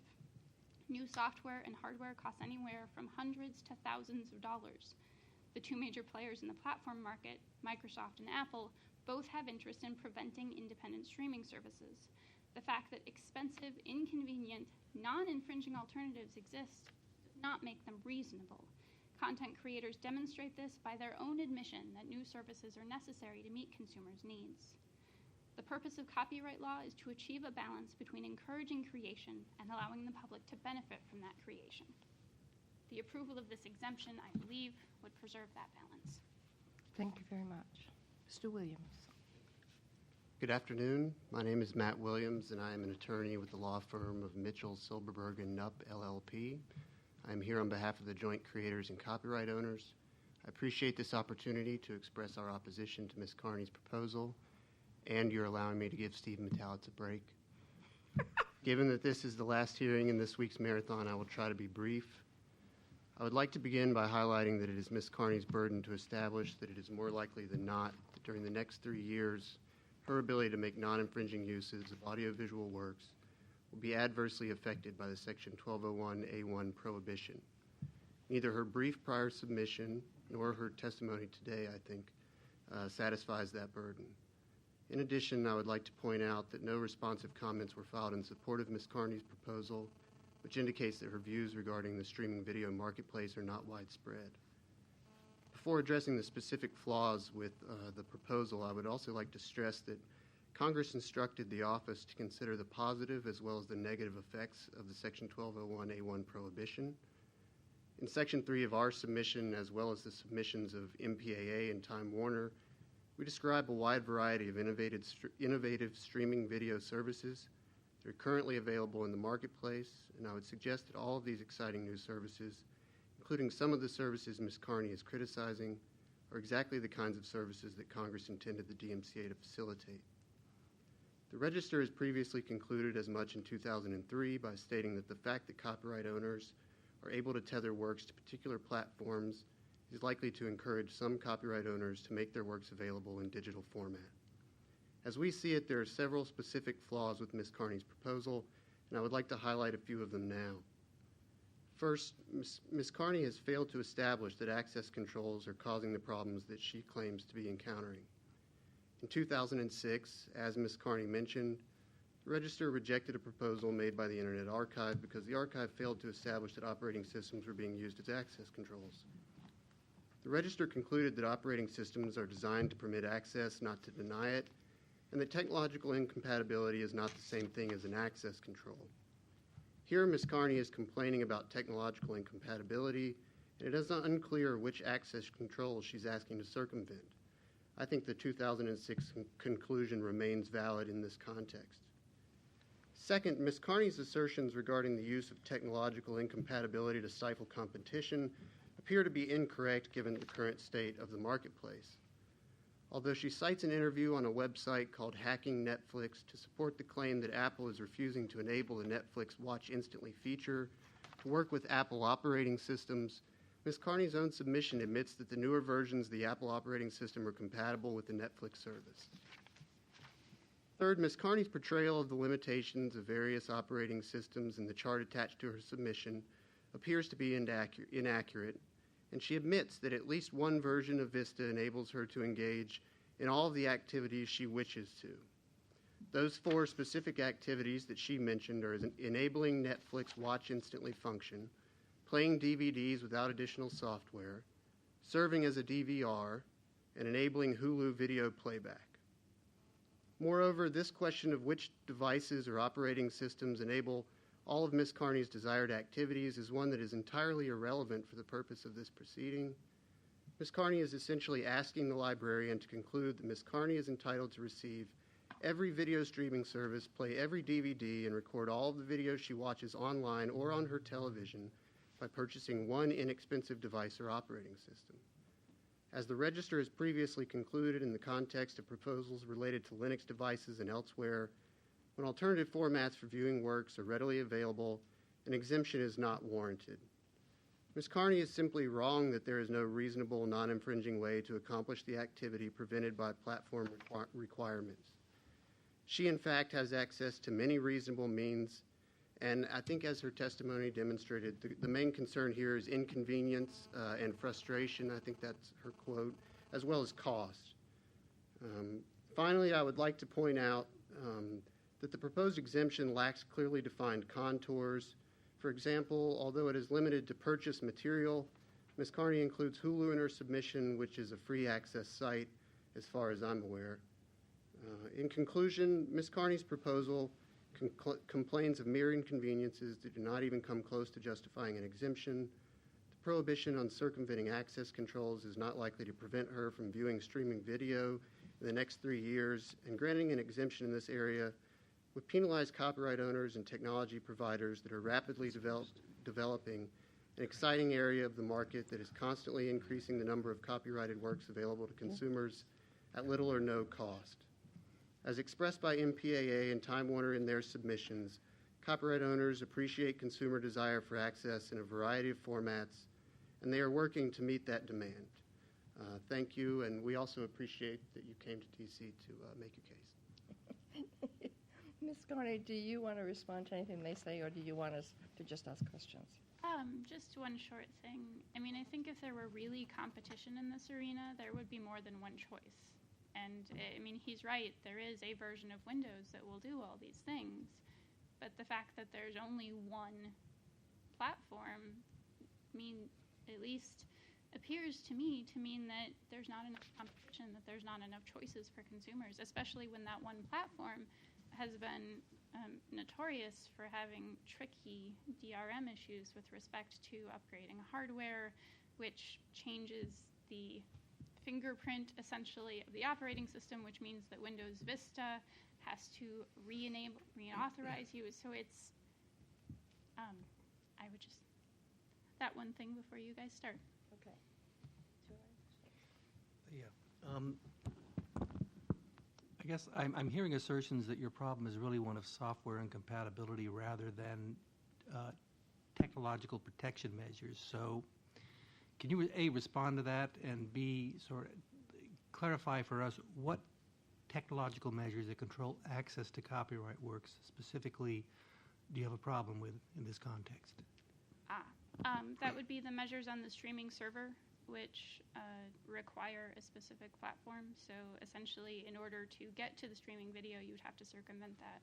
You'd be circumventing an access control. So there is something that sort of gets between you and the content, which if you removed that, whatever that technological measure it is, that content could be, in fact, streamed on other platforms? Is that what you're saying? Sure. I mean, I don't Just walk us through, like, what you would do and what's missing. You want to see something, and if you could just walk us through what you want to have happen. Maybe. You want to see something, you go onto a computer, you have an impediment, you need to circumvent, what do you do, and then what do you get? Well, for instance, I have an Apple laptop, but I bought it 3 or 4 years ago, maybe 5 years ago now. So it's not an Apple laptop with an Intel chip, which means that we've had a Netflix subscription that includes streaming video for 2 years now, and basically my laptop can't use it. Until we upgraded our TiVo couldn't use it. So the TiVo HD will stream it, and Netflix has a number of devices. For instance, you could buy a Roku, which will stream TiVo for you, but it won't do much else, right? And he pointed out that I used Hulu in my charts. I was just trying to demonstrate that the stuff available on Hulu isn't the same set as the stuff available on Netflix, so pretending that Hulu is a replacement for Netflix streaming video is not exactly accurate. But you asked me to walk you through what happens. You basically open up a web browser and you go to Netflix's site and you log in, so it authenticates you for your account. And then you go to your list of things you want to watch. And then when you click on something you want to watch, Netflix installs something on your system, which it talks to, in order to authorize you to view the content on the list. Now, it won't install that thing if it's not Windows or Apple with an Intel chip. So you try to go on with your Apple computer, and it doesn't work for you. It won't even attempt to install any sort of client. Okay. And the exemption would allow you to do what? To make it work? It would allow someone to build a program which would be able to access the Netflix streaming site and circumvent the DRM, basically, to watch stuff that they had legally purchased. Is there content that's available from Netflix just in streaming that is not available on DVD? I wasn't able to answer that question. I looked around, and I don't know. But it's somebody else who would build the program that you would then... I have no plans to write it. I think that somebody should be able to build it if they want. Okay, I got it. So what exactly is the access control that you say needs to be circumvented? I don't have the details of the Netflix program, but the streaming server will not stream to you if you are not on one of the approved platforms. And if you removed whatever that obstacle was, would your software actually be able to play that stream? Sure. In theory, you could write software that would play streams from Netflix on Linux, but in order to do so, you would have to circumvent their DRM. But is it clear that there's something preventing that, or that the software that Netflix is going to put on your computer is software that has been created for a different operating system, an Intel-based or Intel-based computers? So that program. I mean, in essence, then, aren't you really asking them to build more robust programs that are available in any format? Well, I certainly understand that Netflix as a company feels like it needs to concentrate its efforts on the most popular platforms. And certainly as a company, they have a right to choose to concentrate their resources in that way. But as a user, I feel like if there's a program out there that could be written to access this content... It almost sounds like interoperability. It's that your computer is not... It's old, and it doesn't have the current operating system of Apple, which is what the Netflix authenticating service is looking for. You're saying it's the Intel chip. I don't know exactly what the client that gets installed on the operating system does. Okay. But since they won't even download a client to my operating system, it's not really that there's...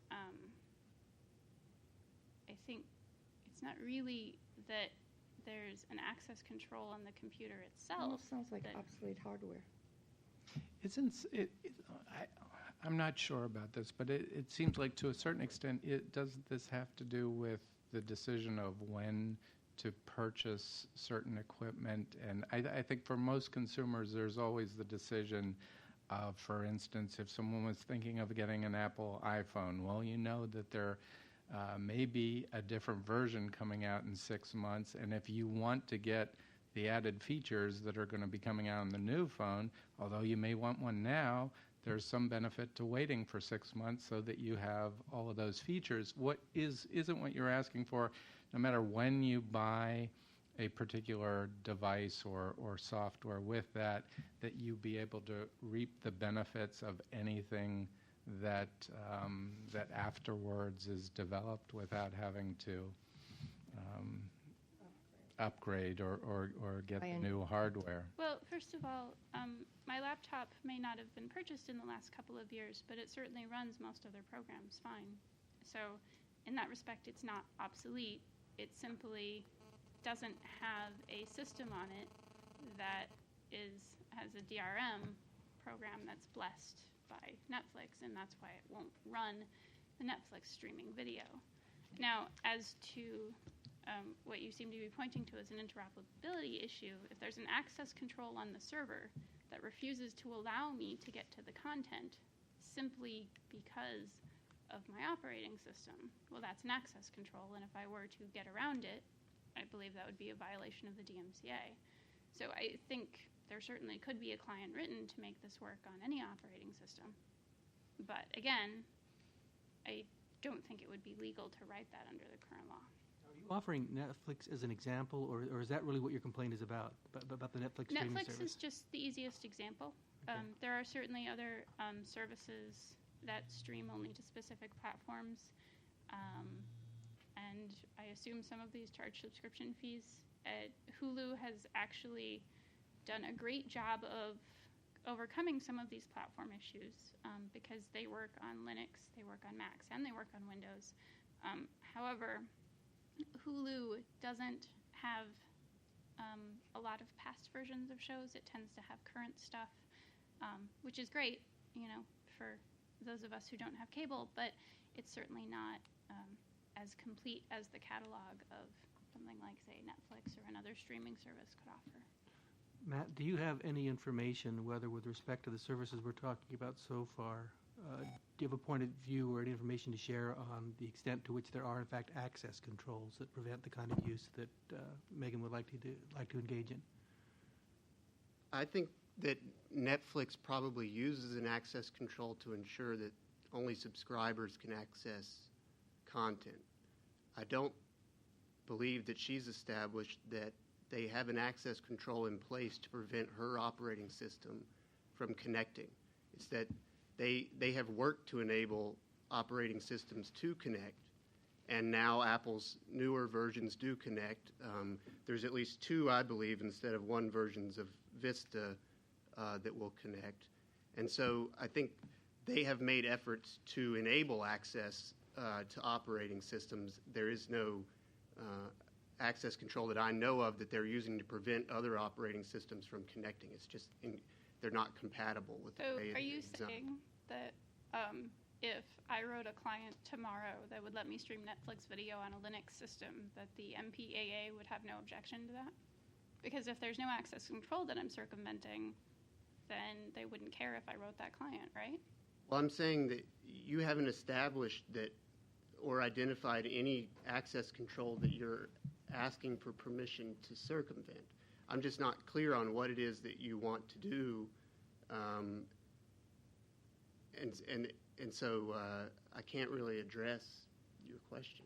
Matt, let me ask you this, because I certainly can't identify, I'm not aware of any access control there either, but why would I be? Are you representing to us that there isn't any, or are you in the same position that I am? You just don't know. I just don't know, and I know that I've looked at these websites that they are touting the number of operating systems that they're trying to get on board.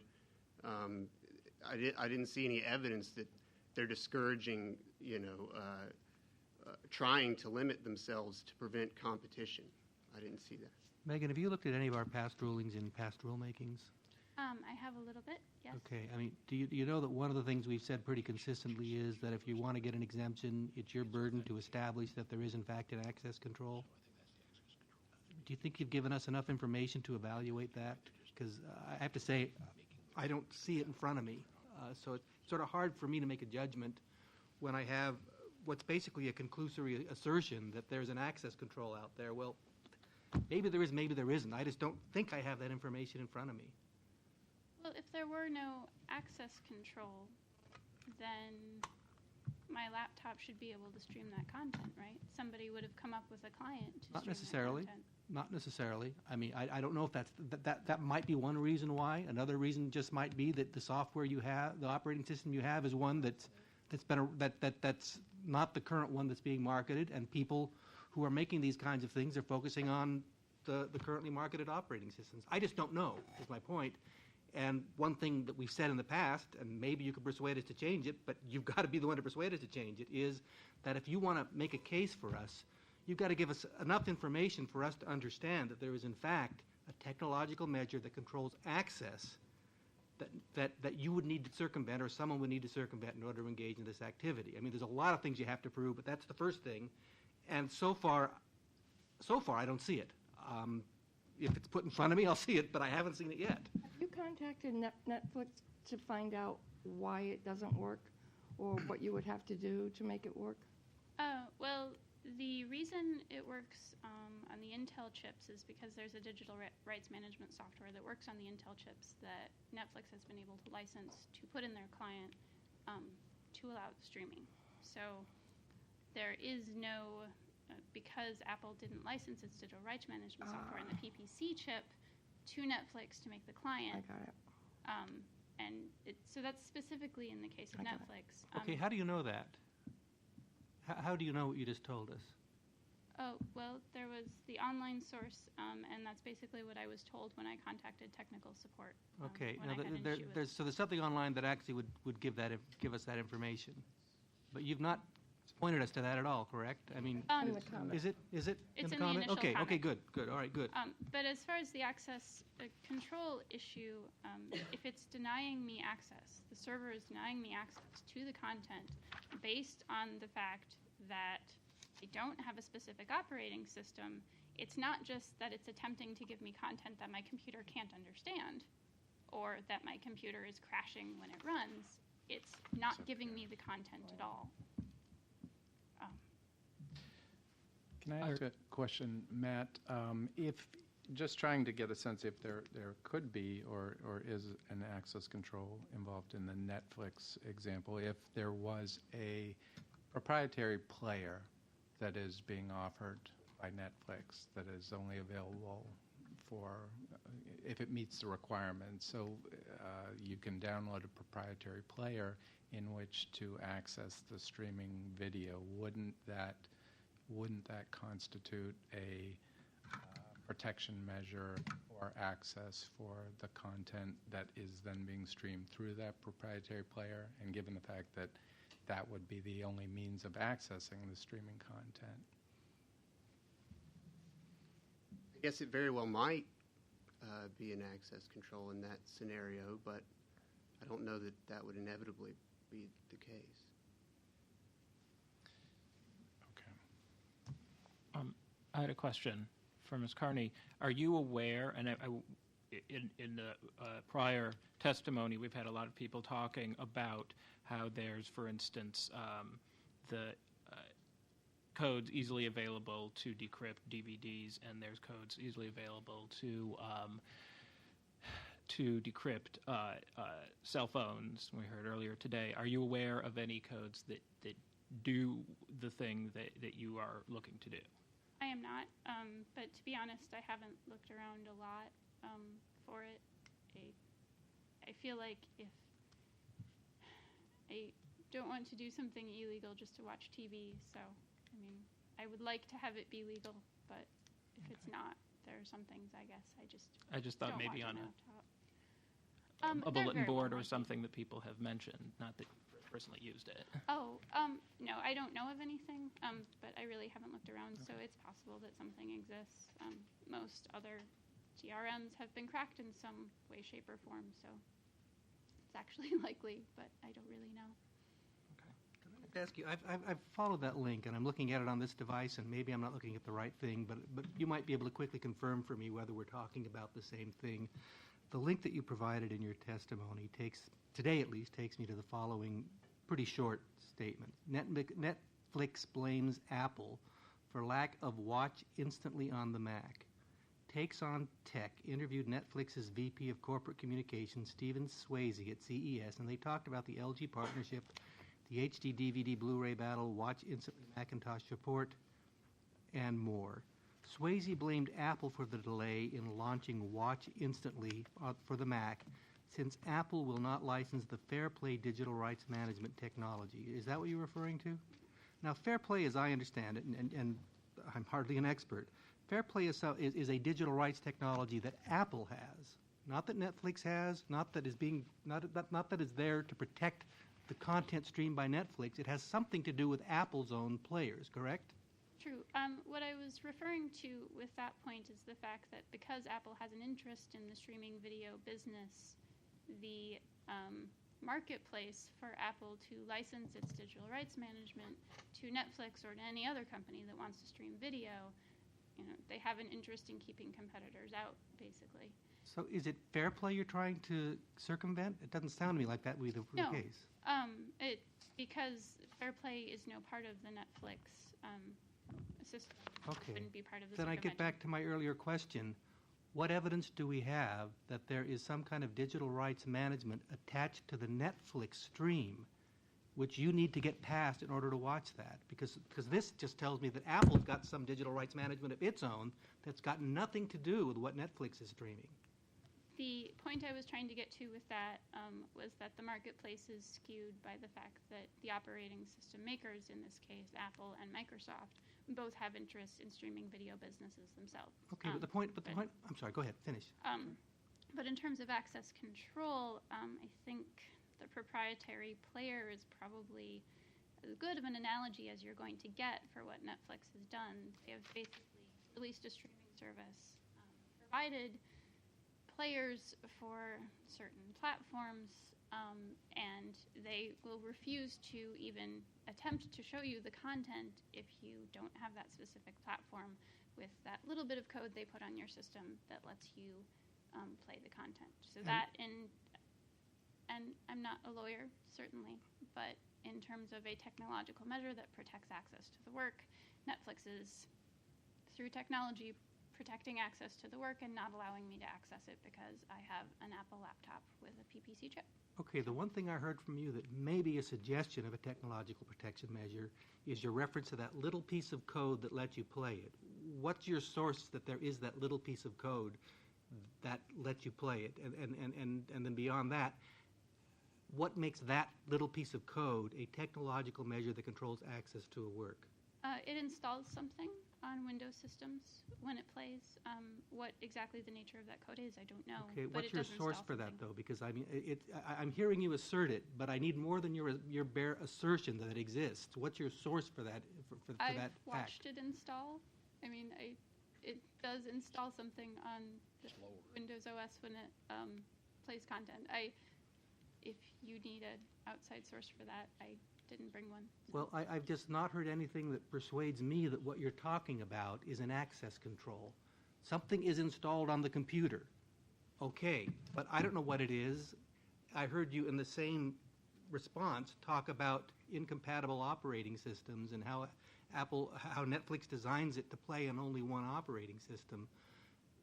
We've had plenty of assertions in past rulemakings about that, and what I think has been pretty clear to us is that from our point of view, certainly, and you're going to have the burden of persuading us differently, the fact that something is designed to play only on one operating system and interacts only with one operating system does not constitute a technological measure that controls access. It's just that it's. Well, maybe we should look at a different example. Yeah, Let's say instead of a streaming service. Dead ending. If we want to do anything for you. Let's say instead of a streaming service, we were talking about a file, and that this file contained video, and that this video file was designed to work on Windows only. Now, if I moved that file to a Mac and attempted to play it, there would be no technological access control preventing me from playing it, but it wouldn't play because it was designed to work with Windows. That's technological incompatibility. In this case, what the Netflix streaming server is doing is it's not even giving me access to the video because I don't have the correct operating system. So it's not that the content's there, my operating system is just unable to play it. I'm not even given the opportunity to see the content on my computer.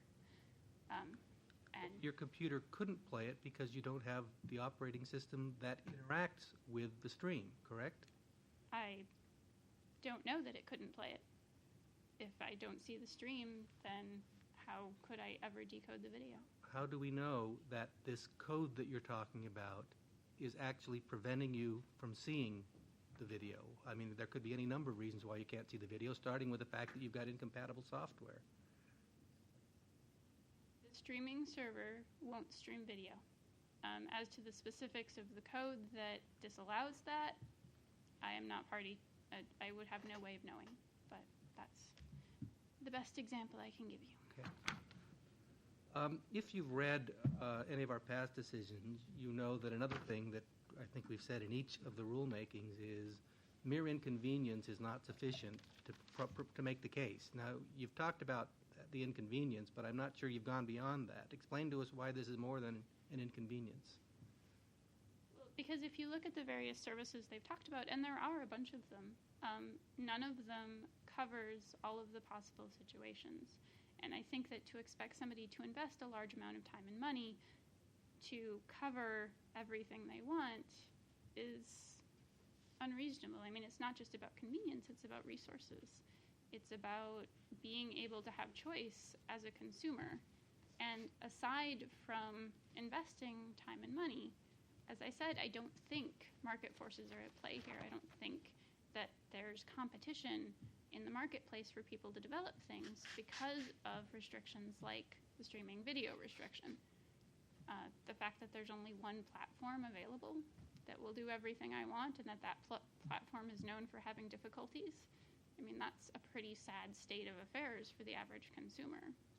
Okay, you may or may not have read our first rulemaking decision, but in that case, we had people who tried to make the case to us that because DVDs protected by CSS cannot be played on Linux machines, we should issue an exemption allowing people to play on Linux machines. And we made a determination there, which I think we have continued in each of the subsequent rulemakings, that the fact that you can't play a particular medium, particular work on the platform of your choice is not sufficient to justify an exemption as long as there are other platforms available. So I gather you're asking us to change our minds on that principle. Is that correct? Or is there some way we can get where you want us to go without departing from that principle? I think it's a slightly different question when you're talking about one video versus when you're talking about an entire library. I mean, conceivably, for us, now that we have a TiVo that does Netflix streaming, we basically have cable. And we have cable for the cost of a Netflix subscription, which is, $16 a month. And that's a pretty cool thing. And that is the kind of marketplace solutions I would like to see come up. And I feel like these restrictions, specifically streaming video is one of them, make those solutions not come up as often. And when you're talking about one DVD, I think that, as I said, I think that's a different issue than if Weren't we actually talking about all DVDs? Well, one work at a time, though, versus an entire library. Well, I assume you watch them one work at a time, too. If you could watch Netflix, you wouldn't be watching 27 different streams at once. You do it one at a time, right? I feel like it's a different issue. I think that this is an issue that has to do with consumer choice, that has to do with market that has to do with market forces, and I think it's important to let the consumers have at least the chance for a company to build something that makes sense. I mean, it seems to me that it's kind of, I guess silly is the best word I can think of, that underneath my TV, if I want to do more than 2 or 3 things, I have to have a pile of 5 or 6 boxes. I mean, you have a DVD player, you have your DVR, you have something that streams video maybe, if your DVR doesn't stream video. It just doesn't seem like a burden that we should put on consumers, to me. Anyone else? Well, thank you very much. You have done yeoman's work in 4 days. I think it's only, 2 panels that you weren't on and this one that you didn't have to speak on. That's pretty amazing. But this concludes the hearings. Obviously, as we start to work through all of the evidence and all of the arguments, there may well be questions that we might send to you. But thank you very much. Thank you to all the members of the panel. Thank you. Thank you. I'm not going to